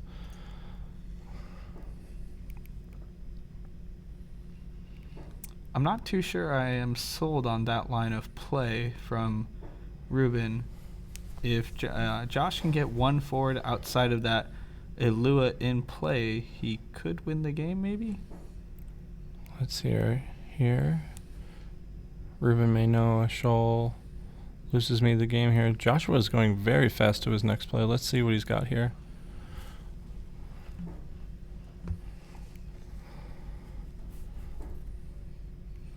I think he's trying to figure out how he's casting the cane. Oh, that's a Cloud of Darkness.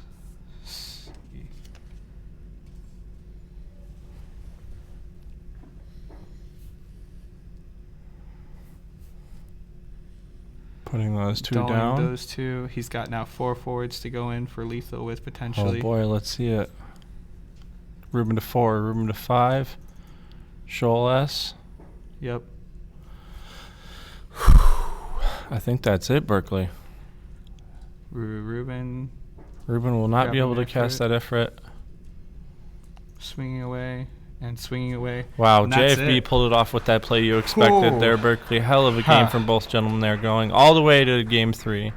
That was What a play. extremely tense. Joshua showing what that Rampier deck is capable of, actually showing what that deck and Hurdy and Alua are capable of. So we've seen Hurdy and Alua in the Agrius deck as well this weekend. So what a combo that is, coming out of nowhere to push in the final few damage Joshua needed.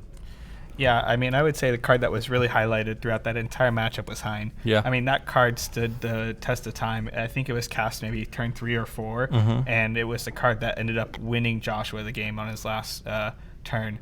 So, I mean, congratulations to Josh. Let's go ahead and get him in here for a quick interview. And then we'll have some surprises for you here while Josh is here. So Okay. don't leave us yet. We'll be back in a little bit with JFB and some surprises.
Oof, and we are back. Thank you, ladies and gentlemen, for joining us for the interview with Josh.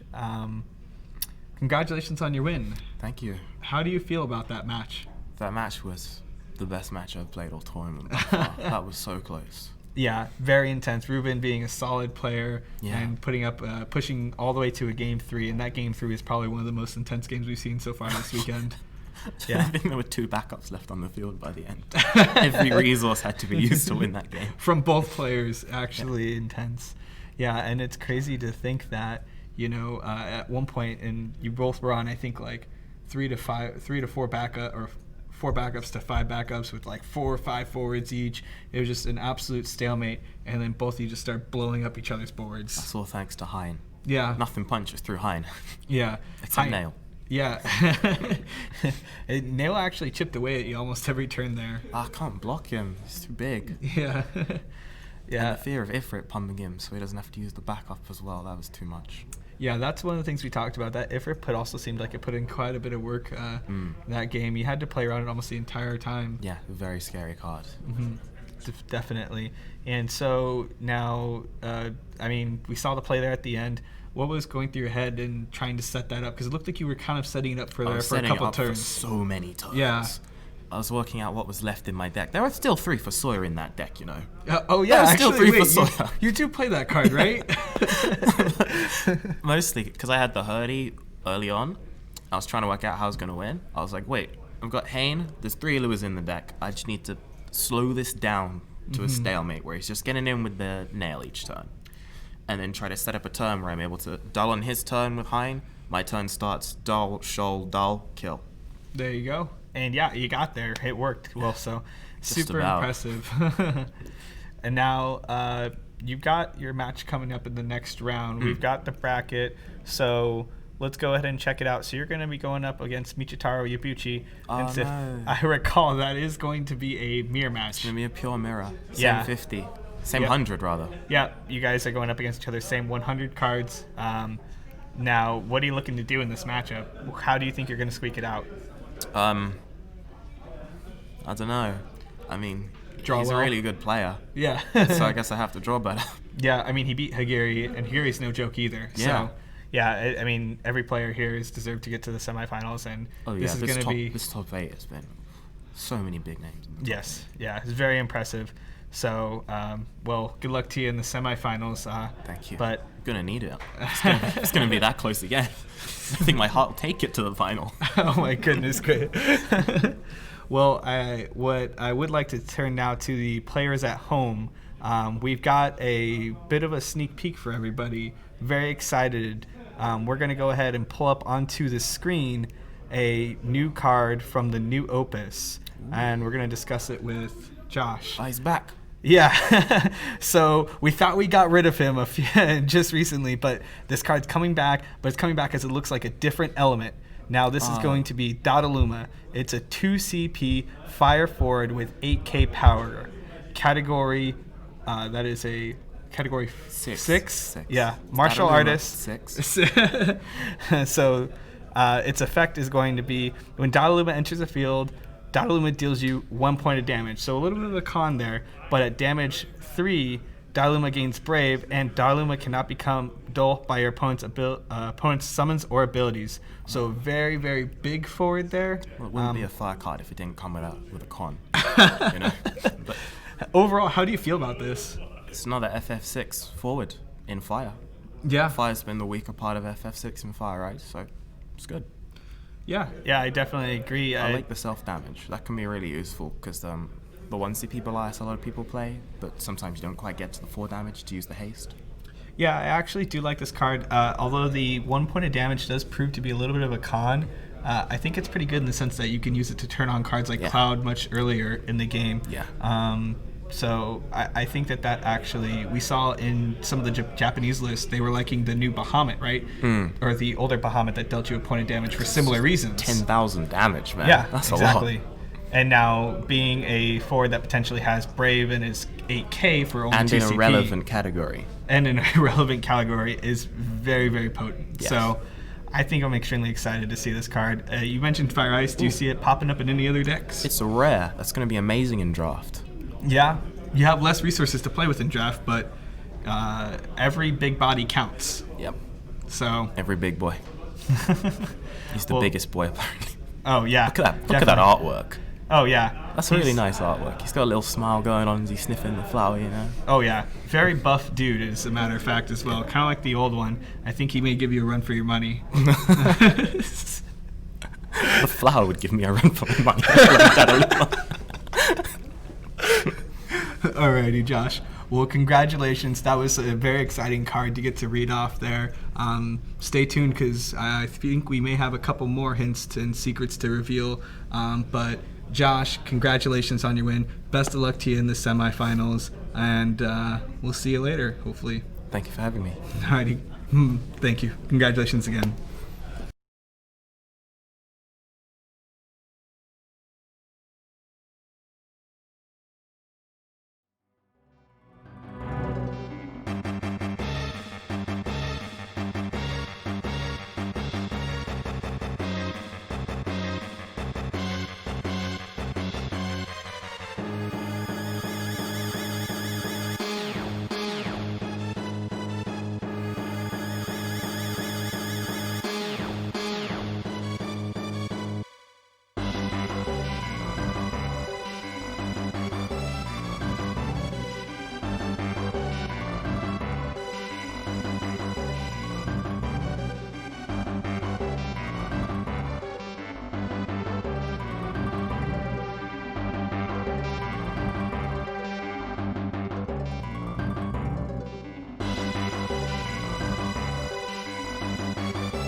And welcome back, everyone, to the Final Fantasy Trading Card Game World Championship. We're up to your semifinals here.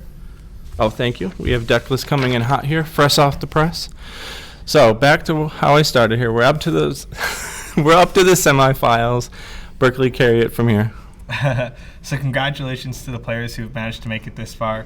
On stream this round, we're going to have Mr. Masayuki Yamada or Duncan up against Nicholas Laure he hails, I believe, from France, right? And then off camera we will have Joshua Freeman Birch duking it out with his friend, and I believe they worked on decks with each other, Michitaro Yabuchi.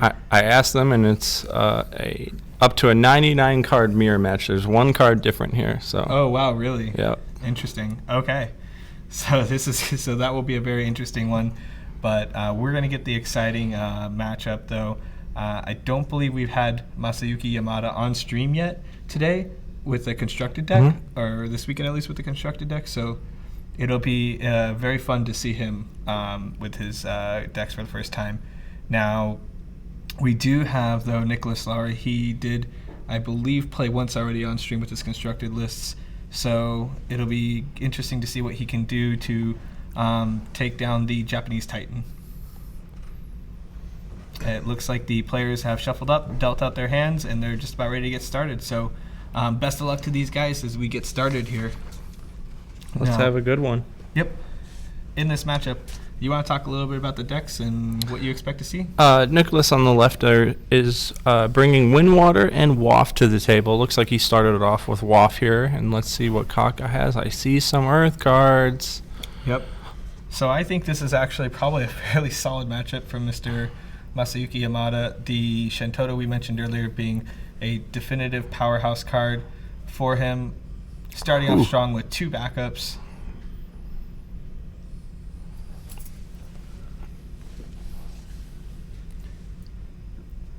Meanwhile, it looks like Nicholas is going to get a nice start. He's going to get both his colors online here. Both gentlemen starting with 2 backups here.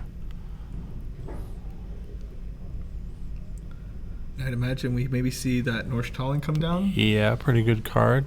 Potentially finding our 3rd and 4th backup off that. And there it is. There's our 3rd. Now what are we grabbing with this? A Watro maybe? I believe so. Eventually. Maybe.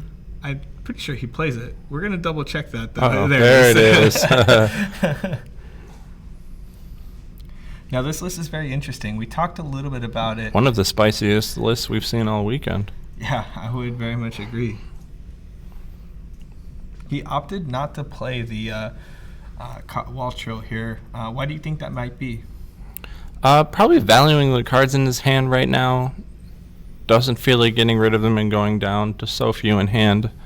There's no issue here with drawing a couple and playing it this turn. Yeah. There it is. Now, this is kind of like Artemisian for the wind element, right? Like, it'll allow you to put 2 cards to the bottom of your deck and draw the same amount. Almost half of another mulligan there. Looking like Yashtola, Unun Saganashi in his hand there, and a Hecaton and Arden. We could be slamming down that Arden pretty soon here. Nicholas following up with 1, 2, 3.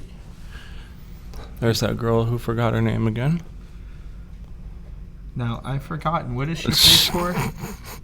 A Waft forward. Very nice. Makes sense that she's in this deck. One of those cards I had to dust off of my collection and sleeve up for probably the first time ever when Opus 10 came out here. Yeah.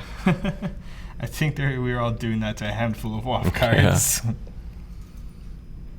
That's pretty good. Wind being one of them, but poking away, taking the first point of damage. Coming online real quick there with the Rain being played as well. Rain for 0 and a big win. Now, the Northstallen's fairly dead. Pretty easy discard if you did want to cast that Arden here. If you're in Nicholas' position, how would you answer an Arden? I'm not quite sure. I'll have to see what's in hand there. Potentially getting to a 9K would be a pretty good answer. Huen's already up there, so... Right, Arden could just free block that like all day long.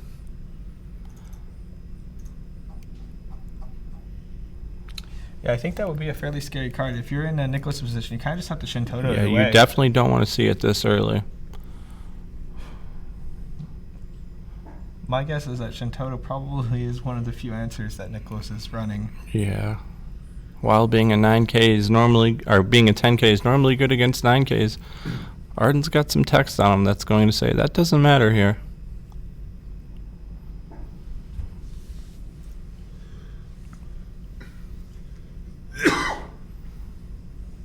Thinking about it. Seems like a 5 drop or a 7 drop here. Looks like it's a 7. Arden just happens to be 7.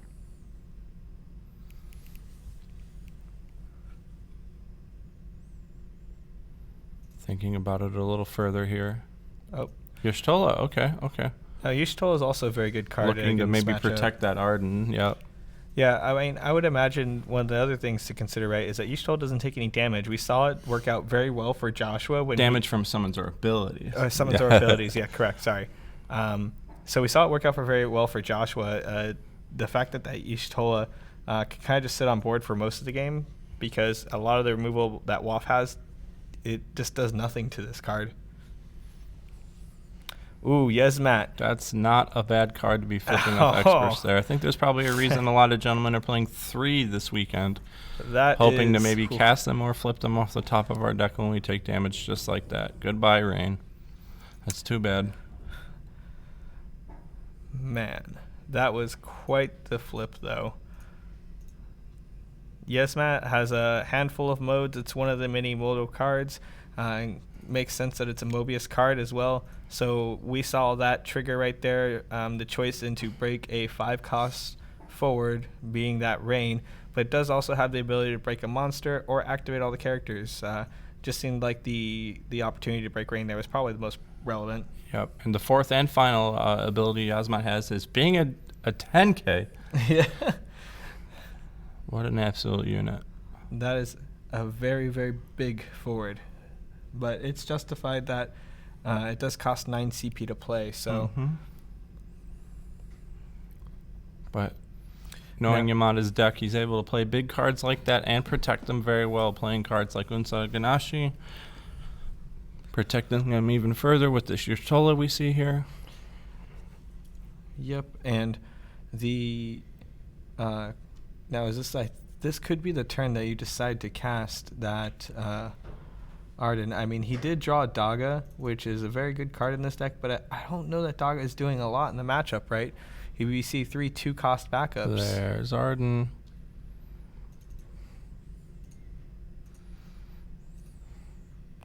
Yeah, Arden says it cannot be broken, period. Now that means that even if Win swings in after getting down another WAF character, she would be a 10K, right? So, but Arden could block and he would just not die. Just stand there and laugh at her. But Nicholas could just decide to break something, but that also is relatively punishing, right? Because you're going to be sacrificing more often than not a WAF character to get a point of damage across.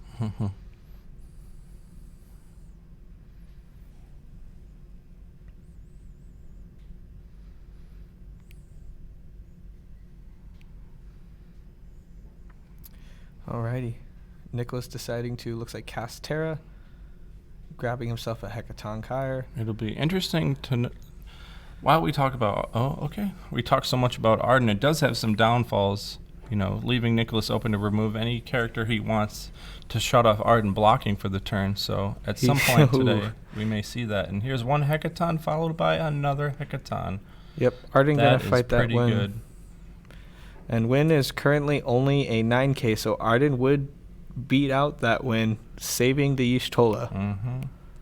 Let's see if we got a response Almost from acting Nicholas. as a counterspell there.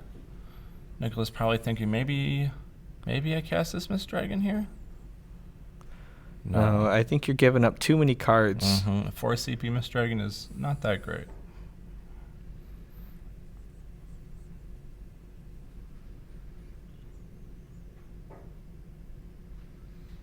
Oh man, alrighty, so just a pass. Pretty good cards to protect that Arden in hand. Ooh, that's a nice AX burst. That's going to get that win right back.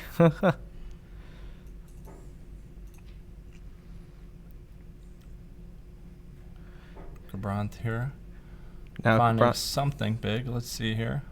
What do you think I would we're about to see here, Brian? I think Shintoto. Mm-hmm. Shintoto. Yep. There she is.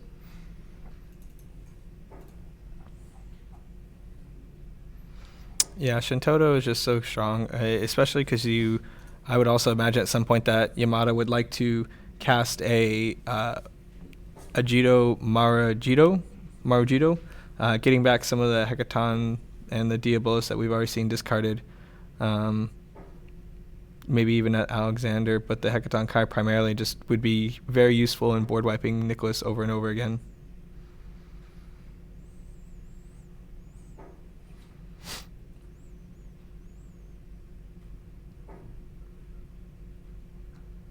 Let's see here how Nicholas responds. Got a lot of cards in hand. 1, 2. There's one.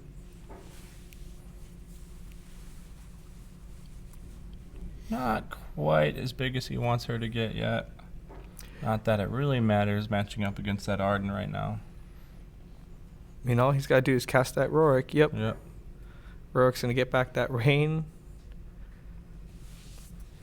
And Rain is also, it's I guess worth noting that Rain is free right now if he wanted to cast it, but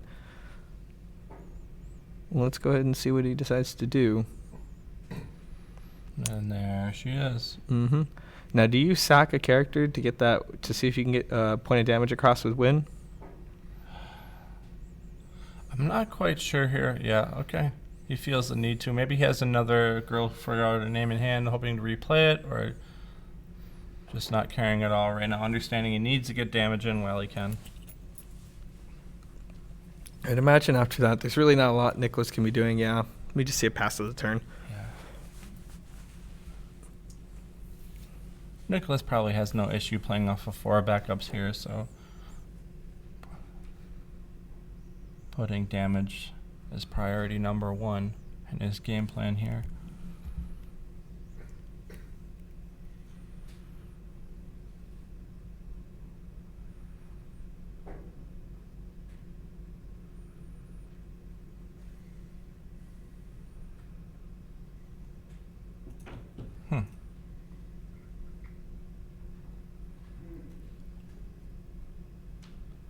Let's see here what he's thinking about.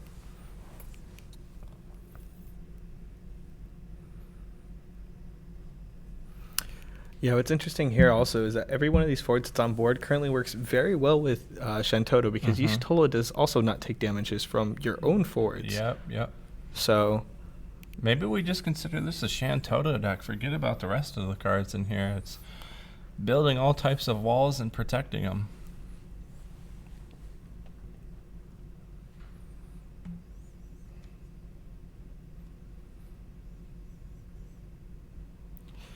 yeah, and as long as this Shantoto sticks, you have to be sitting in Nicholas's shoes and really thinking to yourself, man, this guy could have a Hecaton Kyra at any moment.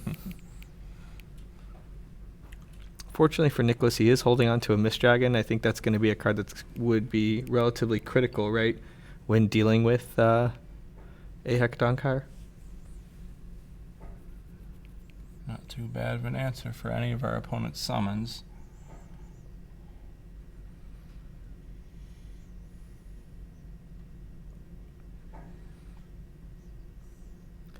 I will say that it looks like Mr. Yamada has put up quite the labyrinth for Nicholas to figure out how he's going to navigate through.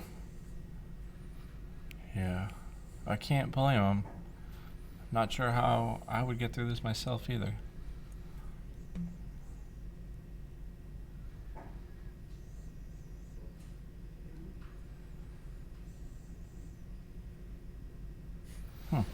So deciding to deal the 4K looks like to the Arden, followed by a block with Arden.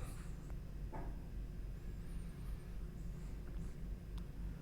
think Nicholas maybe just testing the waters there. Will you block this?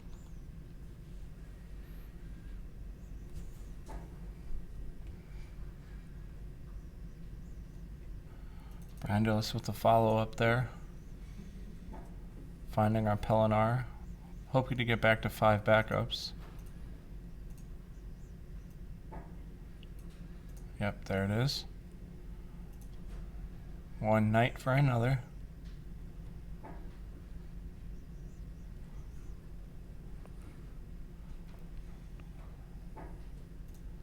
Saganashi here. What do we have?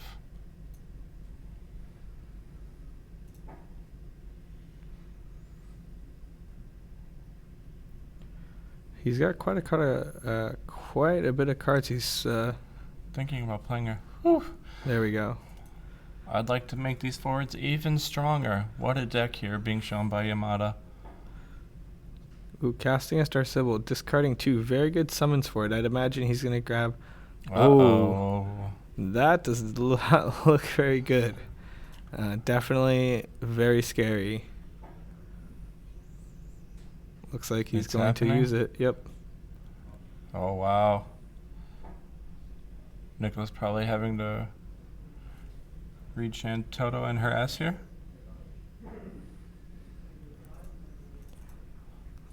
Now, Miss Dragon actually does not stop that ability, so if you're Nicholas, what do you think you can do here? You kind of just suck it up and say, yep, you got it. I'm not quite sure. No matter what you have is going to be answered by Un Takanashi or Yashitola.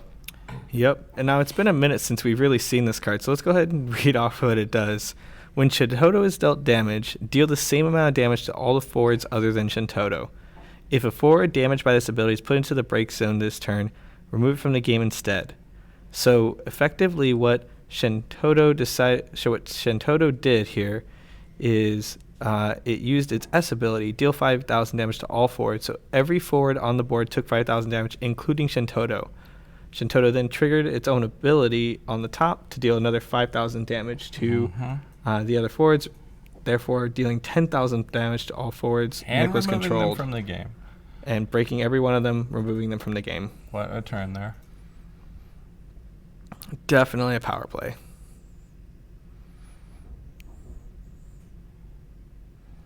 Not sure what we're trying to accomplish here with the Miss Dragon. We've got a few options on that card. I think he's going to remove the break zone. Well, he can, huh? Yep, and then I would imagine after removing the break zone, you probably want to cast that Seraphy. Sure looks like it. Hoping to play that forward with no drawback. Trying to rebound here after that Shantoto S. It's a tough decision to make, though. Now, I'm not sure what's happening, but yeah, it seems like the most viable mode, really. I mean...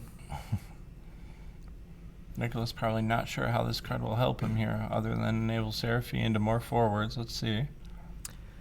Oh, canceling it. Yeah, I mean, you have to... said no thank you. You have to really value your break zone, right? This deck's very good at saying no to my opponent's plays here. Well, I think now that Mr. Yamada's got that large board wipe off and he's got Arden, it's a strong card that's going to counter a lot of what Nicholas wants to do. It's really difficult now for Nicholas to navigate his way back into the game. So you kind of have to say, That's not a bad nail flip there.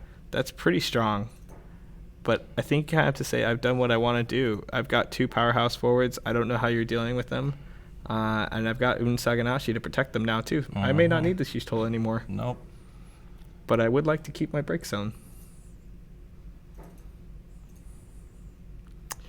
And draws into a Hecaton Kyre and Diabolos. Diabolos is looking juicy here, and there it is. Oh, yeah.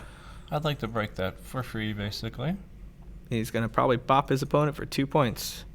Put his opponent to 4 here, I believe. Diabolos has proven to be a solid card, and we were fortunate enough to get it inside Not sure of what's a... happening here. Not swinging with Shantoto, huh? Okay. Probably afraid of the haste. Yeah, possibly. I mean, he's in complete control, looks like, of the board. There's no reason for him to really be too aggressive.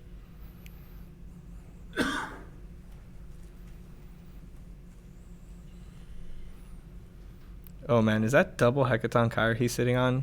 Sure looks like it, Brian. Oof. Or should I say woof? Woof. That's enough out of you.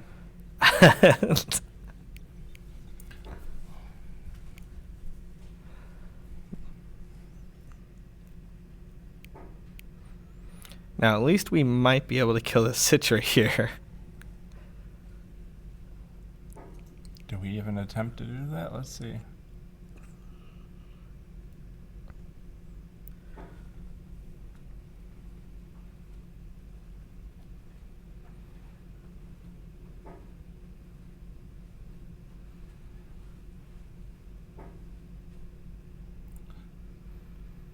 How are you going to answer this, Nicholas?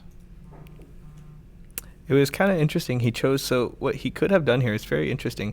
I would think that you would have wanted to have used the Ifrit while you had no board. Sure.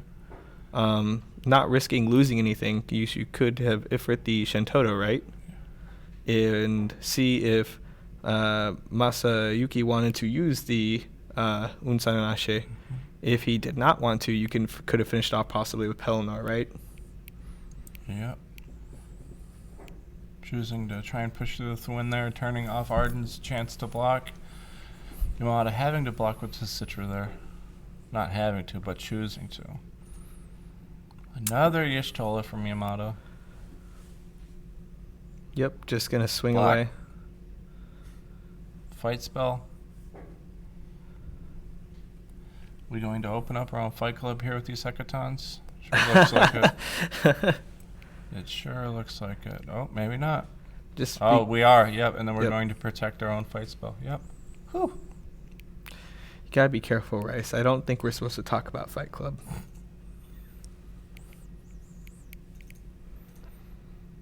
But man, this is an interesting line here. So I think cashing the Y'shtola is very smart.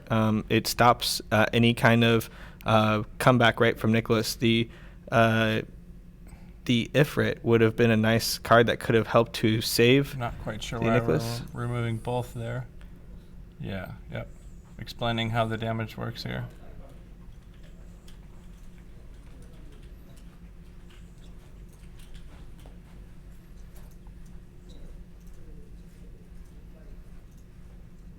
So probably declaring which one is removed and which one is not there. Sure looks like it. Yep.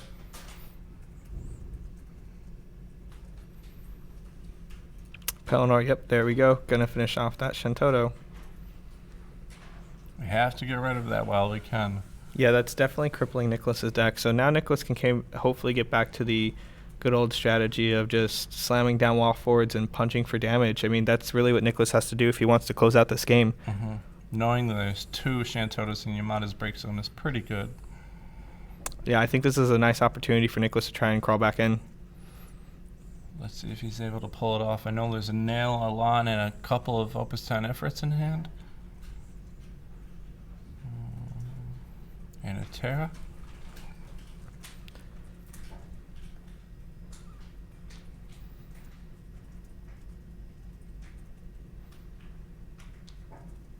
Not sure how to finish off our cards CP here. Yeah, this is just a very scary board state. The one of Arden is definitely doing work.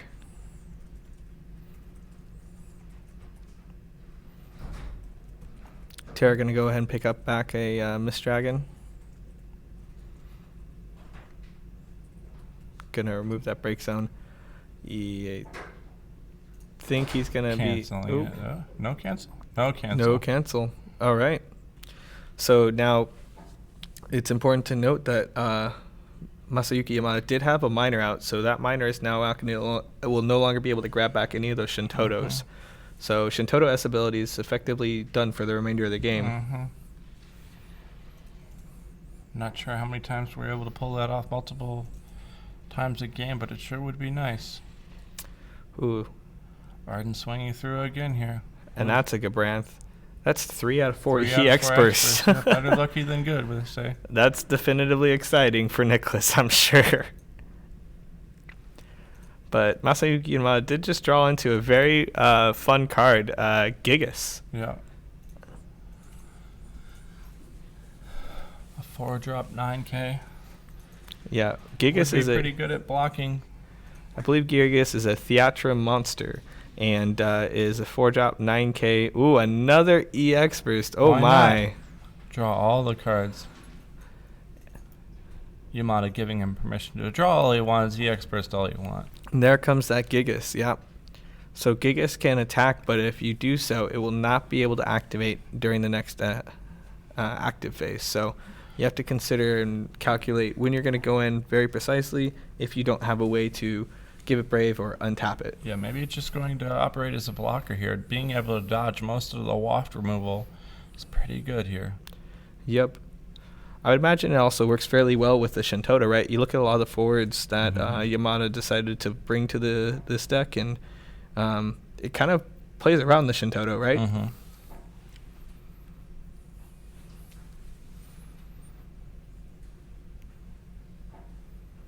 1, 2, 3.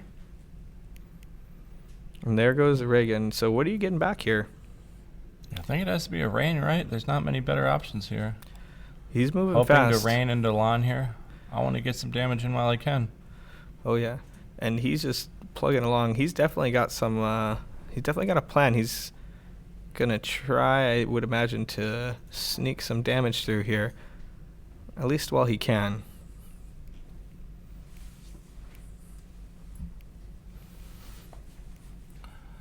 Maybe considering playing that Lon here. I'm not quite sure.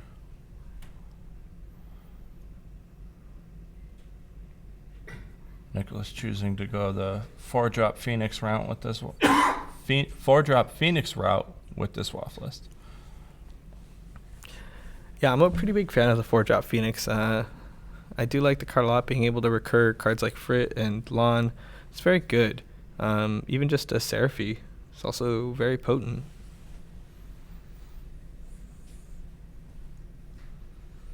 Yamada swinging through with that 9K Brave again. Yep. Nicholas saying, I guess I'll block it here. Yeah, and getting that Arden down so early basically just says, I'm going to put you on a bit of a clock here. I'm just going to keep poking away at you if you can't answer this card. Either you have to kill me faster than I can kill you, or... Oh, and there's a Yesmat. I imagine you're just going to bop that rain. Those are some pretty big forwards. Yep. Protected by Unzaganashi and Yoshitola. He's got all the protection in the world.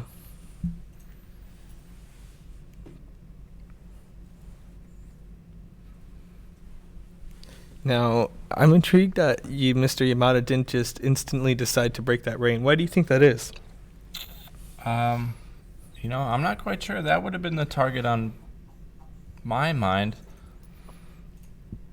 Let's see what happens here after it. Oh, and he goes with Reagan. Okay. Interesting. Now, one thing I suppose to consider here, why he opted not to go with the Rain, is that I don't think he's really scared of that card right now. It'd be very hard for Rain and any waft forward to kind of go in there and really punch away at the forwards that Mr. Yamada has, but that Reagan could potentially use its ability to shrink something. And it would be an answer to Yishtola. Yep, exactly. It could be potentially, if he has some kind of follow-up, an answer to Arden. So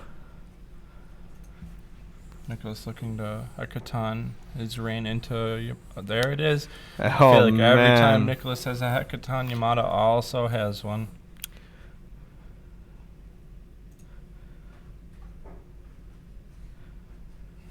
now there is an option here. I think he wants to clarify maybe that Unsaganashi, or at least what it's doing. I'm not sure. I think you're in definitely a predicament here. Yeah, he might need a translation to verify, because he does have access to Phoenix. He does have access to Ifrit in hand. So, but let's go ahead and read out this card. This card we haven't seen it quite yet today, but it's definitely quite the monster. This card says, when you put it into the break zone, choose one forward you control. It cannot be chosen by your opponent's summons or abilities. And at damage 5, people are fairly familiar with the Planet Protector ability. Basically, you get to protect all of your forwards and activate them. Yep. Definitely gross.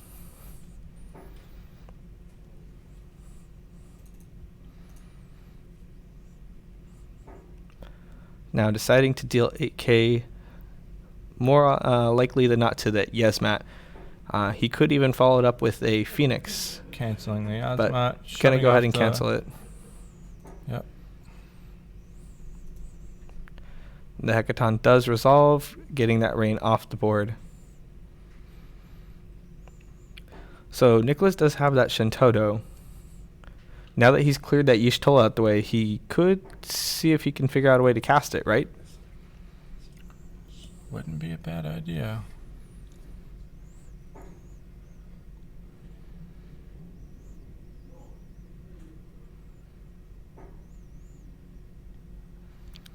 Nicholas just making sure their rain is dead there. Sadly, it is. Yep.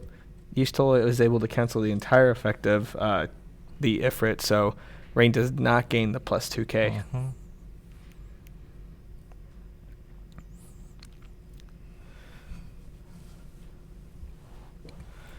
And Lon going to go ahead and swing here.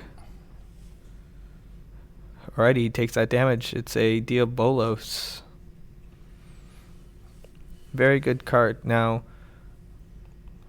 If you're worried about seeing it here, as our Yasmat's going to break a 5-drop forward every turn. Yep. Oh, and there's that Shintoto. Maybe. Oh, giving up game 1 there. He knew that Gigas was probably going to swing him, and then he wouldn't have many options after that.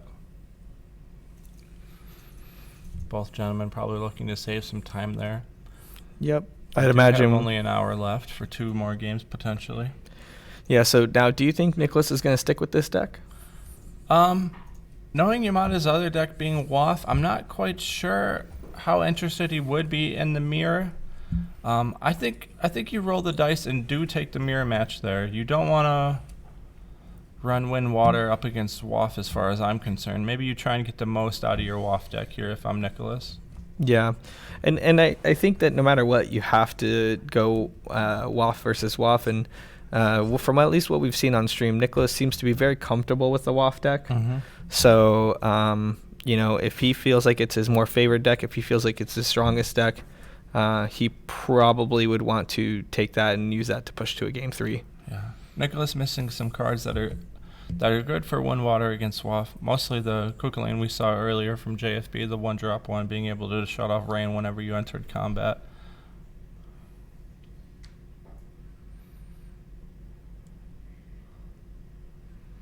All right, and it looks like players have shuffled up. They're ready to go. Going to go ahead and cut real quick before we get into the next game. Now, obviously, I'm fairly certain you opt to go first as Nicholas, right? Let me see there. He already has 2 backups. So I'd imagine you probably keep that, correct? I would.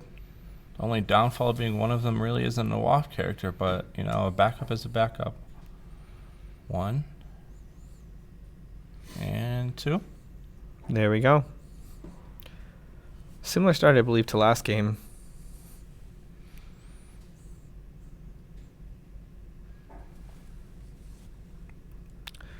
Alrighty, and 2 backups, followed by 2 Yamada backups here. Did get 2 WAF backups, though. It is important to note. Terra probably going to find this Ifrit here. Yep. A passive the turn by Nicholas there. Ooh, I think you just cast a Segwar to say go. Terra will probably attack, and he has Mr. a Mass Woman Yamada will get to use that. Now, that's a strong WAF character I don't know if we've seen yet today. Ooh, and that's a promo Lon. Wow. Whew, that's a spicy one. Yamada's deck's full of all types of cards we haven't seen too much of these days. Lon rating 3-drop, 7k, cannot be blocked by forwards with greater power than his, and cannot block forwards with greater power than his, so that could be pretty deadly when the game gets closer to the end there, not being able to be blocked by whatever's on the board, and having haste. Hopefully.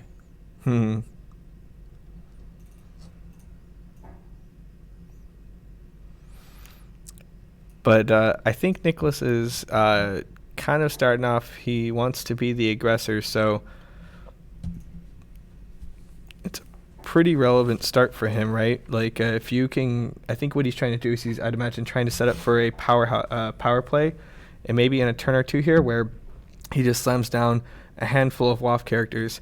One interesting card to note that we just saw him cast actually is the Hein. Now that card is we saw it do some definitive work right for JFB. Oh yeah. That card basically says that WoF no longer gets to deal 4K because you just discard a card and declare fire. Yep, and as we see there, if you discard a card, Hein cannot be chosen by summons or abilities of the named element. Not only that, but he also does not receive damage from summons or abilities of the named element this turn.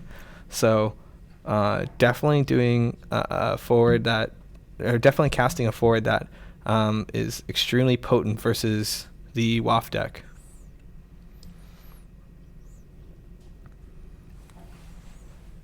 Now, Nicholas saying, I'm not scared of your Hind there. Now this card is, I believe, only a 5K, correct? Following up with something there. Now, if you're Nicholas, do you just swing with this lawn and then maybe give it first strike? He's got a Belias in hand. But the scary thing is, so does Yamada. Yeah, Yamada knows this deck and probably understands what he's trying to bluff here. Belias followed by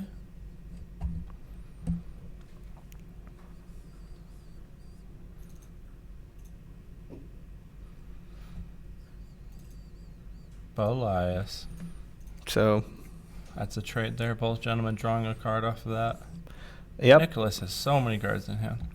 And I feel like I like that trade a little bit better for Yamada. Yamada's sitting on 5 backups, so although he loses a bigger forward, there's a lot more, I think, to be gained, right? He now has more cards in hand, as well as he gets to start determining the tempo of this game.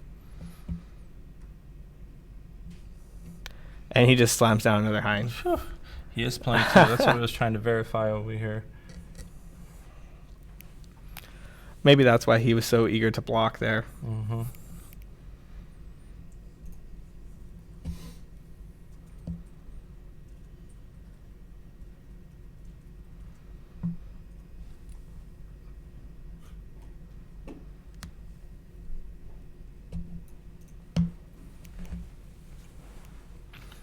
So Brando's probably going to grab us Seguardas. I'd imagine we cast it immediately here. Leave it. That's why he left 2 backups open.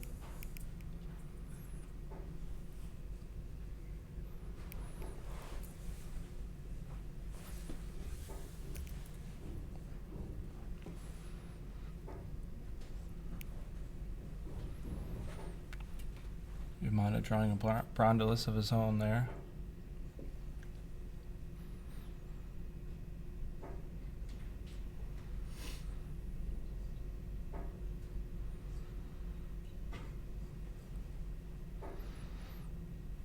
Paying 3. What do you imagine he's looking to cast here? Maybe that Brandolus? I'd imagine. Yep, looking to find just some more CP here. That's going to be an 8K first strike Brave. Not bad if you ask me.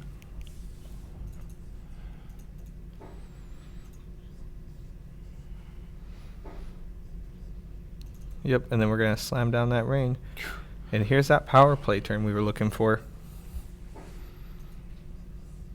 Swinging in with a couple of forwards this turn. Yep.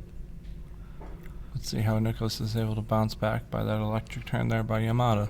And Nicholas drew into his own range, so definitely what he was probably looking to see. Oh, but opts for the Shintoto. Just says, I'm not going to deal with any of these forwards for the rest of the game, as I plan to remove them. Not a bad choice here. Nicholas does know WoF very well, and Yamada is playing some Kusith as well.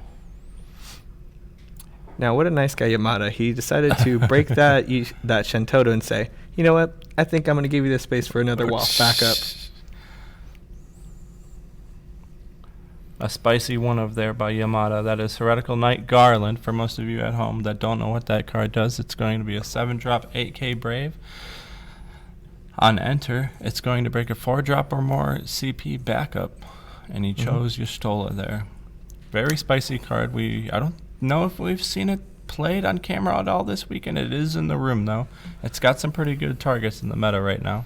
Yeah, we've seen a handful of decks bring it to stream, but I don't think anybody's actually cast it. So this has really been the first opportunity. Breaking that Shintoto, maybe I would imagine Mr. Masayuki just wanted to get like a body in play. And a Brave Body's pretty good. Luckily for Nicholas, an AK Body's pretty easy to deal with when you do a turn like this. Interesting to see these WAF boards just kind of almost trading back and forth. Now Yamada drew a 5 CP Legend Cloud there, potentially hitting a forward for 6k on enter. A card like that providing a pretty good late game for a deck like WAF. Looks like he's playing a 5-drop here. Probably like a cloud, right? I believe so. Seraphy, yep. Keeping a Belias win and another cloud in hand? Seraphy in hand. Yeah, he's got a handful of cards there, but I think the reason you kind of cast the cloud here is that it is a 9k forward, so it doesn't die to getting hit with the 4k from the rain and the lawn. Mr. Nicholas would have to cast another WAF forward and actually to be able to deal with it. He could just cast the lawn, however, or he could just swing with the lawn, swing with the rain, and then on the stack Pelennor perhaps. Or just play that. That works too. That's a big win. I would say it's a win indeed. And that win is a 10k Brave forward. Yep. This WAF deck is basically just all about it's kind of similar, I guess, or very thematic to the game. You want to kind of try and collect as many characters as you can of that category, bring them all together into one world, you may say, or board state at the very least, to really kind of just make all of your characters shine. Bit of a stretch there, but I'll allow it, friend.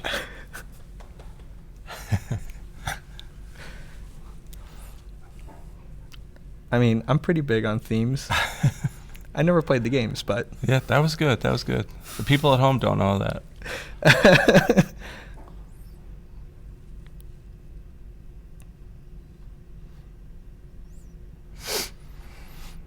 Taking damage there. Okay. Ooh, quite the expert. Does he have any targets left, though?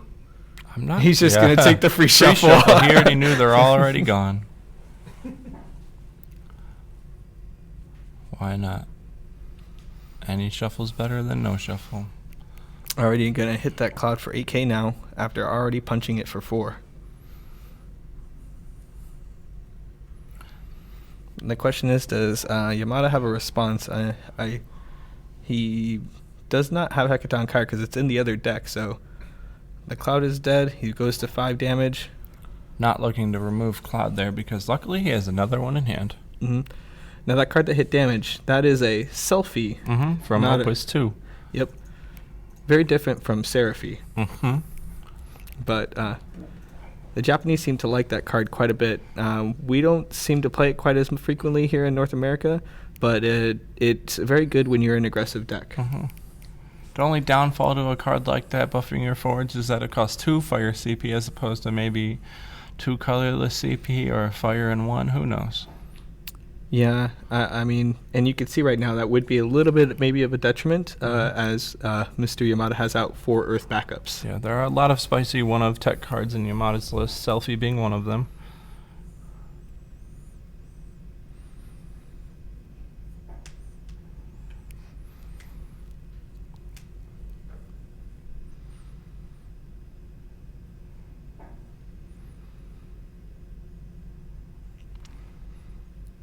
Now, I believe that's a win and rain in hand. What else can you see Yamada putting on board to kind of answer what Nicholas has got? Well, there's also a cloud in hand too, so potentially casting that this turn. It will be hitting one of Nicholas's forwards for 8k power here.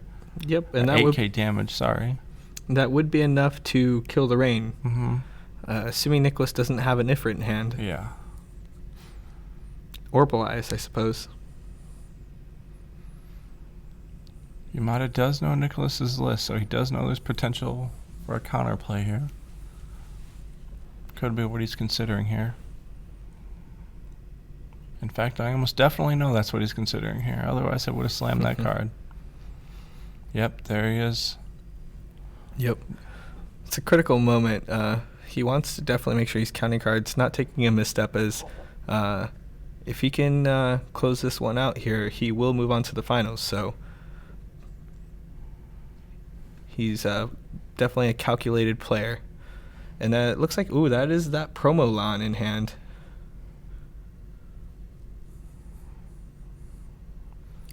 A hero from Opus 1 we haven't seen in quite a while here.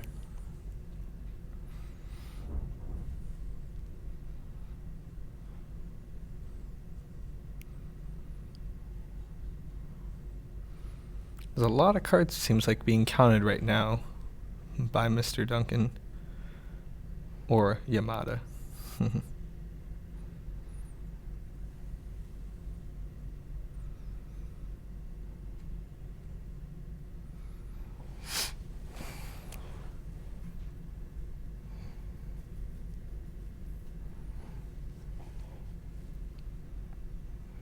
Thinking, which one of these cards do I want to send to the break zone here?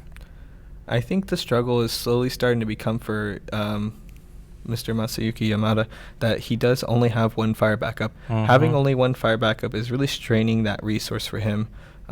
It's making it very difficult for him to decide how he needs to or how he wants to cast these cards. Making sure that obviously you have to pay for it with the appropriate CP in order to not take a misstep.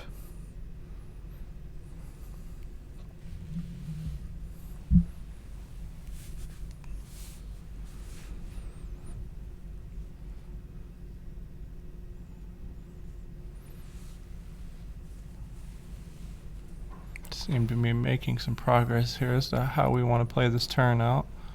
Yeah, I think that's basically how he's intending to cast the cloud.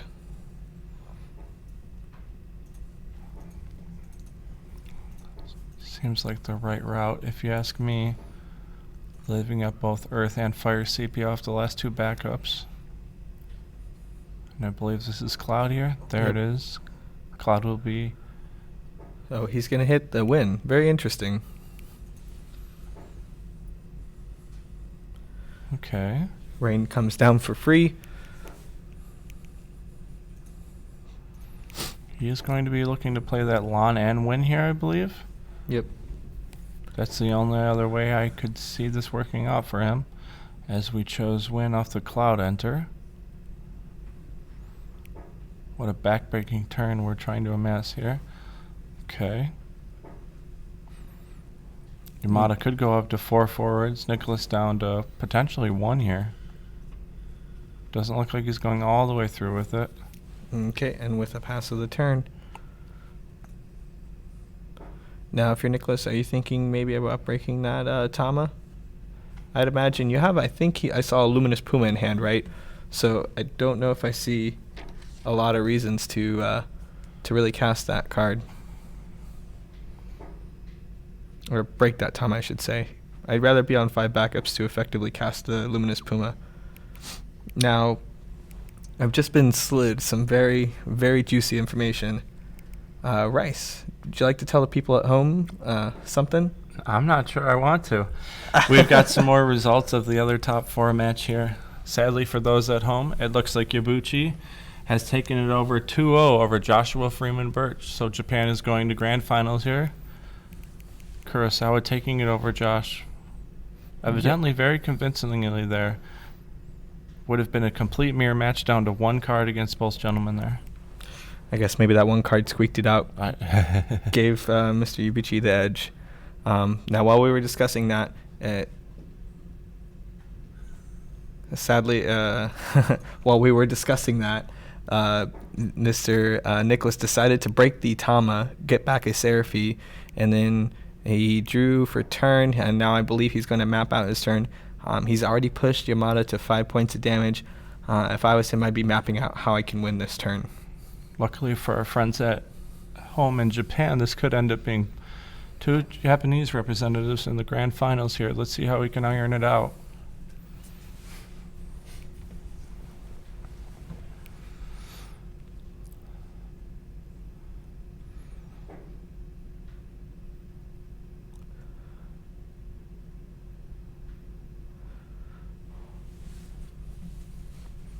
Very tense, I would imagine, in the room. Throughout the day, we've kind of heard lots of cheers, lots of excitement, and it seems like everything is really quieted down over there. Swinging through with Nicholas's rain there. Hitting the win for 4K. He does have a Belias in hand to kind of give him the first strike. He pulls that forward, and I think we're going to see that cast here.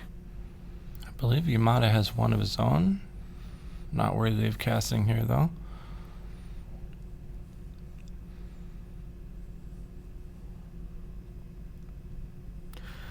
Yeah, Lon not having Brave here is kind of scary. I don't know if you can risk swinging in, but why not, he says.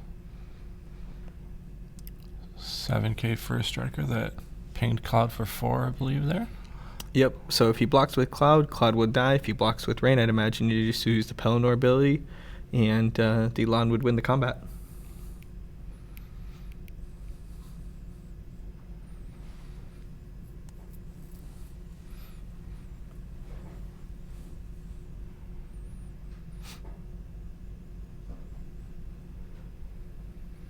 Nicholas has quite the grip of cards in hand. Yamada's got to be thinking what this guy has.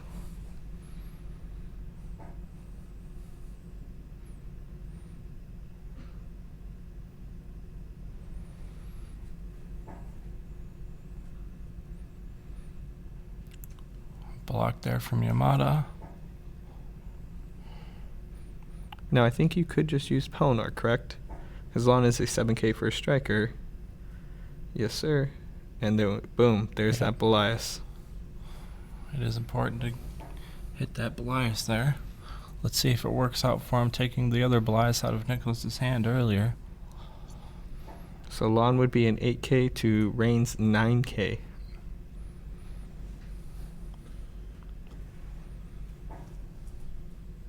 Not quite an 8K, but dealing 8K damage there.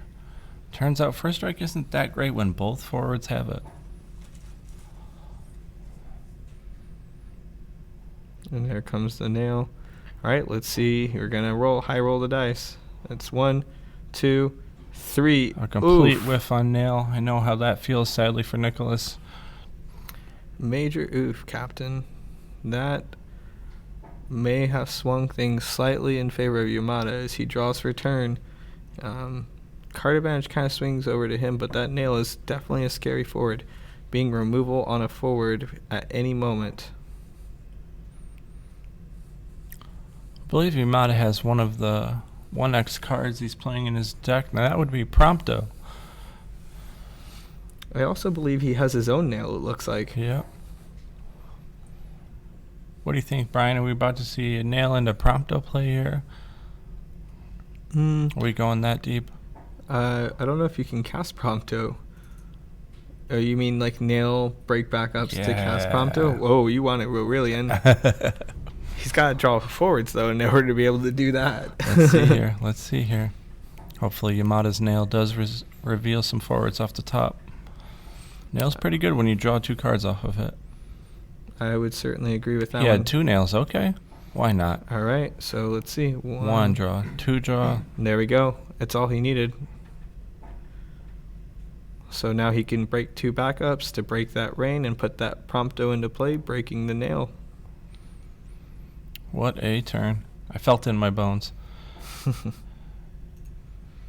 Nicholas is probably about to feel it in his.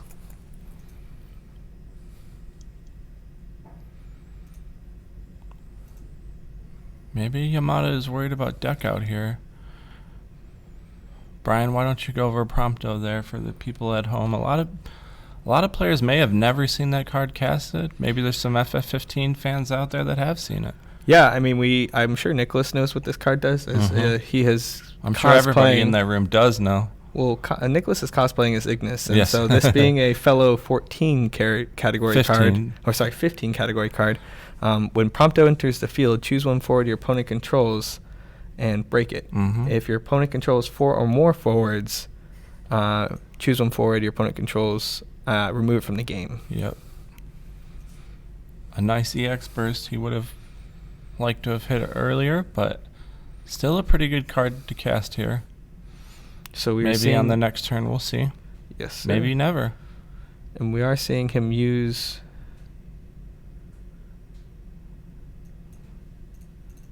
Let's see. So he was able to remove that nail from believe board. Nicholas will be going to 5 there. Yep.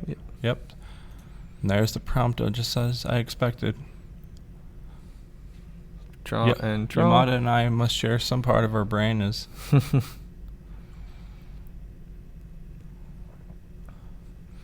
Not sure how Nicholas answers this here. We know Nicholas is already out of that one of Shantoto, I believe. And there's a Puma. We're going to grab back a Rain, and I'd imagine grab back maybe a Win.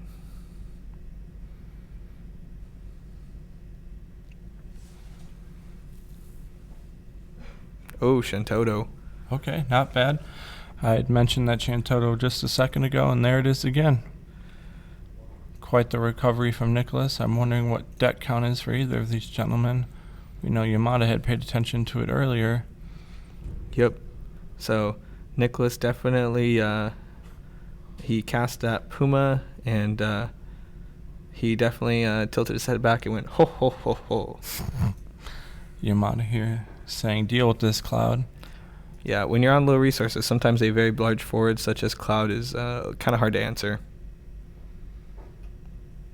Knowing obviously the elements, you're not playing a Diablo, so resources are strained and answers are limited. Yamada also knows that he has less cards, I believe, in deck, so he knows he has to close this out.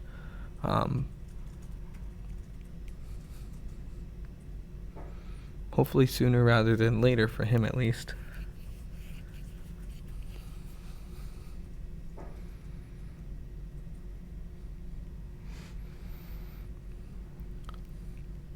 Looks like he's considering playing that Seraphian hand.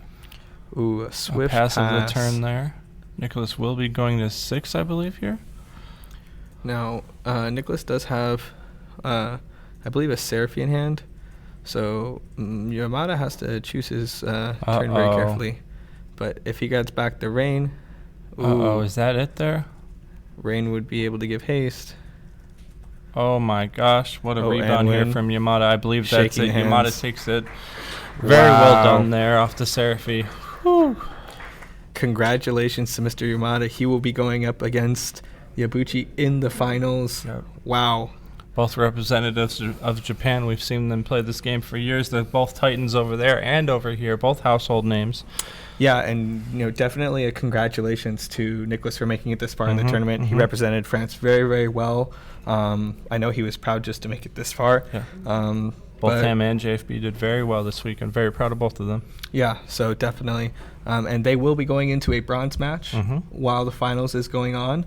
So, but before we get there, let's go ahead and maybe see if we can get Yamada in here for a quick interview. Okay, we'll be right back. Awesome. Thank you.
Alrighty.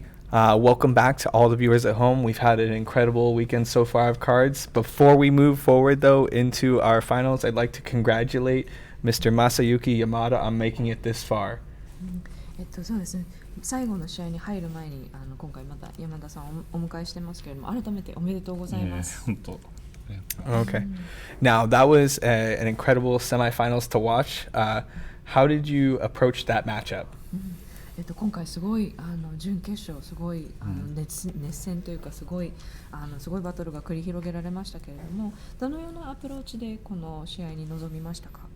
そうですね。やっぱその土風と両方の時は水風にちょっと微妙で、ただやっぱなんでその人内側 WFF に両方で勝とうというのが意識なかったんで、最初そうですね、はい。っていうのがいい。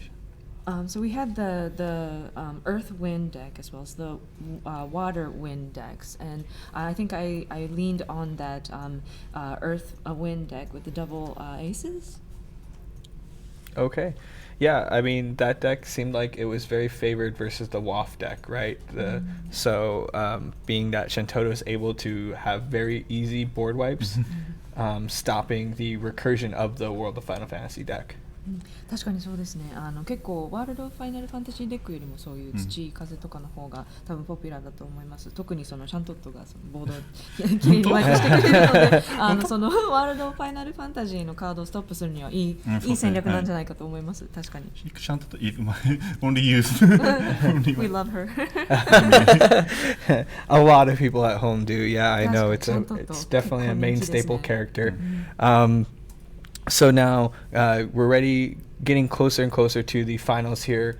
Are you looking forward to playing what I would assume to be your friend, maybe even a rival in Mr. Machatoru, Mr. Yabuchi? そうです。そろそろ決勝に向かいますけれども、多分友達でありライバルだと思いますが、藪内さんとの対戦に向けてのお気持ちとか。そうですね。今まで3回当たってるんですよ。2 years ago, national finals, me and me and world and me. National I win, but world is lose. This year, national finals and me and you. Okay. Then he win. National world is my win. Okay. So in the national championship, it sounds like he was able to take the win, and now you're looking to get some revenge here at the world stage. Ooh, I think that would be a much sweeter victory. 確かにナショナルズでは藪内さんに敗れてしまったので、ワールドで取り返すという感じですね。そうですね、はい。Alrighty. Well, we hinted to it earlier, so I am very excited to pull this up on the screen very shortly here. We've got another spoiler for Opus 11. We're about to put it up on the screen, and we're going to go ahead and reveal it for the first time. This is the first time any of us are seeing it. So this is going to be a monster, Earth, cost 2 CP. Now, this looks like it's pronounced Mandragora. Mandragora is a category 9. When an Earth character other than Mandragora enters your field, place 1 monster counter onto this card. Ooh, so we're adding a new mechanic. It looks like put this card into the break zone, choose 1 backup of cost 5 or more, break it. So kind of similar to maybe some of the other Earth effects we've already seen, and then it's got a third effect even. Put it into the break zone, choose 1 backup, break it. You can only use this ability if you have 3 or more monster counters placed onto Mandragora. So, monster counters. Wow. That means we're getting a whole new mechanic in this upcoming set. Very exciting. Do you have maybe any thoughts on this card? こちらのマンダラゴラですけれども、先ほどアビリティの方を読んでいましたけれども、新しくモンスターカウンターというのが加わっていて、でもその他のアビリティは結構典型的な土属性のカードのアビリティが入っているみたいですけれども、いかがでしょう？お気持ちとか。そうですね。やっぱりカウンターというギミックはFFTCG で初めてチャプターの時古いチャプターの時からもないんで、ちょっと難しいですけれども、モンスターカウンター自体のギミック他にもたくさん出るだろうから、やっぱ使われるかなと思います。But yeah, definitely this monster counter mechanic is something that's quite interesting. There were something in Chapter 3 in Category 9 that was a bit tricky, but I think there will be more uses to this as you see more cards being introduced. So I think this has good potential. Oh yeah, I think that this card has a very interesting effect. I think it's got some probably very unique uses, but I think the juiciest part of this card is that we are seeing that we're getting a whole new mechanic added to the game, and I'm sure, as you just alluded to, that more and more cards will hopefully come out that will introduce this mechanic. Historically, when we've gotten cards like this revealed, each element traditionally has gotten one. Like this opus, we had all the monsters with the damage mechanic. I would imagine that this will probably be very similar in that we will get monsters maybe with all monster counter cards. 本当にすごいユニークな使い方ができるというふうに私も感じています。で、今回のその新しいそのギミックに関してもすごい興味深いですし、先ほど山田さんもおっしゃったように、多分これからもっとカードが出てくるにあたってこのギミックを使う機会が増えてくると思います。多分毎回のオーパスでまた新しい機能みたいなのが毎回実装されていくので、多分今回そのオーパス11で入るそのモンスターカウンターというのもだんだんなんだろうゲームの中にどんどん盛り込まれていくんじゃないかというふうに感じています。Yeah, so a lot that we just went over there. Excited to see a new card, new mechanic, and on a Earth monster nonetheless. So, well, once again, thank you for going over that card with us, and congratulations on making it to the finals, and good luck in your next match. でということで、マンドラゴラ土属性のモンスターカードでした。で今回お気持ちなどお伝えいただきありがとうございました。そしてもう一回改めておめでとうございます。次の対戦は頑張ってください。はい。はい、Thank you. Alrighty. Thank you. Yes, sir. Alrighty. I think we're going to get started in the finals very soon here. We'll see everybody at home in just a minute. Thank you.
Alrighty, welcome back everybody to the last round Of the Final Fantasy Trading Card Game World Championship for 2019. We are very excited. We have 2 Japanese players making the very long trip here to play in this championship and crawling through 2 grueling rounds or 2 grueling days of cards. Days and rounds, all of the above. So in the finals, we are going to have Mr. Masayuki Yamada versus Mr. Michitaro Yabuchi. Rice, go ahead and talk about the decks that they brought. Yabuchi is bringing Windwater in 3-color Rampier, very close to what we saw Joshua play earlier. They are very close. There are only 1 card difference there between both decks. And Yamada is bringing World of Final Fantasy and Wind Earth that we saw earlier as well. Now, while this finals is going on, we do have a bronze match taking place. In the bronze match, we will have Nicholas Lowry versus Joshua Friedman Birch. I realized that they have actually already started. We were just so excited they wanted to get things on the road as quickly as possible. We'll get an update from them as soon as possible, yes. But I believe the Japanese players have settled in. They shuffled up. They're basically ready to go, so I assume we're going to start their game any second now. Rice, Burckley, Kurosawa, Duncan, let's go. Alrighty. Best of luck to these players. They're shaking hands. Now, according to Yamada, they just played in the national championship. Yabuchi was able to take it down, but and become their champion once again. Mr. Yamada is looking to get some revenge.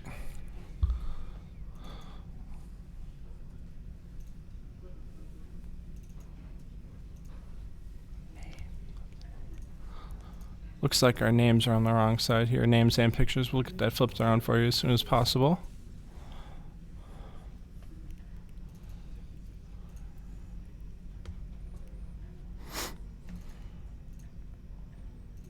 Double Duncan.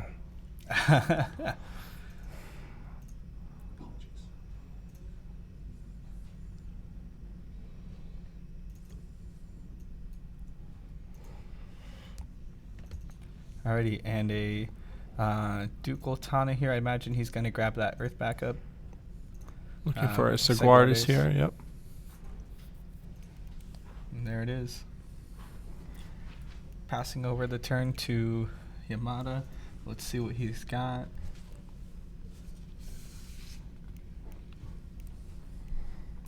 Now, what do you think the key cards are going to be in this matchup? I feel like I see a Yesmat in Yamada's hand. I think that's going to be a very strong card. That's a very good card. Both of us know both Yesmat and Unsoganashi are very good against this Rampier list. We saw our guys having a hard time with it all weekend, especially against mono wind decks, playing 3 of both. We'll see how this matchup goes here. Yep. Now, both these players, they got a chance to look at the deck list before going into this. Now, they decided to go with the decks, obviously, that we're seeing. Any particular reason you think you would lean over one deck over the other? To start here? Well, for Yamada, I think he wants to get this deck out of the way, spend some time on it, knowing his WAF matchup won't be going that fast. Both these gentlemen know exactly what each other are playing here. I'm not sure this is the matchup Yabuchi wanted to see first here. And that was a fail. Thanos flipped over the top for that Hurdy. I don't quite think that is a card that you're going to want to be casting anytime soon, knowing that your opponent is playing Yesmat. He has a handful of answers to that card. Star Sybil there. Probably finding a Shantoto, maybe? A Pururu? Either a Puru or a Jito. Star Sybil, finding a Jito. It never gets old. Yeah, I mean, we see he looks like he's discarded 1 summon at least, being the Alexander. Okay. Oh, he decides to change his mind to the Semi. Maybe he just doesn't have quite the summons yet to get full use out of the Agito. He also probably plans to cast maybe a future Star Sybil. He'd like to do that at a reduced rate in order to grab the Agito in a future turn.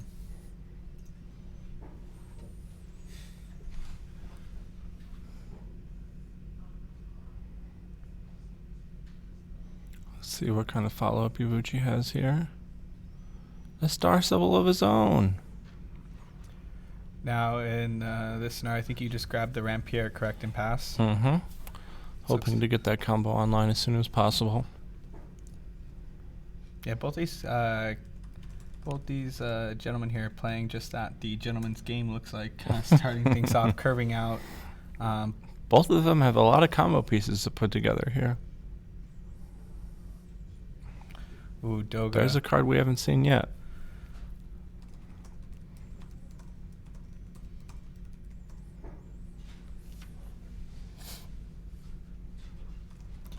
So a card that I think that Yamada could have a hard time answering would be Hein, right? Mm-hmm. I think that might be a card for Ibuchi to lean a little bit on in this matchup. Looking at the deck list, it seems like that's definitely a card that could pull things in Ibuchi's favor. Whereas I do know Usaganashi is just, I feel, maybe a little bit of an underrated card. I really like that card. It'll stop and slow down maybe some of the very quick turns that this Rampierre deck sometimes would like to pull off. Mm-hmm. Let's see how we follow up those backup lines we've taken to get here.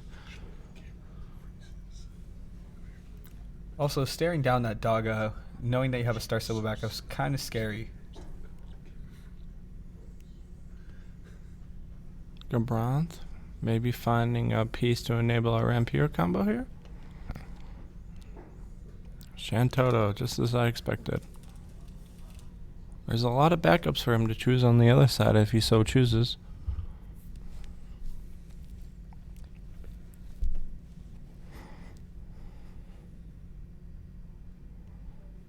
Yep. Ibuchi going to 5 backups here. Yamada may follow suit or play a forward. Might just see the Semi Lafina come down here. I don't think you have a lot to fear. Taking 1 point damage and just playing the slow game might be the correct line. And that's exactly what Yamada does. It's just, I mean, being the control deck, you're comfortable with taking a point or two of damage if it means it sets you up for a stronger late game. Secondly, I don't know that you really want to put too many forwards out there. The 3-color Rampierre deck loves to answer bodies that you put out there. If he has a Fusoya in hand, that'd be a very clean answer to most things that Yamada would have to play. So definitely have to play this or navigate at least both players through somewhat of a labyrinth if they want to win this match.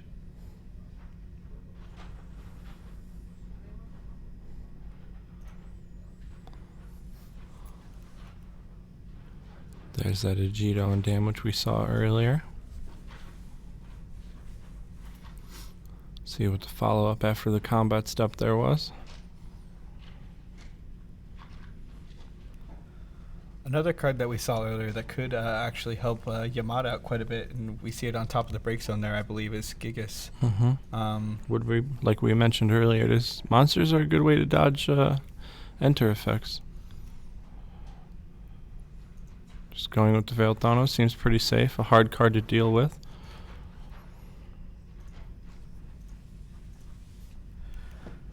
Yeah, knowing that you have already discarded at least one Yesmat, it's maybe a little bit safer to cast here. But Yamada is running 3 of them, so let's see what he has. And we know one of those has gone into the break zone already.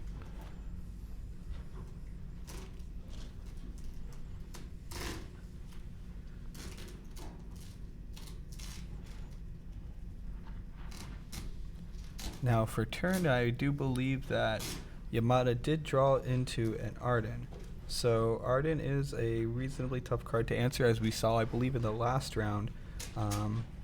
There's not a ton of cards that answer that, but I would imagine if you're going to lean on anything, it might have to be, I think, Cloud of Darkness. Cloud of Darkness does not it's kind of like Fanfrit, right? Mhm. You just would put that Arden into the break zone, but first you gotta figure out a way to dull it.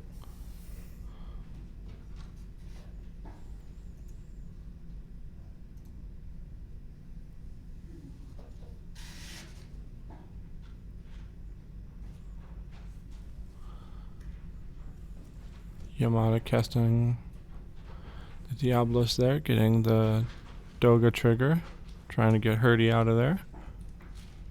Gabrant of his own.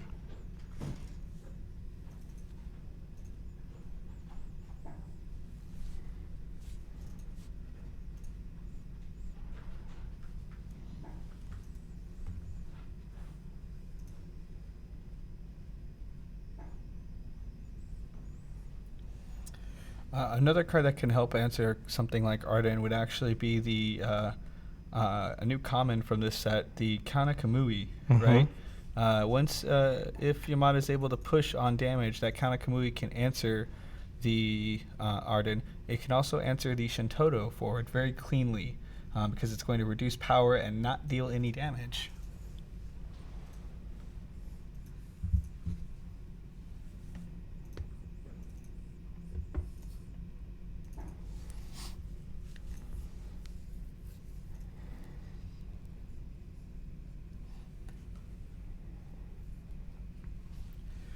And we see a Hein in the hand of Yabuchi. He's got 4 backups with currently 6 cards in hand. So if you cast the Hein, it would leave him with a clean amount of cards in hand. Looks like we're going to move to combat and swing with big old Thanos there. Ooh, that was a nice hit, and it was definitely we see the Diabolos in full art nonetheless. Mm-hmm.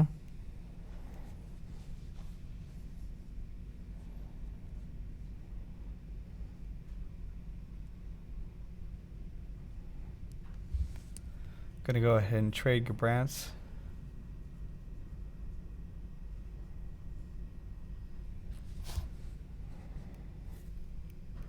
Yamada taking that trade there with no question to be asked. Yeah, I don't think he's too scared of Yabuchi recasting one. Ooh, grabbing back that Fusoya. I think that, yep. That just means that he's set up very nicely to answer anything that Yamada would like to play, maybe short of an Arden. But Unsaganashi will protect it. Definitely some very nice counterplay to the Arden. Ooh. That is too bad. There's the Yzmat we had mentioned earlier, breaking whatever 5k it feels like. 5k on up, not 5k, 5 CP on up forward. How would you anticipate answering this Yzmat, seeing the Unsaganashi on board? I'm very scared. I don't want to play that for Soya, I'll tell you that much. Yeah, I mean, it could be maybe a higher investment play, but you might have to just suck it up, cast that Fusoya, force Yamada to use the Unsaganashi. Who knows? I do see a Renoa in the hand of you, Mr. Yabuchi, so... Potentially able to replay that Fusoya the next turn or two. Correct. He doesn't quite have an ice backup, but I think he has a Cloud of Darkness in hand, and he could also just cheat it into play with the Star Sibyl.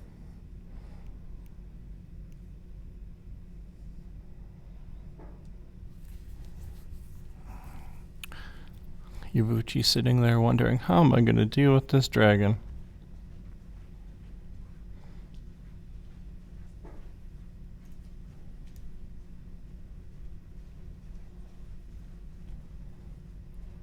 Now, was that an attempted attack there? What was that? I think he's just thinking what he's going to be doing here.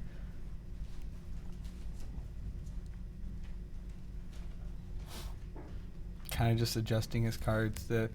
This is the grand finals, right? So you know that your opponent is very, very skilled. These two players are from the same region. They know each other very well. They know that one misstep could lead to the other player taking full control of the game. So they are taking every turn extremely slowly, hoping not to make a single misstep. Garland being pitched there for the double dull.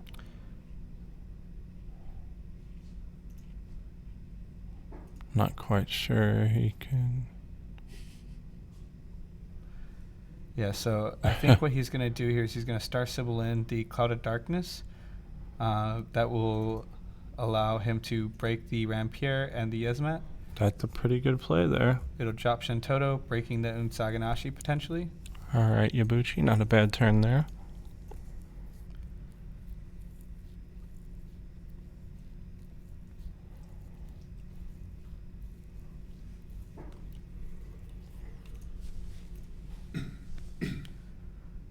Ooh, I also do like this a lot. Putting an ice card into play means that next turn he'll be able to much more easily cast at least a Renoa.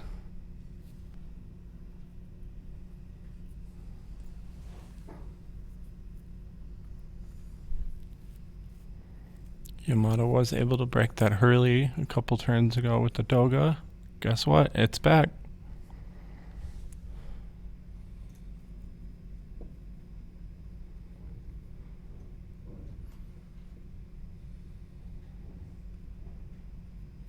These next few turns could be pretty explosive here from Yabuchi. I think Yamato realizes that. Now, there is an Alua in the hand of Mr. Yabuchi. Why do you think he chose not to cast it there? I think he wants to keep it a surprise. When your opponent doesn't expect that card, it's got a bit more power behind it. Very true. As we draw for turn, we got to figure out a way to answer this Shantoto. It looks like he did draw a Cam Kamui here. Shrinking by 7, not quite enough, but it is better than nothing. I would certainly agree with that sentiment.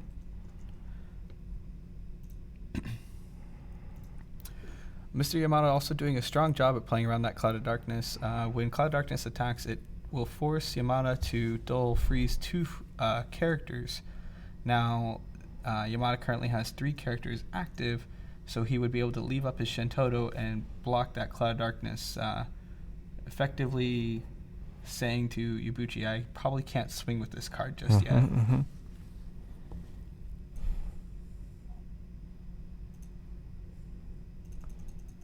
All right, are we going to have a... Nope. Ooh, a Hekatonkair. I am certain that Mr. Yabuchi is excited to see that go to damage.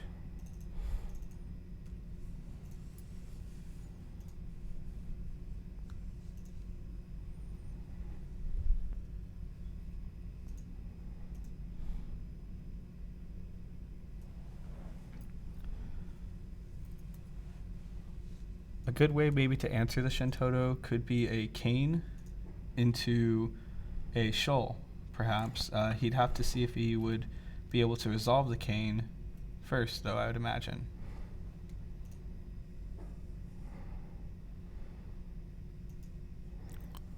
Looking to find a monster of his choice here. Is it Scale Toad? I see him considering it there. How badly do we want to control Yamada's hand for the rest of the game? Well, looks like we've already passed on. Puma? Yeah, I think Cam Kamui, though, might be the answer. Yes. There it is.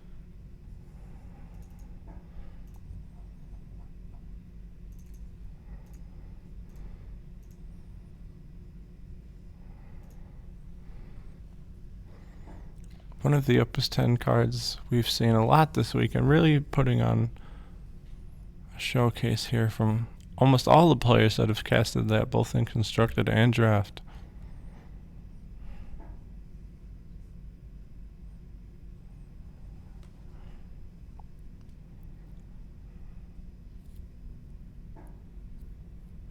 Yeah, the Cam Kamui and Shoal would, I guess, be another clean answer to the Shantoto, correct? For now, we just need to draw the shoal. I think that's a lot of the reason he left that Alua in hand. Yeah, hiding the answer to the Shintoto is very critical.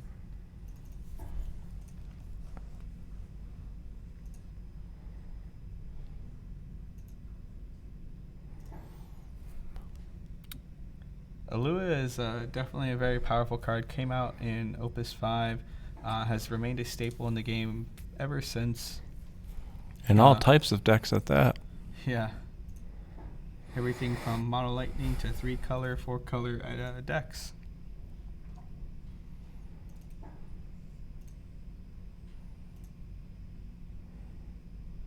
Yamada here with the Citra. Another Opus 10 card really making a name for itself this weekend. Let's see if Yabuchi drew the shoal here. Doesn't look like it, sadly. No, I missed. Did Mr. Yamada get back the Gigas off the Citra? It sure looks like it, yes. Both the Diablos and a Gigas, and I believe, what else is in the hand there? Yeah. I mean, both those cards being very, very good. Yamada going to 4 damage here. Ooh. Finding an FF11 character of his choice here. Looking to grab Semi to maybe thin his deck out a little bit and provide some win CP.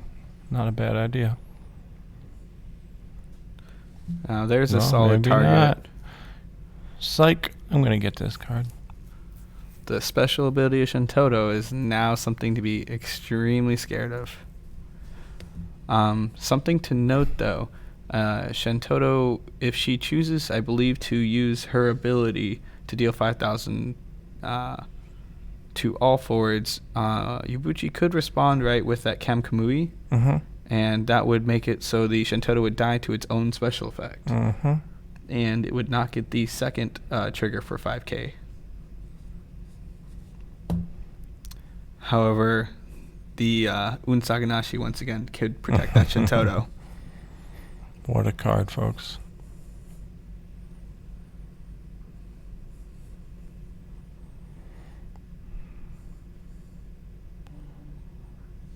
Gabranth there, hoping to find maybe a Fusoya, Shintoto, a Kane? I think he already has the Fusoya in hand, if I'm not correct. And he also has a Kane in hand, but... Just looking to find a forward here. Lightning CP is pretty good, huh?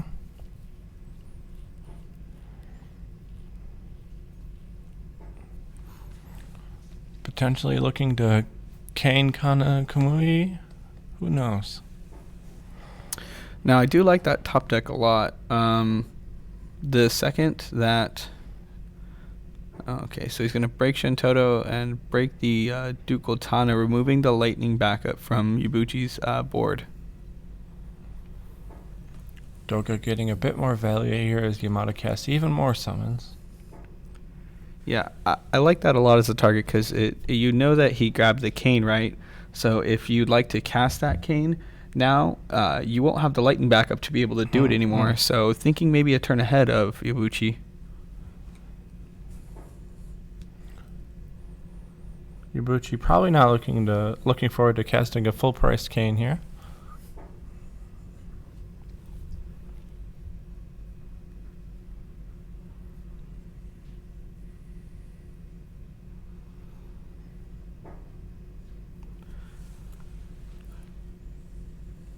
So I imagine Hein is going to use his effect, yes?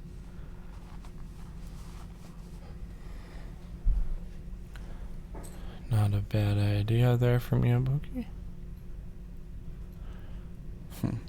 Dulling the Shintoto and the Citra. That's definitely relevant because the Shintoto, I believe, needs to dull itself to use its special ability, if I'm not correct, or if I am correct.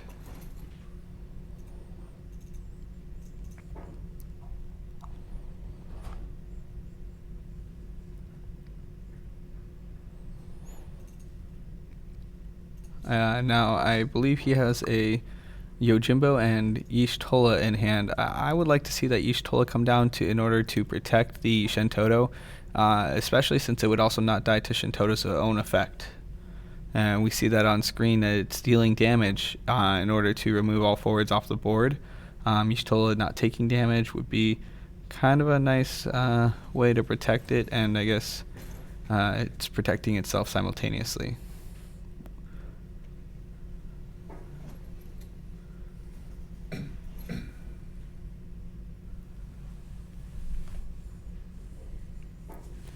Now, if Yamada also does remember, Mr. Yabuchi does have the Fusoya in hand, so another nice way to turn off Fusoya.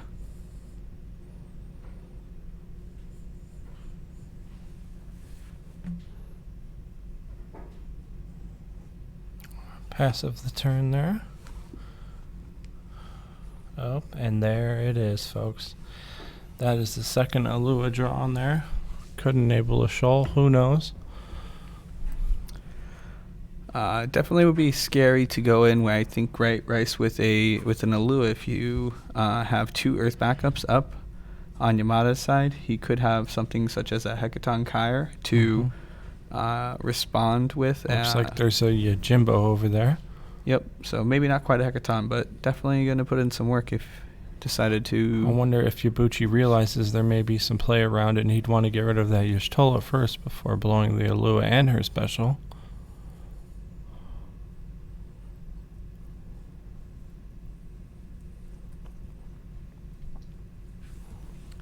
I also think it was critical for Yamada to get that Shantoto off the board last turn. If Yabuchi got the opportunity to use with Rinoa, he would be able to break the Unsaganashi and maybe have a little bit easier of a time closing this one out. Mm-hmm.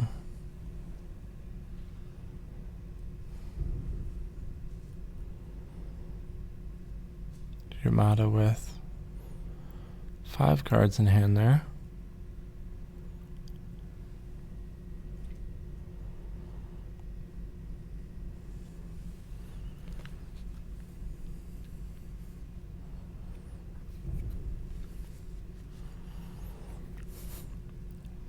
Planning out his turn there.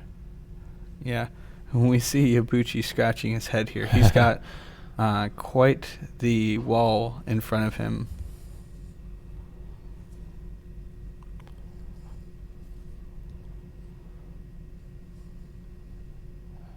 Contemplating the Kana there, maybe to remove that Y'shtola.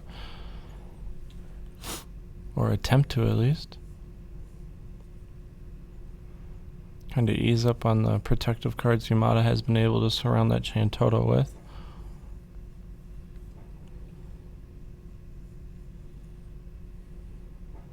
Oh, he's going to pay full cost for that cane. And there goes the Y'shtola. Yamada says, yeah, you got it, baby. You earned it.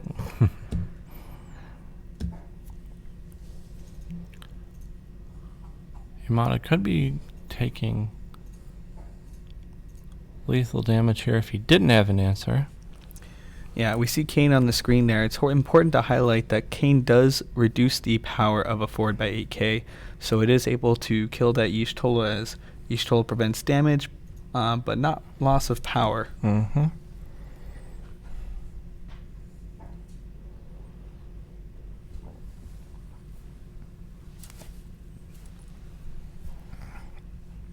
I think we're about to see that Yojimbo come out. Yep.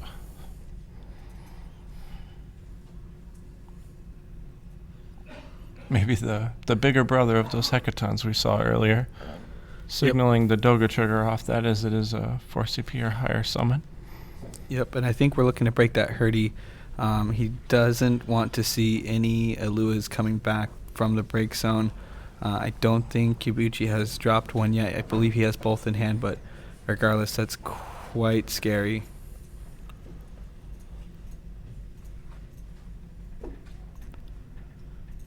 Is there any way you can think of Yabuchi answering this and stopping this effective board wipe? Not that I know of. Let's see what he's able to pull out in hand. I'm not quite aware of every card in his hand.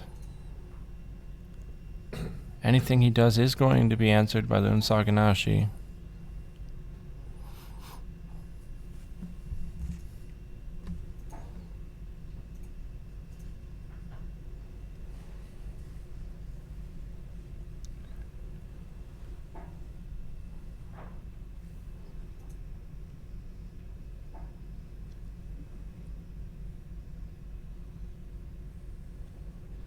breaking the Kanakamui there. Seems to be a decent answer. Or a partial one.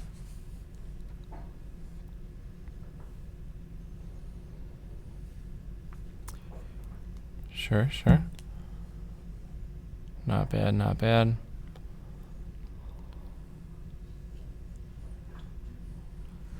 Yep, and then I'd imagine you probably discard a card there and declare Earth behind just to save him. Able to still put across a point of damage.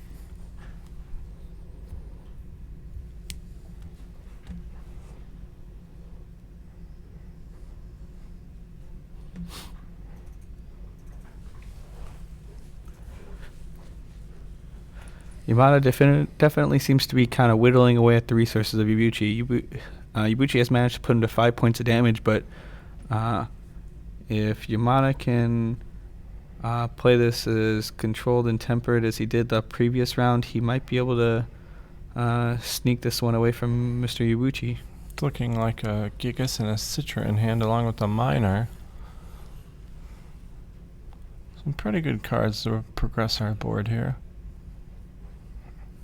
Into Shantoto. Another Shantoto. Yeah, I believe he searched that off the EX Burst Still Star there, Sybil. you're right. Yeah. Really wasn't ever put into a situation where he had to use that S ability. He just decided it's better to hold on to create another problem for Ibuchi to answer. And there she is, coming in There for we free see. off the Star Sybil activation. Oof. A Gigas and a passive the turn there.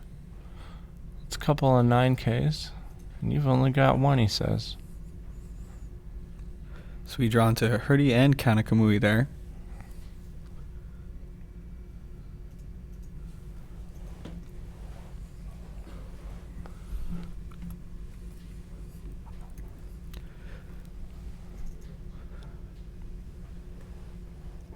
If you're Mr. Ibuchi, how are you answering this board state?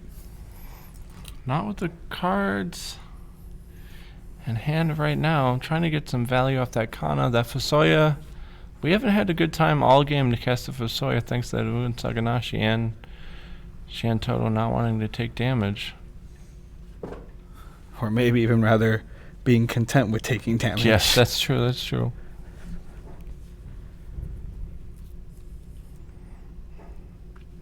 One thing you could do here is, right, you could use Hein's ability to, you could just hold out, right?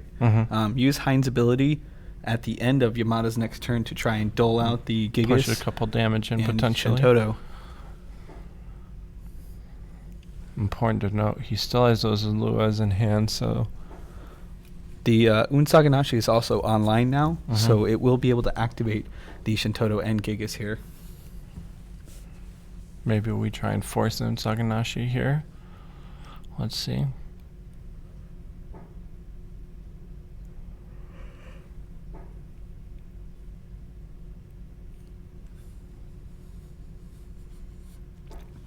And there comes that Fusoya targeting Shantoto. Now, if This you're is an interesting one. if you're Yamada, do you use the Uun Saganashi or do you wait to see what happens? Let's see here. Might be one of the few times we hope for a whiff off our Fusoya. Who knows?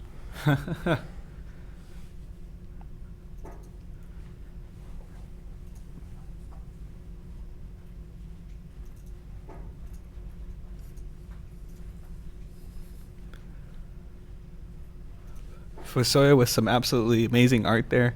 Was a legend that came into the game last set, changed a lot of the ways we build decks. The first effect of it being the cost required to cast your summons can be paid with CP of any element. Secondly, when Fusoya does enter the field, choose one for your opponent controls, reveal the top 2 cards of your deck, deal it 1,000 damage for each CP required to play the cards revealed, add those revealed cards to hand. So What a card. definitely some text on there to be quite worried about if you're Yamada. Exactly the reason he's considering whether or not he wants to use that Saganashi. He lets it He's go. letting it go through. He's praying. There he is. That's an 8. 8K, and it misses. And it deals 8K potentially to Ibuchi's board.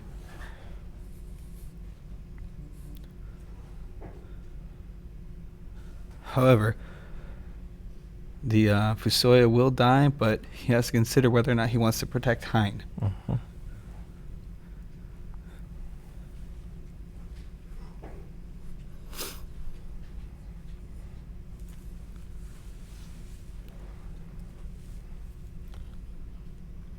Ibuchi with some good cards in hand. Not quite sure what to discard here.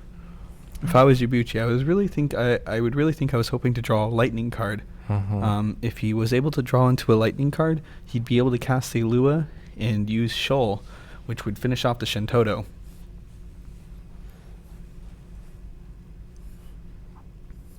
Sadly, it didn't happen there. He probably, well, it looks like he realizes that.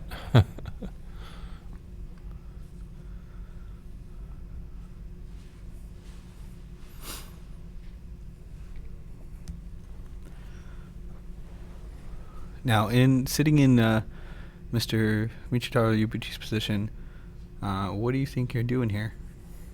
I'm not quite sure. I'm feeling pretty defeated after we didn't get that Shantoto off the board.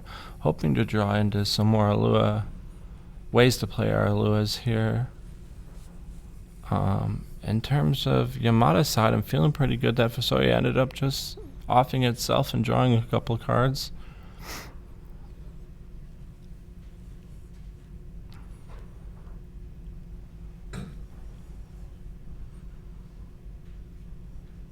Hopefully Ibuchi isn't too defeated off that Fusoya there. Still got some time and some games left to play.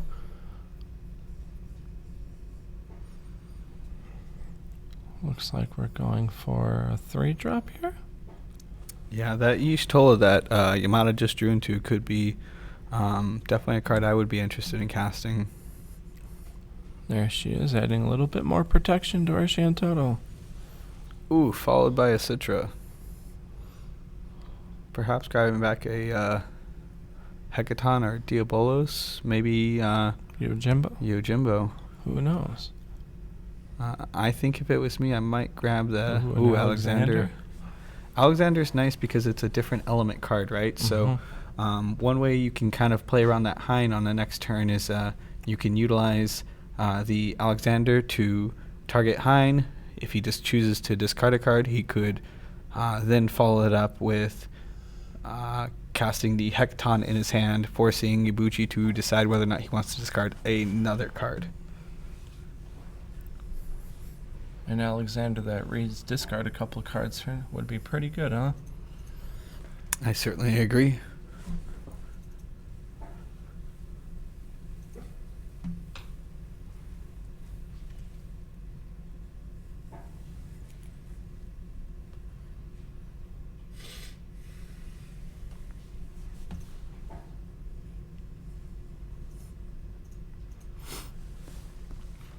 Now, it looks like Michitaro drew into another Fusoya. I'm not sure about you, Rice, but I don't think I want to risk casting that card. I'm not even sure I can. We've got twice the protection now for that Shantoto.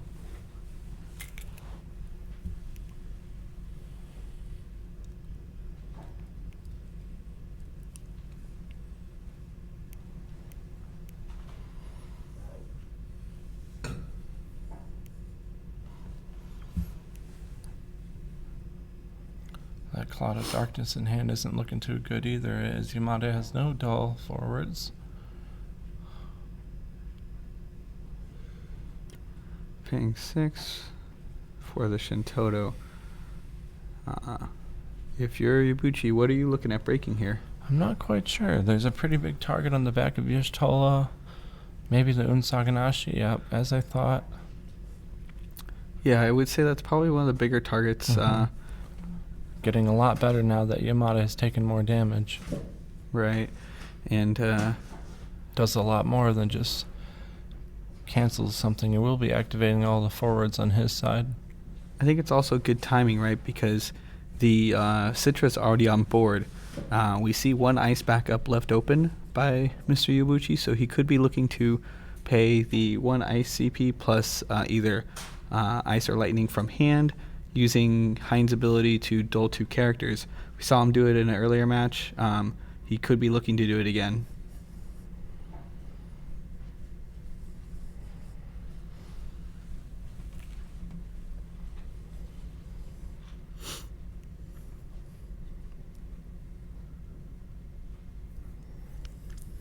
Yamada here contemplating his turn.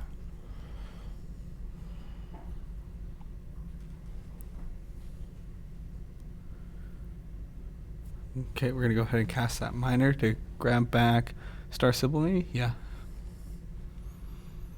And just a pass of the turn. Do you go for the Hind ability here? I'm not quite sure. I think Yamada is ready for the Alua to come down there. Knowing each other's deck list, I would be, but I think I do go for the double dull here.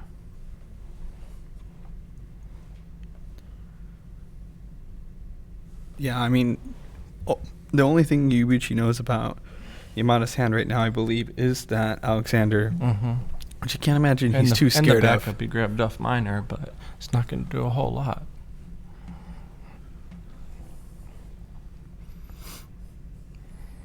And there it is, the Hind activation of dulling 2.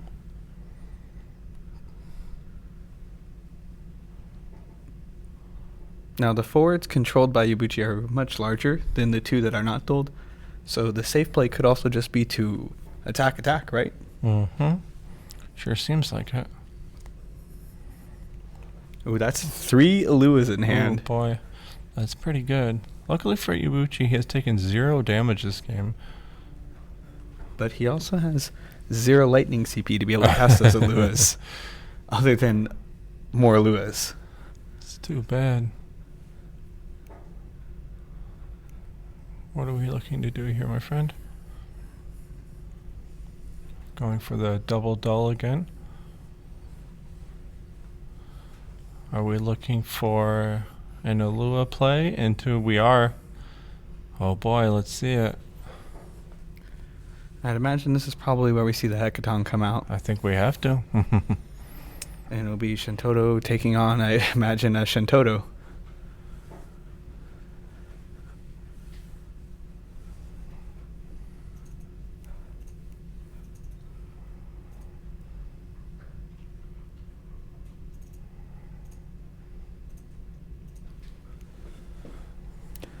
Now, the thing to consider, right, if you don't want that Hind to die, you have to discard another card.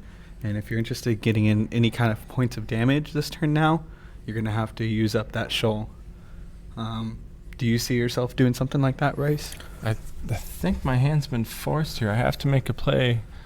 Yamada with the upper hand there, off that Hecaton. Yubuchi probably realizes it. That's some Shantoto and Shantoto violence going on right now. Right.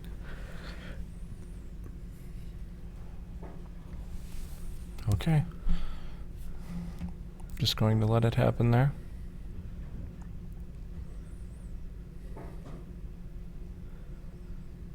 No.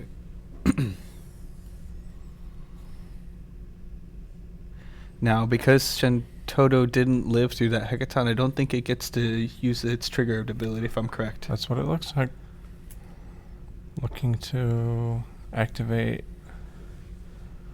Hind's, yep. Okay, no, they were just stacking it. Okay. Sure. That play went a little too deep for us. Luckily, they were able to guide us through it. Yamada here, swinging through with your stall. Let's try and get some damage in. Yeah, I was fairly certain that the Shintoto trigger would still go off. It was just a little perplexing the way they did that. They just maybe didn't want to shortcut it for anybody at home. Ooh, and that was an Alexander. That's a pretty good card. Yep. Very backbreaking to try and play the rest of this game off one backup now. Yeah. Alexander with Doga reads, break 2 backups, please.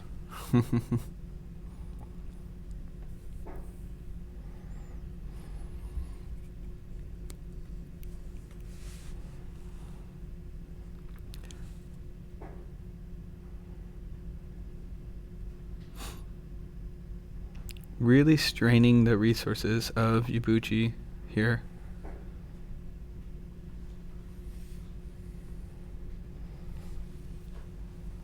And it just pass, it looks like.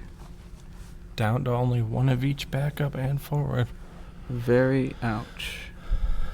Big oof. I don't think we've quite seen the waft deck come out yet, Rice.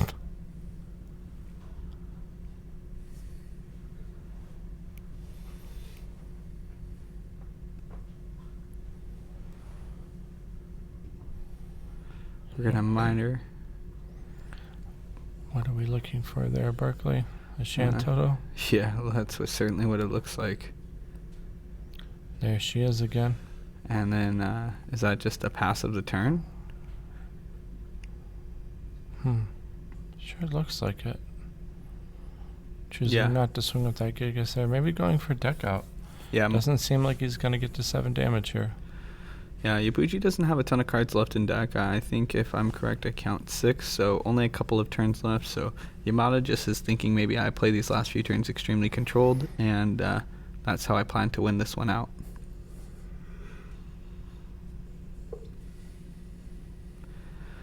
Also very smart of him to go with this strat because he doesn't actually have to push Ibuchi on damage, so not going to turn on any of the cards like Kanakamui for Ibuchi.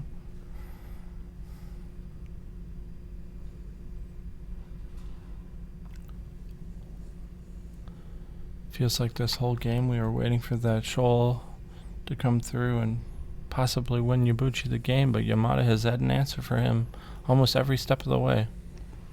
Yep. Another important thing to note is that Ibuchi does have plenty of time to think of his lines, as the finals is untimed. Yep. Obviously, we don't want his time without an action being taken to be too excessive, but at the same time, we want these players to be playing at the highest level they possibly can, as this is going to determine who is our 2019 World Champion.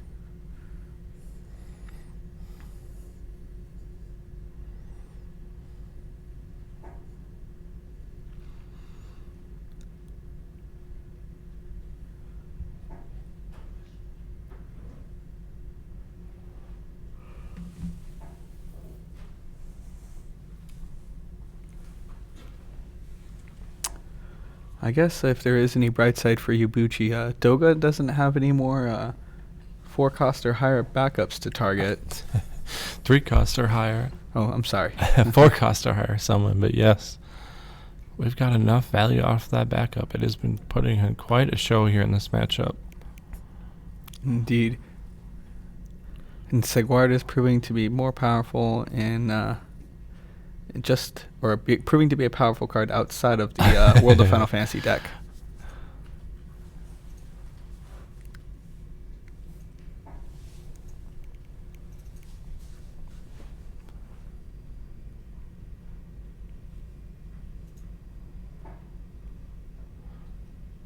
Ibuchi putting some time aside to research Yamada's break zone there. Yeah, it looks like he just kind of went ahead and maybe passed the turn here. Both guys very close to deck out here. Yeah, I think Yamada is slightly ahead as he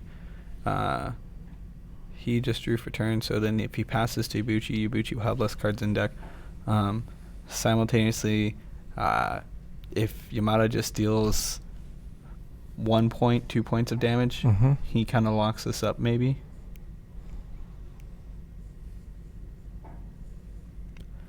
I don't know that he really has to, though. His hand says, I have all kinds of access to summons, and I can control the board as much as I really want to right now. Minor for a minor. Yep.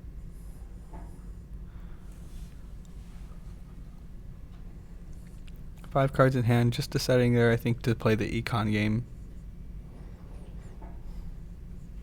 Ibuchi maybe considering whether or not he wants to use Hein's ability now.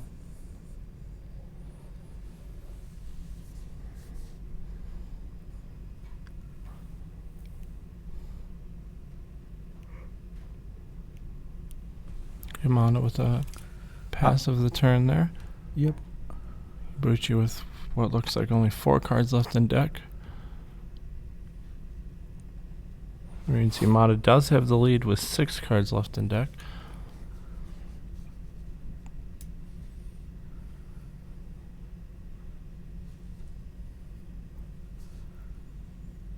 Now, if you're in Yabuchi's shoes, how are you planning on closing this one out? Hoping Yamada makes a mistake, potentially going for the double doll off Hein and just swinging in with the Lua, maybe setting off the lead in cards. Who knows here? Sure wish I had more backups there. I certainly do agree with that one. Setting down the Alua there. You think he plans to cast it? Yup. Why not, huh?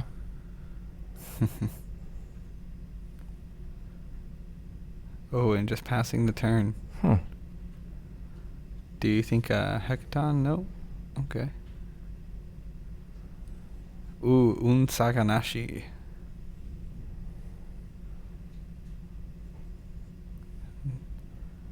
Yamada may consider casting that card. That would be definitely something that could help him to protect his board state and make it that much harder for Yabuchi to close the game.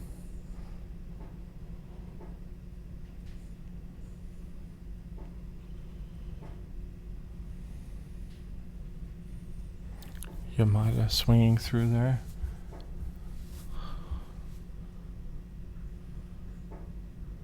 Knowing very well he has to take some cards out of Yabuchi's deck to speed up this deck out.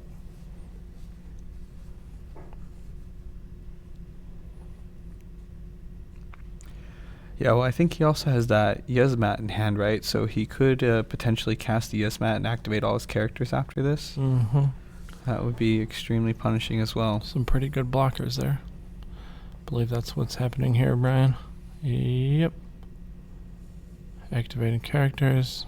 And followed by oof. I believe this is going to be game here. Not a whole lot Yabuchi's going to be able to do. But yep, yeah, he realizes that that's too big of a wall for him to get through there. What a great game. Very wow. Much ouch. Yeah, so Yamada takes that down that first match, or first game, I should say. Yabuchi, it looks like he may have opted to switch over decks. Now Yamada will be playing his WAF deck. Or I'm not sure if Yabuchi's... No, maybe Yabuchi's stuck with the same deck. All of their decks are in the same sleeves, so...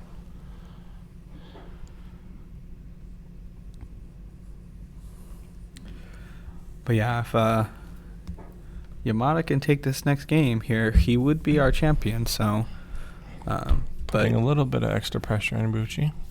I certainly agree. But Yabuchi is the champion. He did beat Yamada earlier this year, so he's hoping to use some of that experience maybe to pull these next 2 games and make the comeback.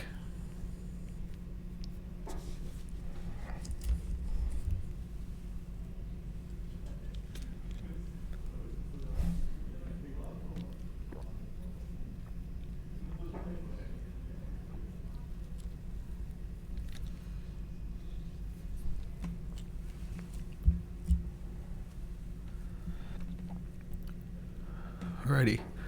As both players are shuffling up, what I would expect to see here is the WAF deck definitely would probably want to come out the Doors Guns Blazing. We've seen that be fairly successful, but I do know that Yamada typically plays his games more tempered, more controlled, so... Yeah, we did see how Joshua Freeman purchased Windwater did against WAF earlier. It was a great game.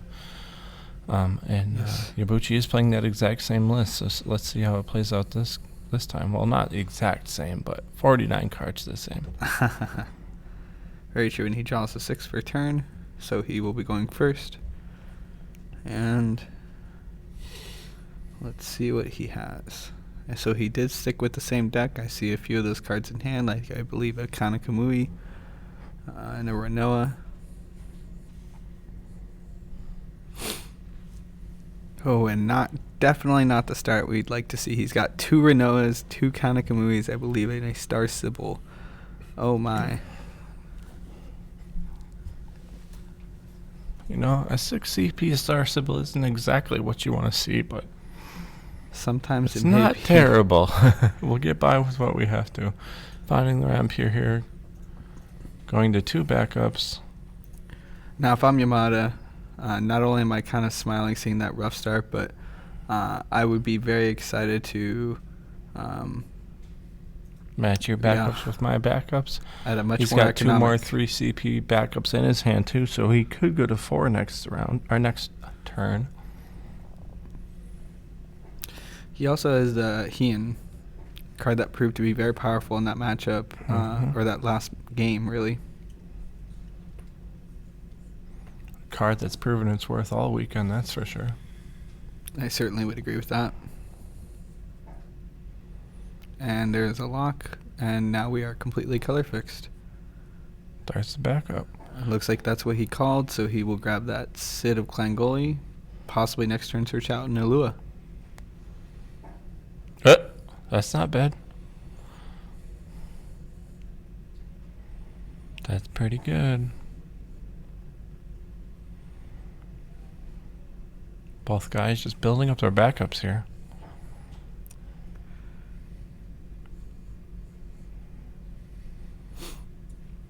Yeah, and I think to clarify what happened there, I think we discarded a Rorik to cast the girl who forgot her name, grabbing a Finding Rain, a rain, yep. and discarding the Rain to cast the Rorik.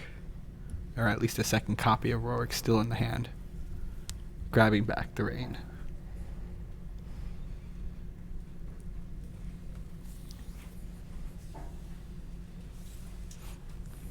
Yep, and there's that Sid of Clangoli. Searching for an Alua here. Never a bad card to have, although he won't be able to hide it in his hand very well like he did last game. Yamada sure knows there's an Alua in his hand now.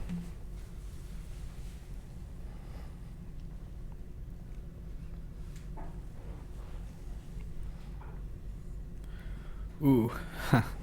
Not bad. Draws her turn and slams that. Fine.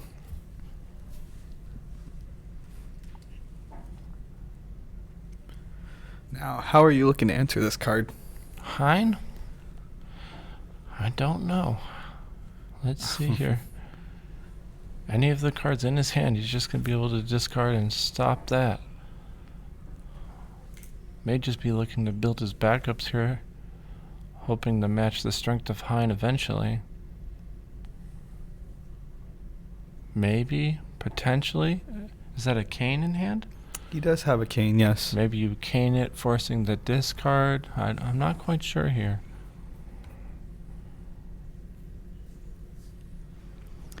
You could also just cast the Larkissus, grab back the Kanakamui, just play against a little bit more of that econ game, and set up for future turns. Dwindling away at Yamada's hand, it doesn't sound too bad here. Not sure that's the route Ibuki wants to take here. And there it is. And he's going to go ahead and cast it right away, probably discarding an Alua, yeah.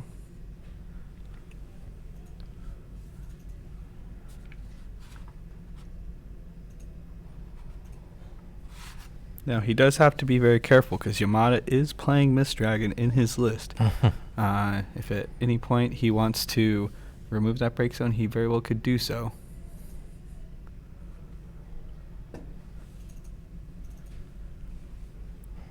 Ooh, that's a card we have yet to see today. That is card that I believe is pronounced Sieghard. I believe so. So Sieghard is a new card from the set, is a hero from Opus 10. It is 4 cost, Earth Forward, 8,000 power.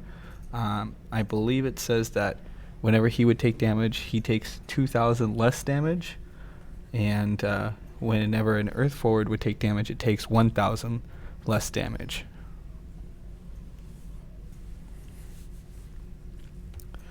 Another spicy one of Yamada is bringing in his WAF list here.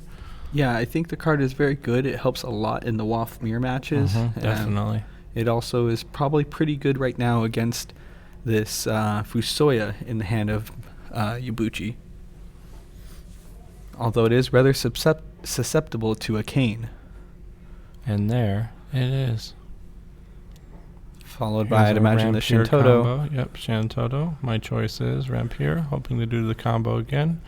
And then a swing through. Those are the turns we like to see from Ibuchi here. Yamada drawing 2.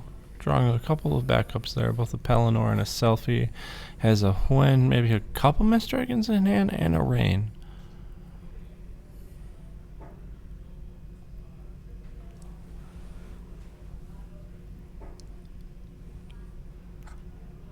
And there's that Selfie we talked about earlier, but Win being now, I believe, a 9K, right?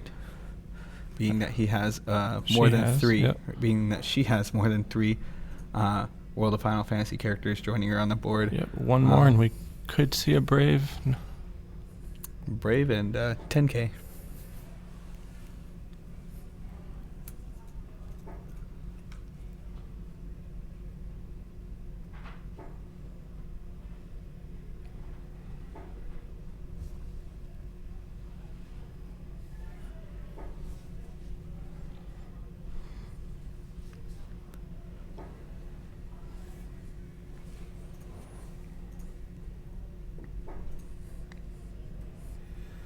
Now, looking at the hand of Ibuchi, he's got a few options here.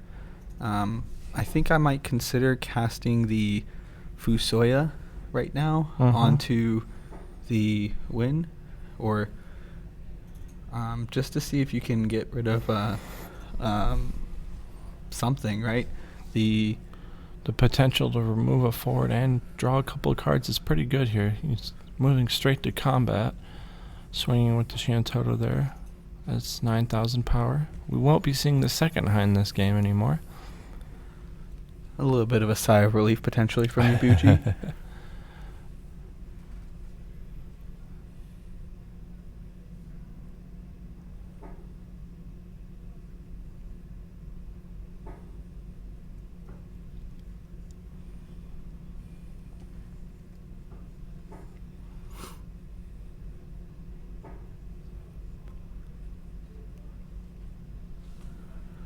Now, I'm not quite positive, but is that a fail Thanos in the hand of It sure Ibuchi? looks like it. I think I can see the number 7.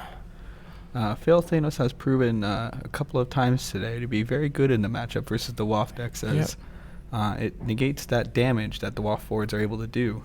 There it is. You were right, Burckley. Play this big guy and pass the turn. How are you going to deal with this, Yamada? He says.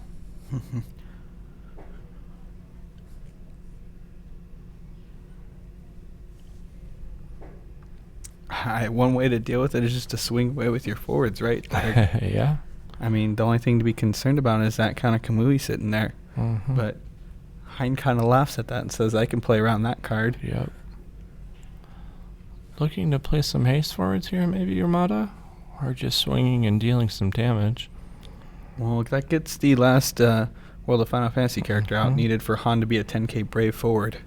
Potentially even bigger with that Selfie sitting in the backup lineup there.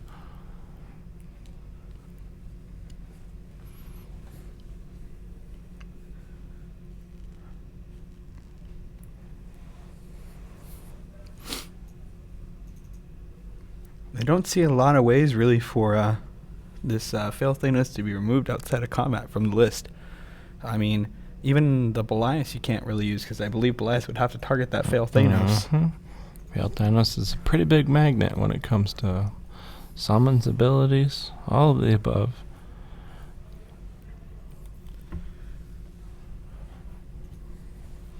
For those who don't know at home, fail Thanos is a 7-cost forward with 9,000 power. Anytime a summon or ability of your opponent is cast, it must choose Fail Thanos if possible. When Fail Thanos is chosen by your opponent summons of cost 5 or less, or abilities of characters of cost 5 or less, you're going to cancel it. Eat it up. Now, it's not happening here with Fail Thanos on the board. We did just see there a Mist Dragon cast, followed by a Seraphy. Ooh, strong counterplay there from Mr. Ibuchi. He's going to go ahead and discard a Gabranth, fetch a monster, and hopefully get back that Gabranth off the Seraphy. That's pretty good. Now that's a high-level play right there, huh?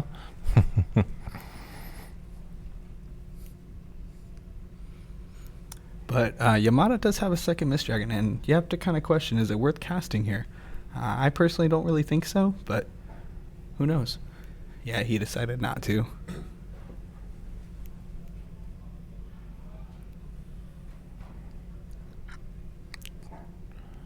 Drawing 2 cards there for Ibuchi.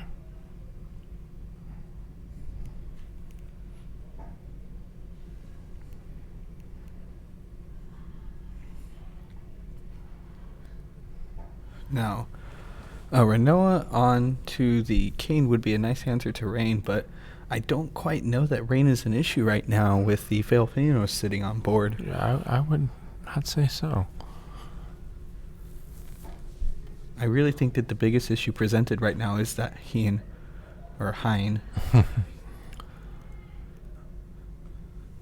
So figuring out a way to answer that card is going to be extremely important.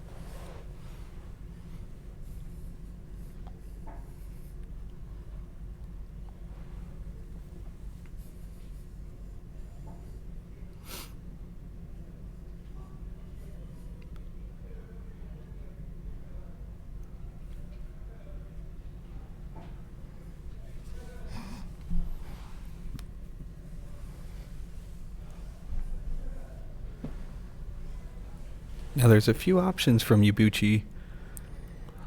It's hard to say what the correct one is, but combat is probably fairly good safe. here. All right, and We we just will kind of be- answer that, Han. When?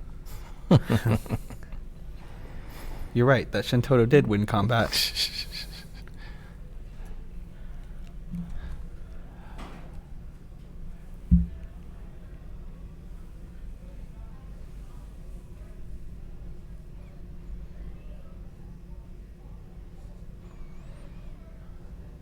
I know we've been back and forth with a lot of our pronunciation this weekend. Just digging at Burckley a little bit there. Got to take my chance when I get it. What are we finding off this Duke here, Brian? I think you're just looking for CP.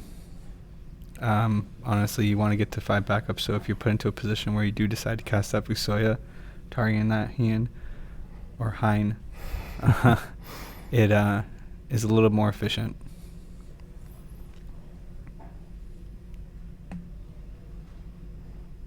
Because I'd imagine it looks like from at least a viewer's perspective, he might be setting up for a Fusoya Renoa turn very shortly.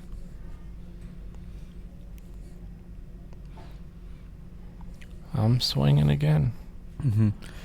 Now, I do perceive that there is value in casting that Heretical Knight Garland, maybe breaking the lock or Star Sybil.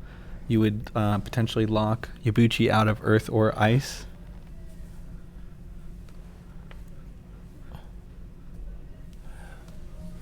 Putting a 3-color deck down to only lightning backup seems pretty strong here.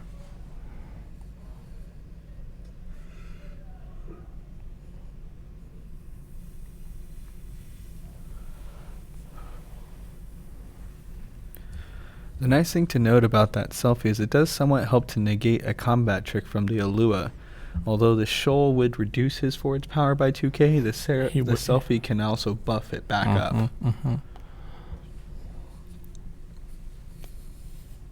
Swinging through here with Hein.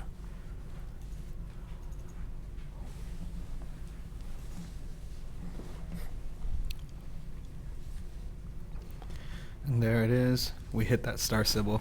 Yeah, locking out that Earth CP is very, very relevant. It's going to make it very much harder for Ibuchi to cast that Puma in his hand that Yamada does know he grabbed.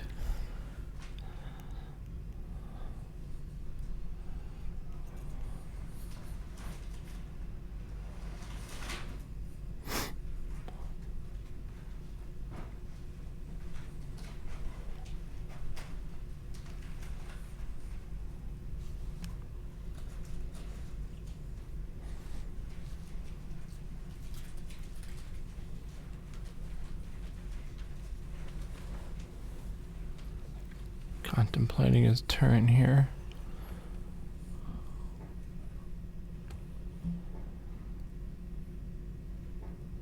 Looks like he has 0 way to cast that Puma. Yeah, I don't think I see an Earth card in his hand. Can't quite see everything over there. That might be a Gabranth, but I know I see Renoa Fusoya. Still a line of play we could go for here.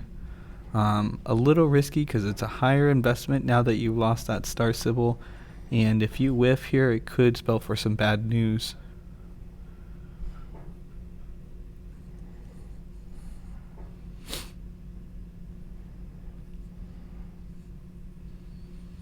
I also could be biased, wanting to go in on that Fusoya Renoa turn. It's one of my favorite plays in the game right now.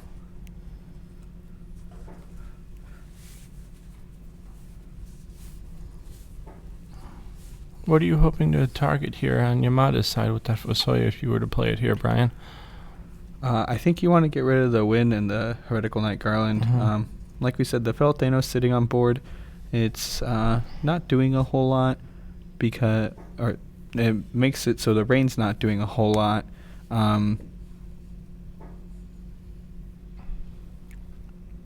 So I would imagine that you're more likely than not going to probably want to get rid of the Brave forwards. He might be a little scared to cast it here, as he did whiff last time he cast it, but very true. But he here he goes. doesn't care. We're gonna go for it. We've seen a lot of Fusoya whiffs in our time. And Yamada rubbing his hands together. Ooh, there's 4. And there ooh, that's a lot of damage. 13.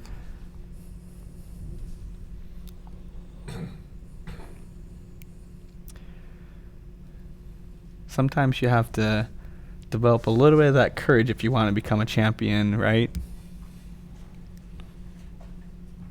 At least a world champion. Yeah, something both you and I are pretty lacking in, huh?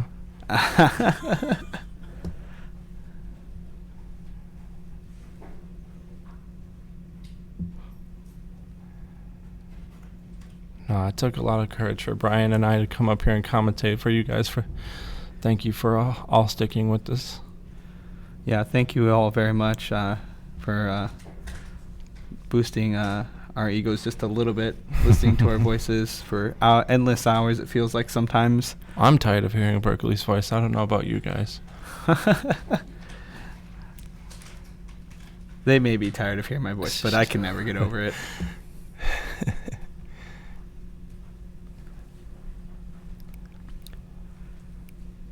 Taking a little bit of a risk here, swinging in with the Fel Thanos, but not sure how he has to going push to on react damage with that one. Is that 2 Cloud of Darkness in hand over there? Yeah, the Cloud of Darkness is a very good card. It would be an answer to Hein, so I do like that line.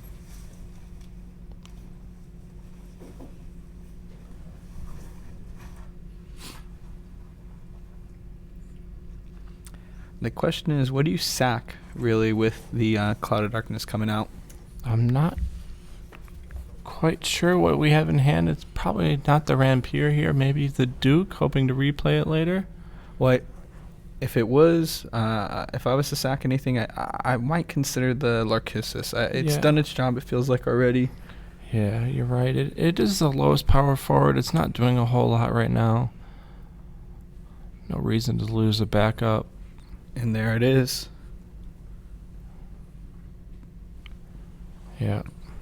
There you go. I think one of my favorite things about this board state is Yamada's break zone. If you look over in the corner, it's he just doesn't care. Very different from Yabuchi's. It's kind of just a pile of cards.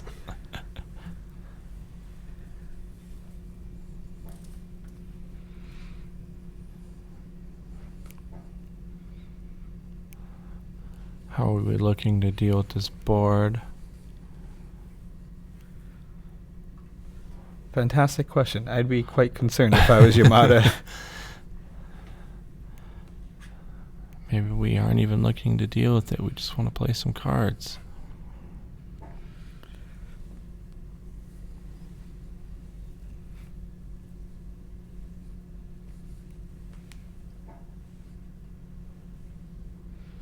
Well, it looks like he's got a Terra and a Mist Dragon in hand. Some interesting shenanigans could arise between those cards. The concern being, again, you have that Fail Thanos out, so Terra's not going to get its 2k pings off. There's not really a summon that you can get back off of Yamada's Break Zone that would, I think, help to answer this board state. Kusith definitely does do some work, right?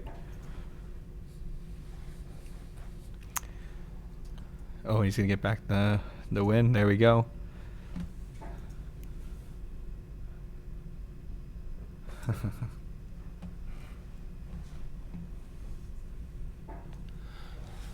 And he's just going to swing away with that 10k body. Yeah, leaving up the one of two selfies there.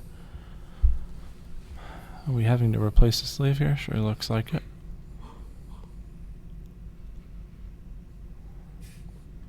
This is the most wild organization of a break zone I've ever seen in my card game career. Looks like he might be spelling something over there. Ooh, and that is a... He does not care. He's going all the way in, it looks like. Making Ibuchi really scratch his head, I think. That selfie may be looking to put in some work here.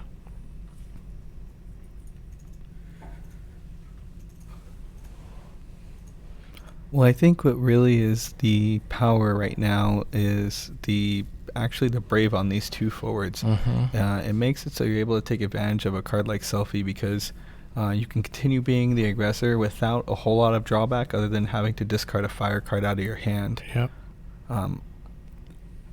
I don't think I like chump blocking with Fusoya here because you do still have that Renoa in hand. Yeah.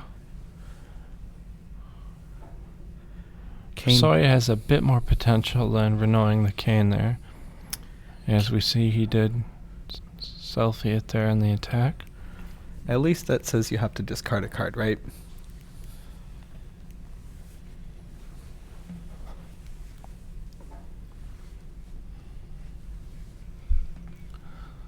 Let's see if we can smash some forwards together this turn.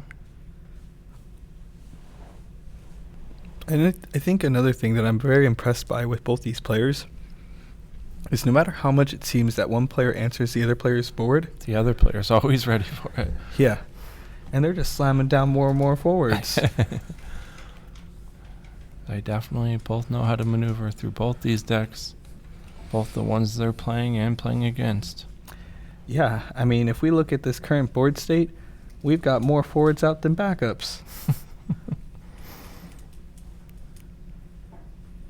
I'm glad your counting skills are up to par, Burckley. Oh yeah, I did quite well in kindergarten.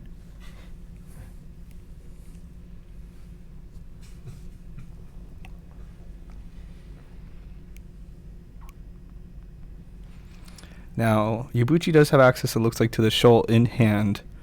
So, this could be a turn where we see Yabuchi decide to go in maybe a little more aggressively. Tapping for backups like that. But I imagine that Renoa is going to target that Fusoya. Yeah. Uh-oh. Oh, no. Oh, no.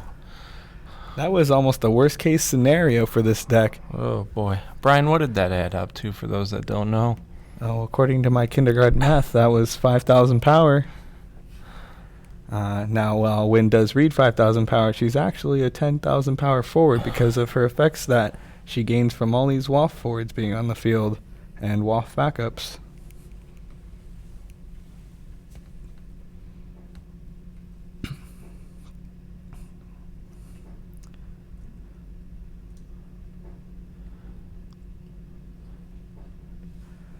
Correct me if I'm wrong, but we have whiffed on 2 of our 3 Fusoyas here. You are not wrong, Mr. Matthew Rice. One also interesting thing, though, is that Cloud Darkness can swing here and Dole freeze 2 forwards. He could then follow it up with a shoal to activate the forwards that he himself has to Dole freeze. Oof. Now that would be a turn. Let's see if he goes down that line here.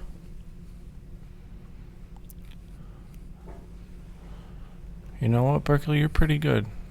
Looks like he is making that decision here. think sometimes I play this game, Sometimes. and sometimes I commentate.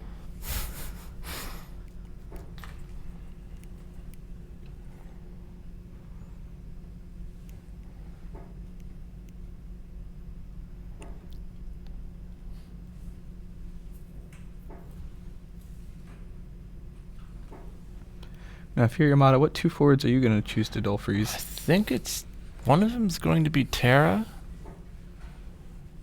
And I don't know about you, is the other one going to be Seraphy? I mean, they are the lowest bodies in terms of power.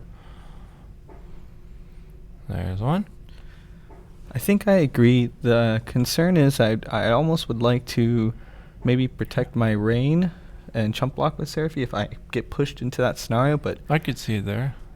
Luckily for range, she does still provide all the other waft forwards haste and that attack trigger, even when she's dull and frozen. Yamada to 4 damage now.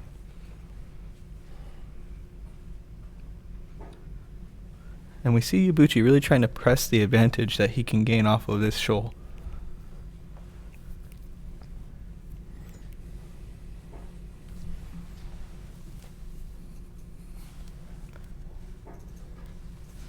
So I think you're forced to use the selfie here, followed by I'd imagine we see a shell come out.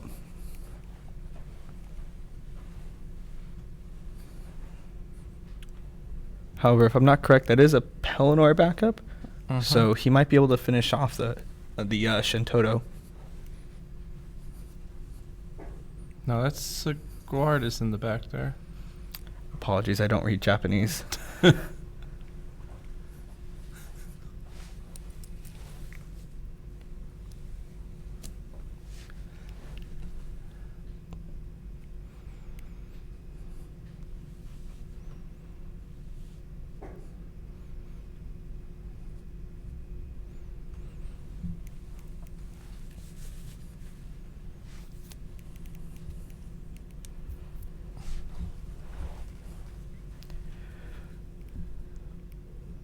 The demeanor in this room seems to just grow more and more intense as every turn passes. You could hear a needle drop in that room over there. Yeah, it is certainly quite the finals we're seeing here.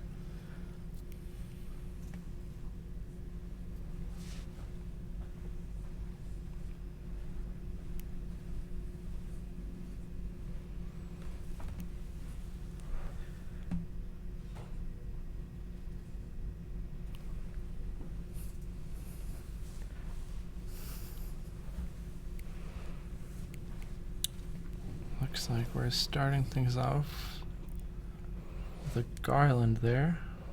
Not quite sure what we want to find here. Maybe a cane? Yeah, I'm a pretty big fan of Gabranth. Frisch? Cane? Gabranth? I think. I think that we grab the cane here. We still have.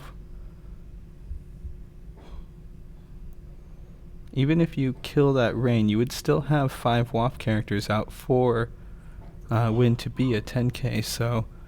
Could require a couple party attacks here from the opposite side.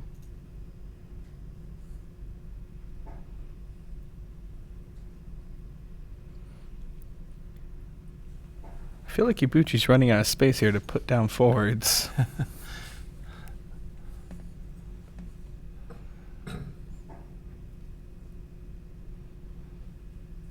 Potential cane in the shoal turn here. I'm not sure what's happening. Well, we've used that shoal, right? Oh, you're right, you're right.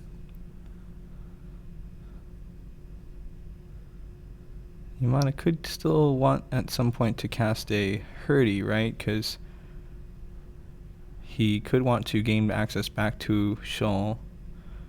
Yeah, we're going to go ahead and just kill that rain. Minus 8,000 to that rain there. What a dragoon. Yeah, I think if I recall, Meta Potion did get to spoil that card. We did. That was a fun one.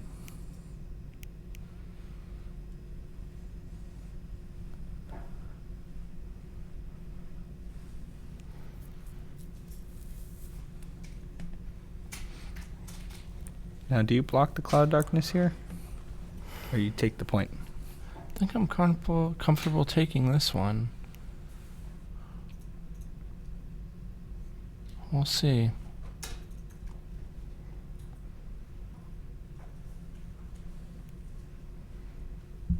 Adding up the math there.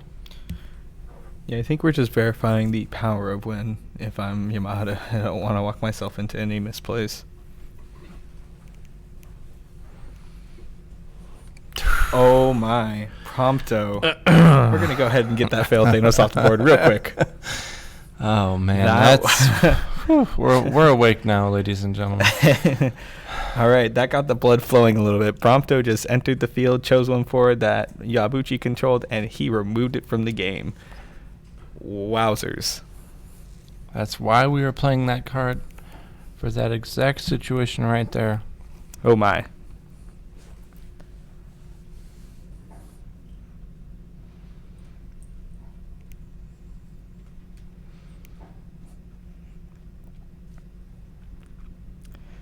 Now, if anything could have gone wrong there for Ibuchi, I'm sure it was that was on the list of them. Definitely did not want to see that there. Ibuchi deciding still looks like to swing in, though. He's got plenty of forwards to defend with. You got to get the damage while you can.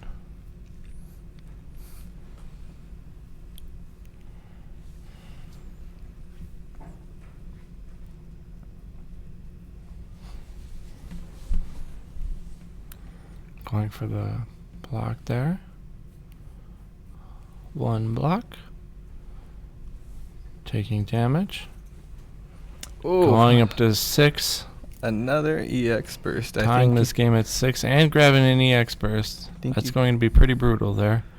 Looks like Ibuchi's going to try and push for the game. Let's see if he can get there. Grabbing the rain here.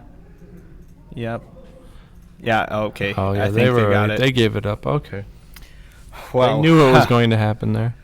That was most certainly an intense game, too. Oof. Yamada put up a strong battle, but we're going to go to a game 3. Ibuchi's going to pull out that wind water deck. For a second there, I almost forgot he brought it with him. Yamada having to stick on his waft deck here.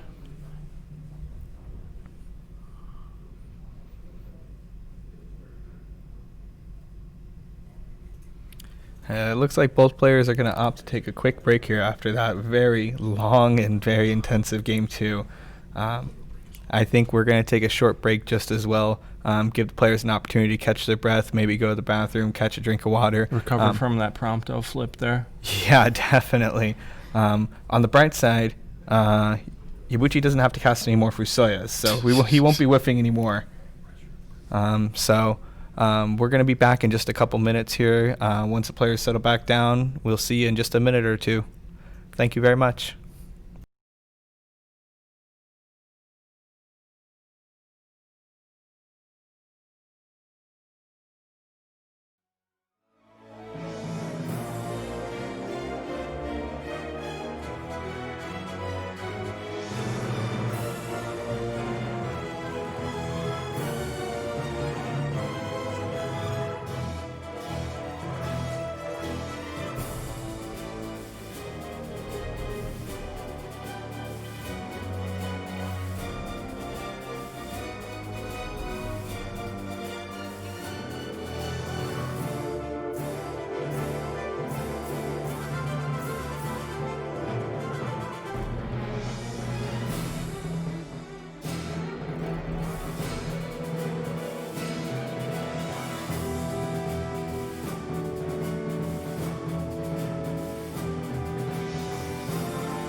Ladies and gentlemen, looks like we're ready to get Game 3 underway here. Both players have had their restroom break, taken a deep breath, and are going to kick off Game 3 of the finals in the Final Fantasy Trading Card Game World Championship.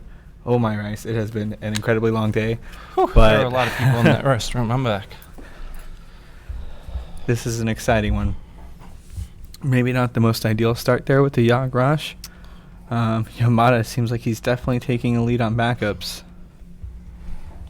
Is that your kindergarten math going to work again here, Burckley?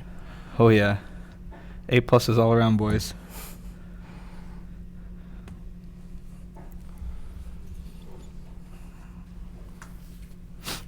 Now, I'm not quite sure what's in either of these guys' hands. What do you think's going to happen on the other side of the board here? I think we have a Searcher Pain that's probably going to come down. You would probably grab a Yuna, but cast a Riku, get both your colors online, and be able to tap efficiently the following turn for a Yuna. It just means that you're going to be discarding 2 win cards this turn. There's even a possibility we see Michitaro discard enough cards to get his Riku and his Yuna down this turn.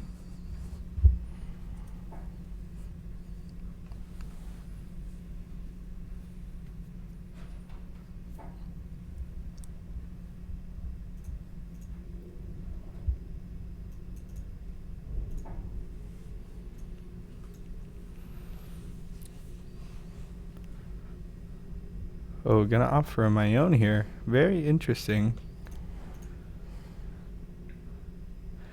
I think he's content with using that Searcher Pain now to just be discarded for win. CP. Sure looks like it. Yeah. Correct.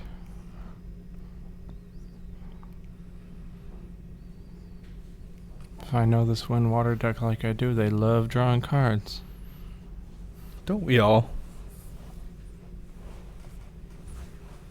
Sometimes I'd rather make my opponent discard cards than draw cards. I guess it's fair. Also, if you have 0 cards left in deck, I don't think you want to draw. Not sure they taught you that one in kindergarten, Burckley, but I'm proud of you.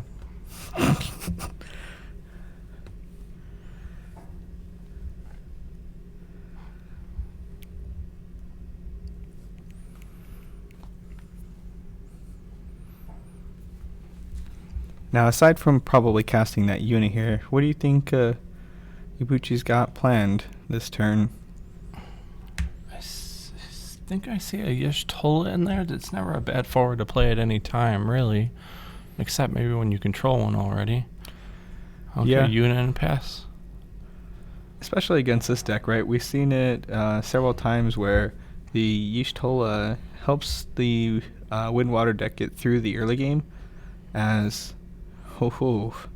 it doesn't take damage from those waft forwards. It's a pretty good turn there. That was quite the power play. He just dropped 2 of the biggest forwards that deck has.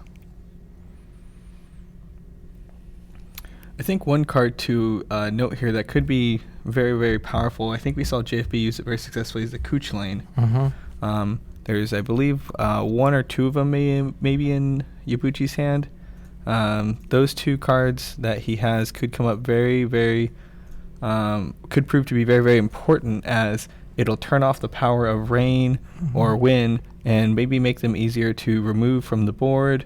There are a lot of good forwards in that deck to turn off, if you ask Yeah. me. And it draws a card.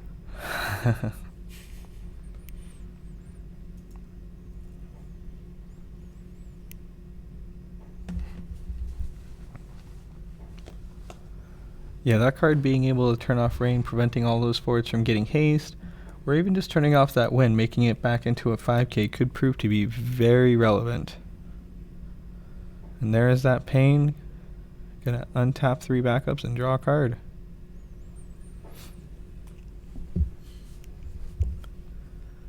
And it looks like Yabuchi may have won the backup race. Let's see if he can win the game, though. Rice, would you like to maybe perhaps remind some of the players at home what these guys are playing for? not only to be the world championship of this card game we're all here playing, the Final Fantasy trading card game. For first place today, there's a signed original black label copy of Final Fantasy VII. Only open once to be signed by the creator, and that's it. Wow. I know. I think a lot of people did research over the weekend. The last listing for that on the internet was about $5,000, and that was without the signature. So as far as I'm concerned, it's priceless. And that's only a placeholder for the FF7 remake coming out in March of next year. They get both of those. So what you're saying is they don't even have to open that game if they wanted to play the FF7 Final Fantasy game. That's for sure. I'd just like to throw that up on a shelf and stare at it every day. Now, Ash was just played here. Ash is a very interesting card. You could effectively go to combat and target Hein every turn and say, I'd like to turn off your forward, or discard a card, please. It'll open up maybe a window for Yabuchi to answer this Hein more efficiently.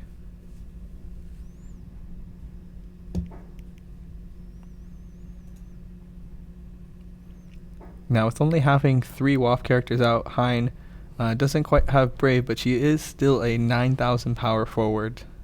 Something not to be laughed at.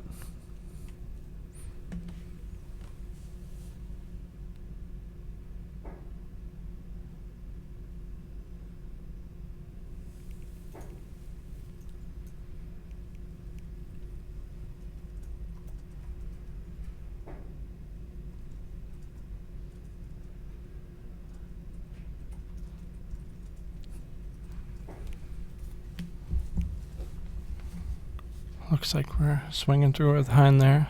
Not a whole lot we're able to do about a 9k forward on the side of Ibuchi. Ooh, speaking of 9k forwards, there's another one.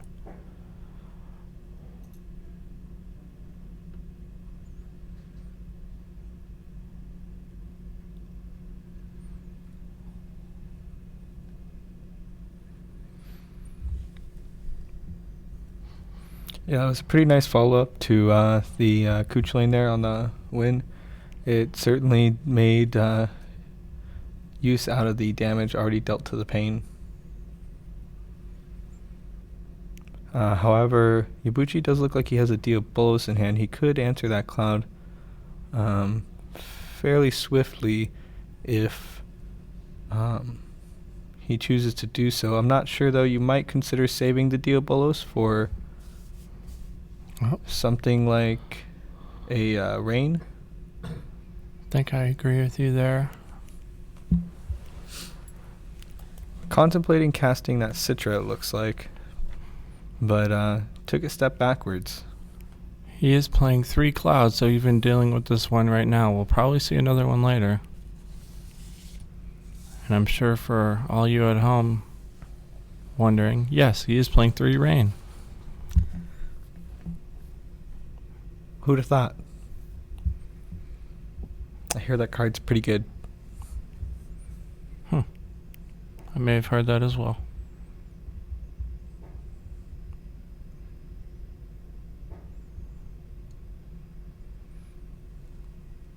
Now, there's a handful of things that Michitaro could do this turn.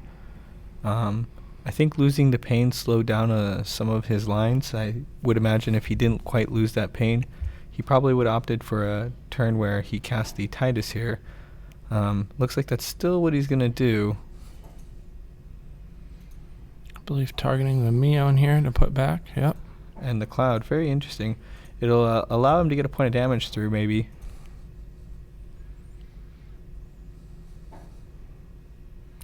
Gonna go to combat, activate that.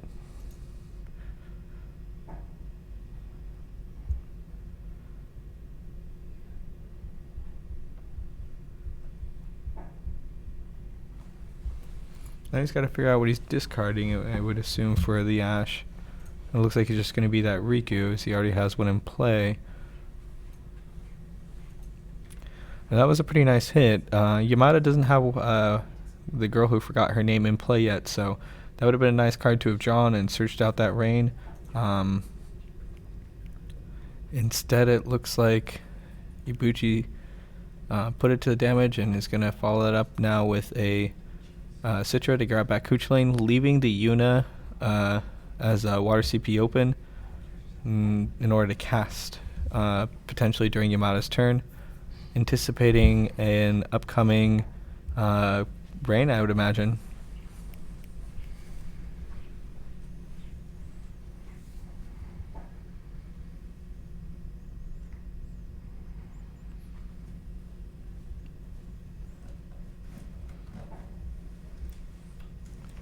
Ooh, Yushitola going to damage is probably not what Yabuchi wants to see there. Yushitola has definitely proven to be one of the strongest forwards this weekend in a lot of matchups.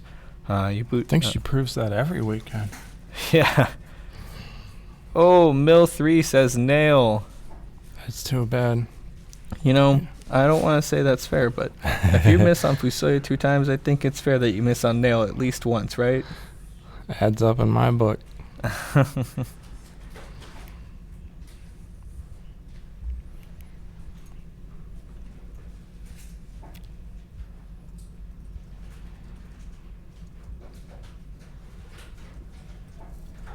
Ibuchi asking if he can take a peek at that break zone.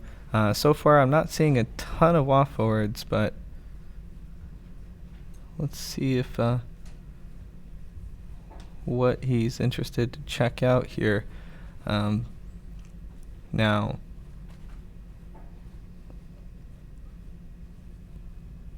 if you're Ibuchi, what are you interested in doing here?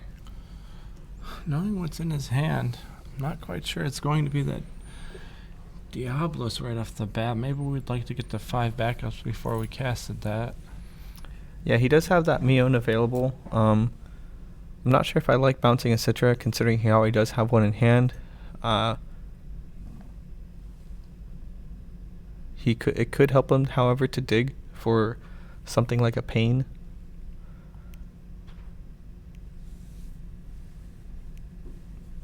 This Wind Water deck does love digging for cards.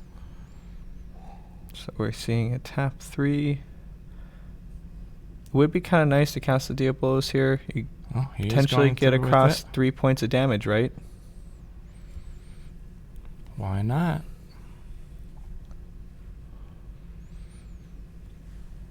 Maybe I was a little too reserved in my judgment there. Let's get rid of that nail while we can.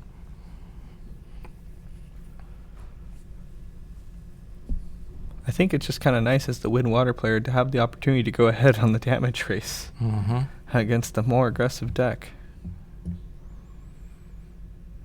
Now he's going to try and use that Ash to turn off Hein's power and draw a discard. Discarding a card.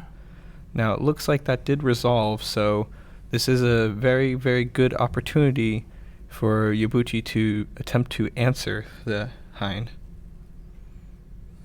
Could potentially be doing that with a Fina in hand, maybe along with some other cards.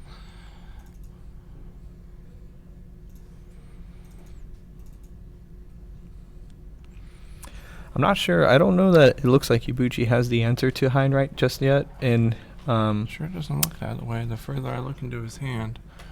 But what I would imagine is it's a nice way to see if Yamada wants to start discarding some cards. Putting Yamada to 4 here. It's only a few away from game. No, I think I just maybe cast that. Yep, that my own. Not get the Citra back. Drawing a card. Oh, and that was a Zidane. Zidane, that's pretty good.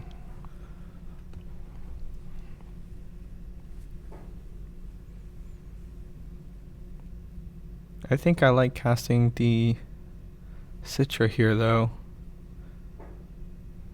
But he's going to opt for Zidane. He could even cast both. Let's see what's in the hand there. Quite Hey, look, frankly. it's Prompto again. Now, if he plans to cast the Citra, Prompto probably is a reasonable target, right? I would agree there. Otherwise, I would probably go for... I think the Win isn't a bad target either. I mean, even Cloud's going to enter and deal 7k, so... Sadly, that's not killing much outside as a Dane, but 2 to 3 very good cards in hand there, at least in this situation. I think the issue is that if he chooses not to discard the Prompto, it means that Ibuchi has to slow down a little bit here. Nobody likes doing that.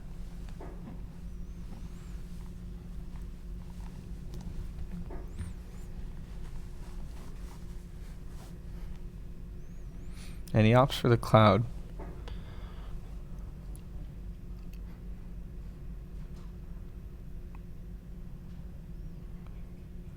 Belias isn't that bad of a draw there. Yeah. Also, drawing into a backup doesn't... I don't know that it quite helps him too much.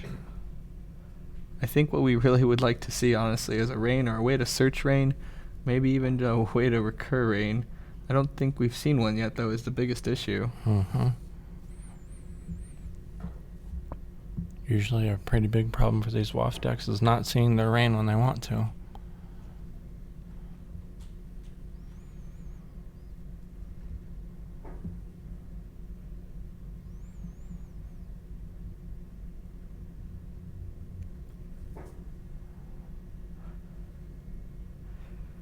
Mr. Ibuchi taking a quick sip of water while Yamada thinks out his turn. Gotta stay hydrated, everybody.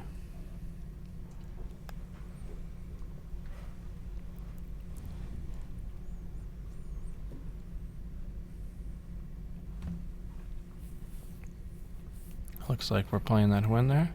And I And think a we're just passive saying turn. go. Now still, the win is only a 9k, right? He's only got 3 Waft backups down. And it would be pretty easy to answer that here.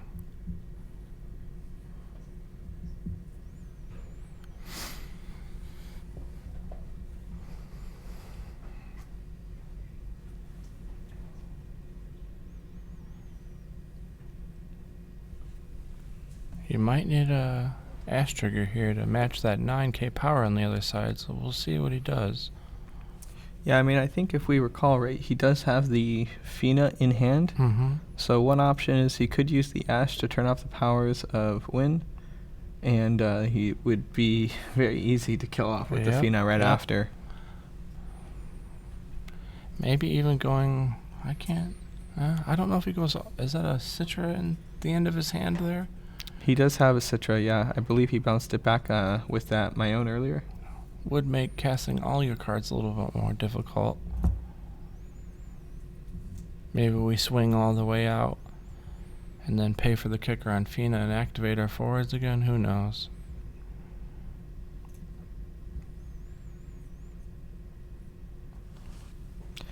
So it looks like he's going to use the ability of Ash to neutralize Wind and increase the power, I'd imagine, of his water forwards, making it so they would be able to crash with high-end damage. Offering the trade there?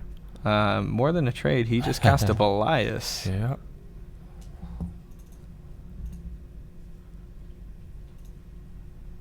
I think, yeah, that's going to be a dead Ash.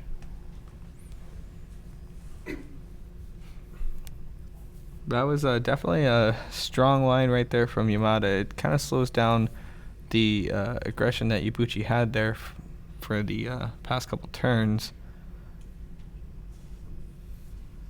Pulling out that Diabolos probably by casting a Citra.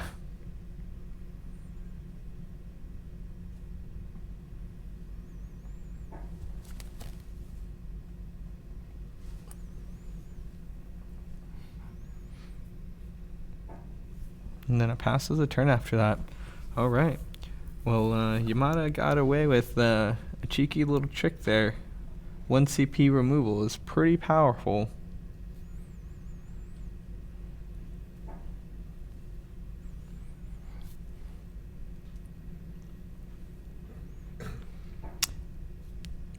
Speaking of Rain earlier, there she is. Rain and Nail, both pretty decent forwards. Maybe looking to cast 1, maybe 2 here. Yeah, Rain actually only costs 1 right now, so it's not a bad option.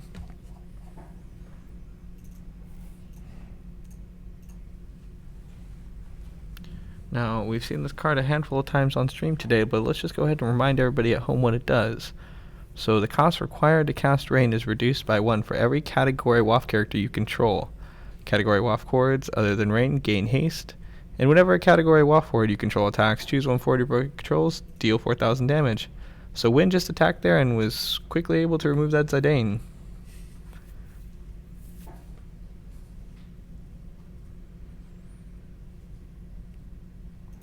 Whew. Removing Win's powers again, making her a 5k. I imagine we're going to see a block here.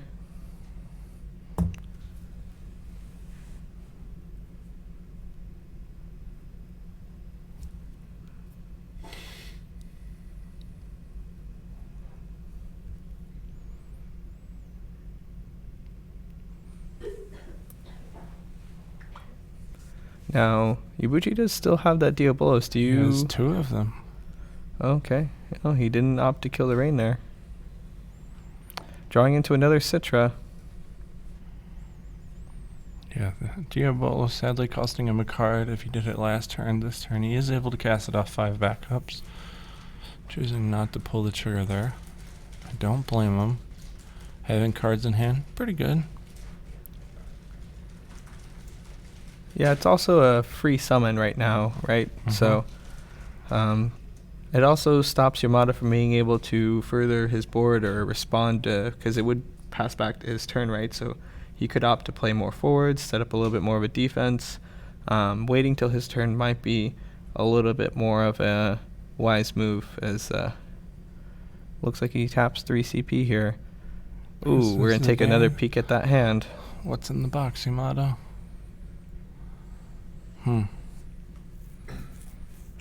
Now, Race, what are you thinking choosing here? Nail. I think Nail is where I would lean to. I'm not even going to let my opponent get the opportunity to whiff that card. I'm taking it here, I believe.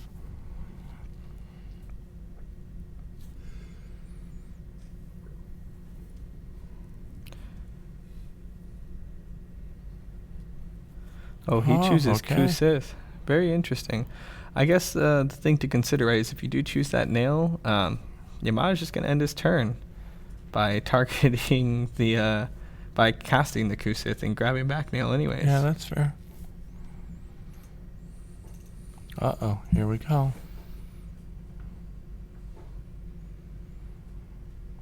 That Valifor dealing 3k to the board, activating all his backups because he controls a Yuna, leading into a Diabolos cast there.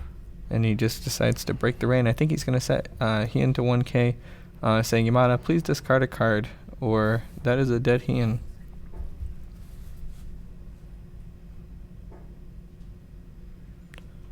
We saw some backups that I'm sure Yamada could probably part with. Choosing to protect it there. Now, the other thing is that these forwards of Ibuchi could still trade with Hien, right? So, after casting that Valifor.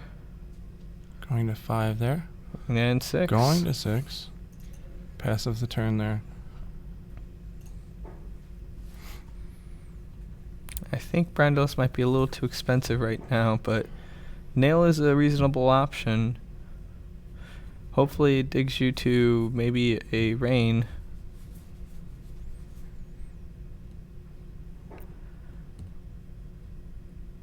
You do have a Tama backup to recur a WAF forward, but the issue with breaking Tama to get back a WAF forward is you just lost a WAF character on board. Not something this deck wants to do right now, especially in this situation. Yeah, you're definitely in a precarious spot. One thing to note is that Yamada does somewhat still have access to Hien's ability to dull 2 forwards, being that he does have fire CP at his disposal. So perhaps that is one way he kind of lives and survives until he can draw some of those WAF forwards. This card sticking on board for so long this game, that second ability could be what saves Yamada. Let's see what he decides.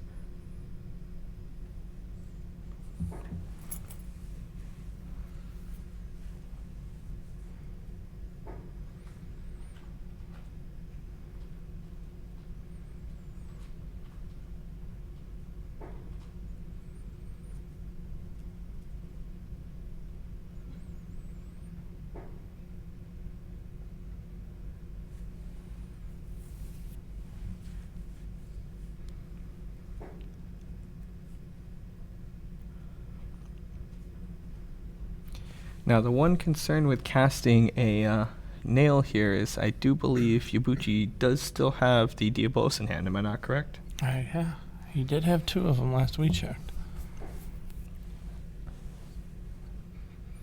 That's one card I'd like to see as many as possible of.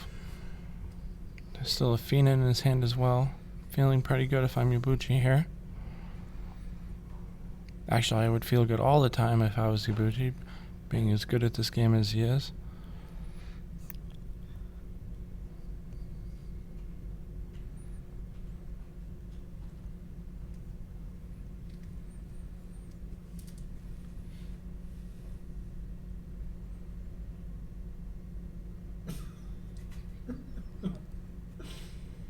Trying to sort that mess of a break zone there as Yabuchi.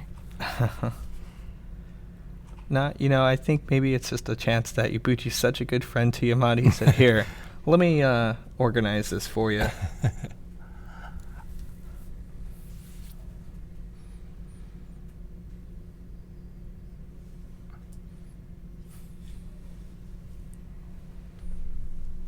Sets it back very nice and neatly.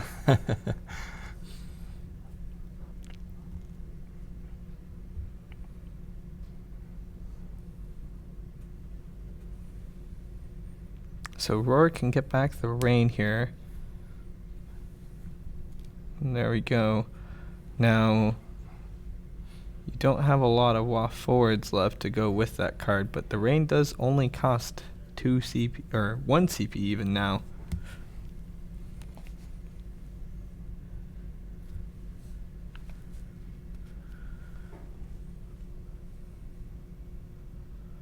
And here comes Nail.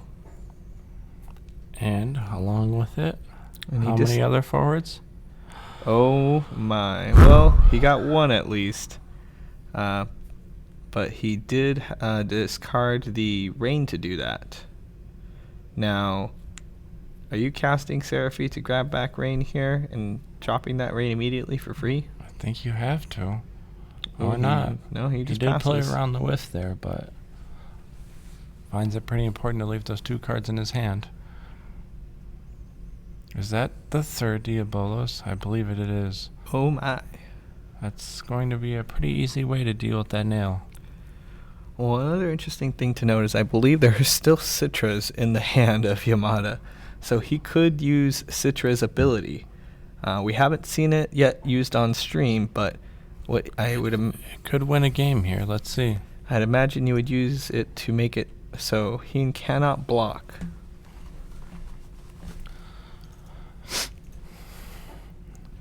Now, if you're Yamada, are you considering blowing up backups to kill some forwards? I think you have to. Oh, that's it. He understands that game. It's game no matter what he does there.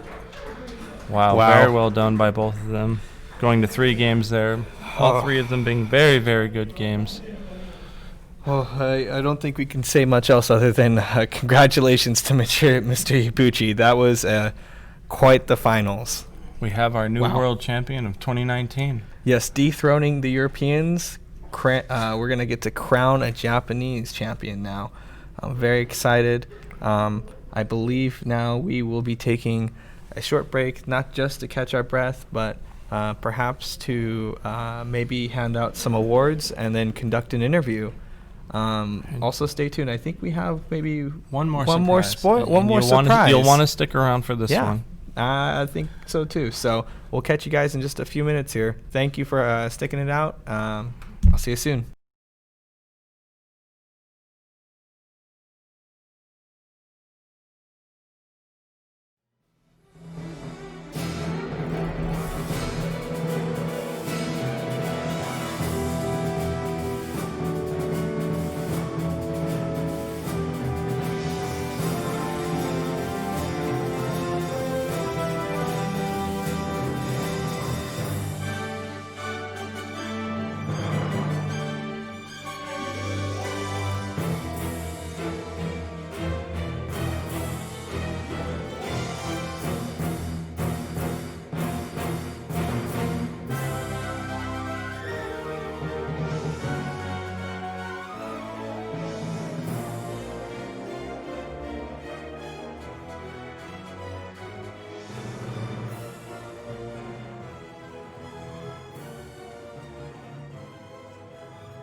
2, 1.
はい、決勝戦終わって、やってまいりました。矢吹さんと一緒に来ております。プロデューサーの影山です。よろしくお願いします。よろしくお願いします。Just FYI, we are doing this in Japanese and English simultaneously. We just finished our final round, and we have Mr. Yabuuchi here with producer Kageyama. はい、まずはおめでとうございます。ありがとうございます。So first and foremost, congratulations. Thank you. 2年前の借りを返したという形ですか？Yeah, 2 years ago, I think we've gotten our revenge here at this match. What do you think? そうですね。ちょっと1年空いちゃったんですけど、ようやく取り戻せた感じがしてます。Yeah, I mean there was 1 year in between, but I think I was able to catch up. 多くのプレイヤーが、黒沢さん、矢吹さんのことを世界でもトップレベルだと思っていたと思います。So I think a lot of players consider you, Kurosawa-san, or Yabuuchi-san, as one of the top players in the world. ありがとうございます。多分もう謙遜するところではないかなと思いますので、ありがたくその言葉を受け取りたいと思います。Thank you. I don't mean to humble brag, but thank you. 矢吹さん、日本人の中では珍しくその海外のプレイヤーとも非常に交流が多いと伺っておりますが、そのあたりで今回のデッキを選ばれたということでしょうか。So Kurosawa-san, I know for a Japanese player, I think it's a bit rare that you do have contact with Western players. But when you were creating your decks, is that what you had in mind? そうですね。今回のデッキは、イギリス勢2人と北米勢1人と、で同じデッキを使う形で出てます。Definitely, yeah. There were players from the UK and the Australia and other regions as well. So I tried to keep that into consideration. 非常に日本であまり見ないタイプの水風だったりしてはいるんですが、どのようなデッキがメタゲーム上に上がっていたんでしょうか。So yeah, it's kind of rare to see the wind-water deck that you had compared to other players in Japan. So what kind of metagame were you going for? WFF と、風水とあと氷炭ぐらいが基本的には多いかなと思ってました。I believe there was a lot of WAF decks, wind, water, and then mono ice for the most part. WFF? Yes. Yeah. WFF.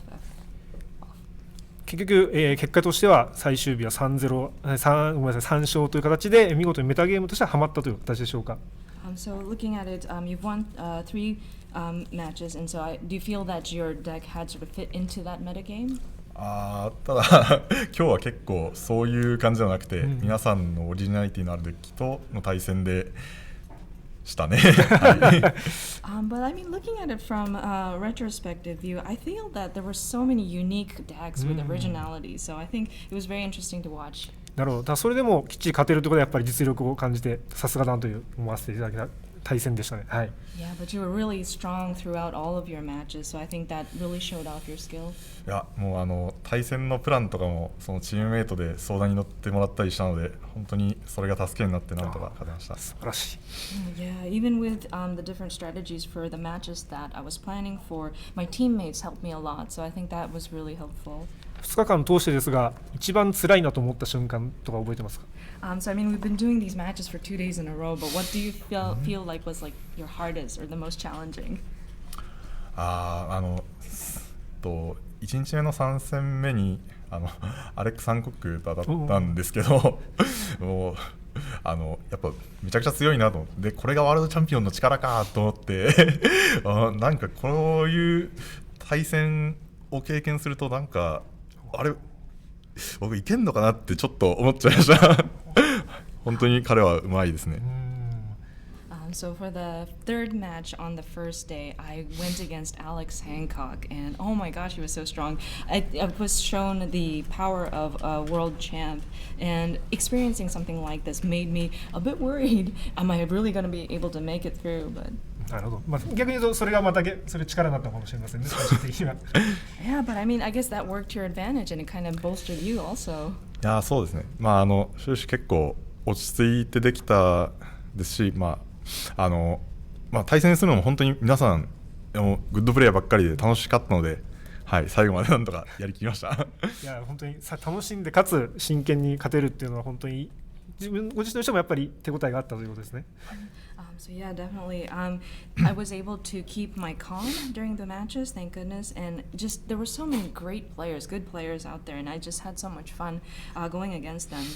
But yeah, it's great that you were able to have fun and still go at it wholeheartedly and very seriously, and still win. So I think that was really great.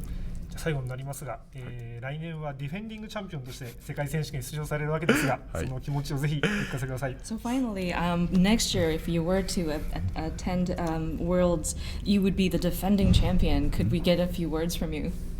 そうですね。やっぱりそんなに恥じない戦いをしたいですし、あともう一個気になっていることがあるのはやっぱり会場ですね。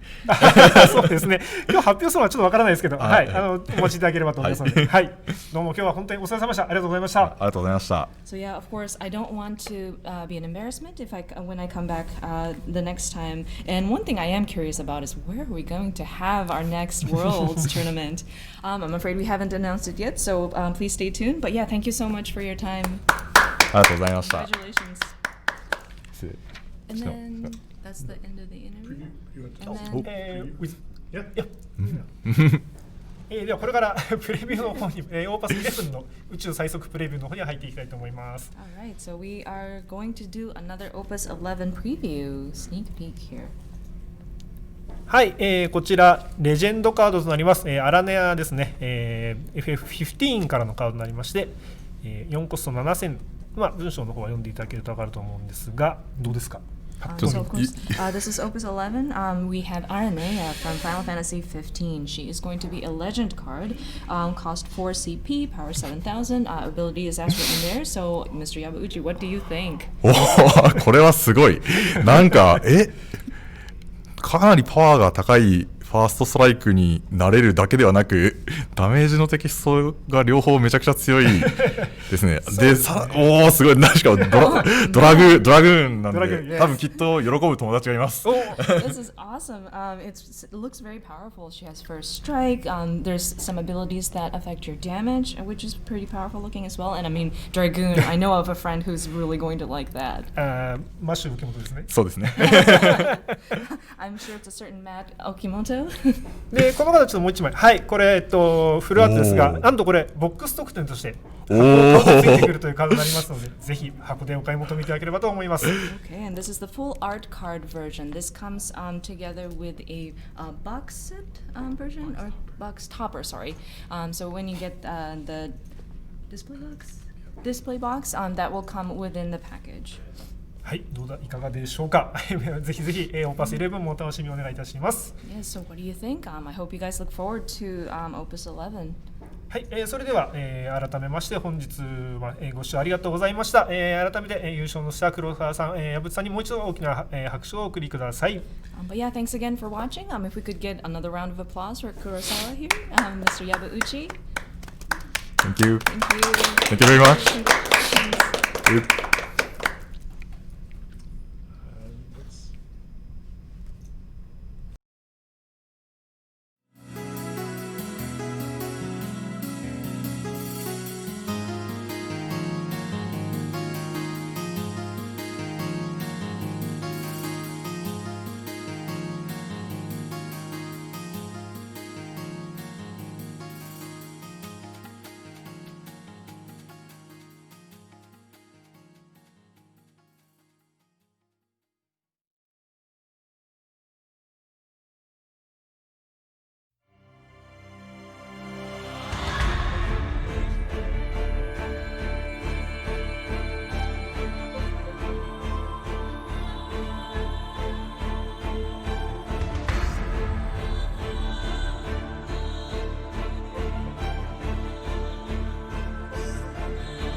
And welcome back. Sorry we got cut off there. We just want to thank everybody for joining us this weekend. Thank you to Square Enix for giving us this opportunity to do this all weekend. I want to thank Burckley here for joining me as well. Yeah, thank you too, Rice. You've been wonderful to commentate with. Thank you to Sam Toole for joining us. Thank you for our wonderful behind-the-scenes producer. You can't see them, but they're over here. He's been working hard all weekend. I couldn't have done this without him. So thank you to all you viewers at home. We are getting ready here to wrap up this weekend. It's been an absolute blessing to be here and really go on this ride with everybody. As we try to hold back the tears and close this out, let's go ahead and take one quick look back at that card that Kageyama revealed to everybody. And for those at home that can't see it in the corner there, this is a PR. It will be full art, and it will be the buy a box promo for Opus 11. Yeah, so anybody that decides to invest in a box, you will get one copy of this. It's going to probably save some money, as this is looks like on paper, a very powerful card. I'm very excited to get my hands on a new Dragoon. So, but yeah, thank you again to everybody. Really, really had a great time. It was wonderful to see all the players interact throughout the weekend. From drafts to just casual games. We were even lucky enough to get Kageyama in on a draft. That was something I never thought I'd see. Yeah, so just absolute incredible performance by our champion. Some at home may know him as Kurosawa. We on stream have referred to him as his last name, Mr. Yubuchi. An incredible guy, very nice, very humble. It's been incredible to see all the players. They've shown nothing short of humility, intellectual gameplay, and I'm running out of words here to describe the weekend. Well, kind of thank you to everybody. We've got the award ceremony that we're going to go ahead and join everyone for right now. So we'll see you hopefully next year. Thank you, everyone.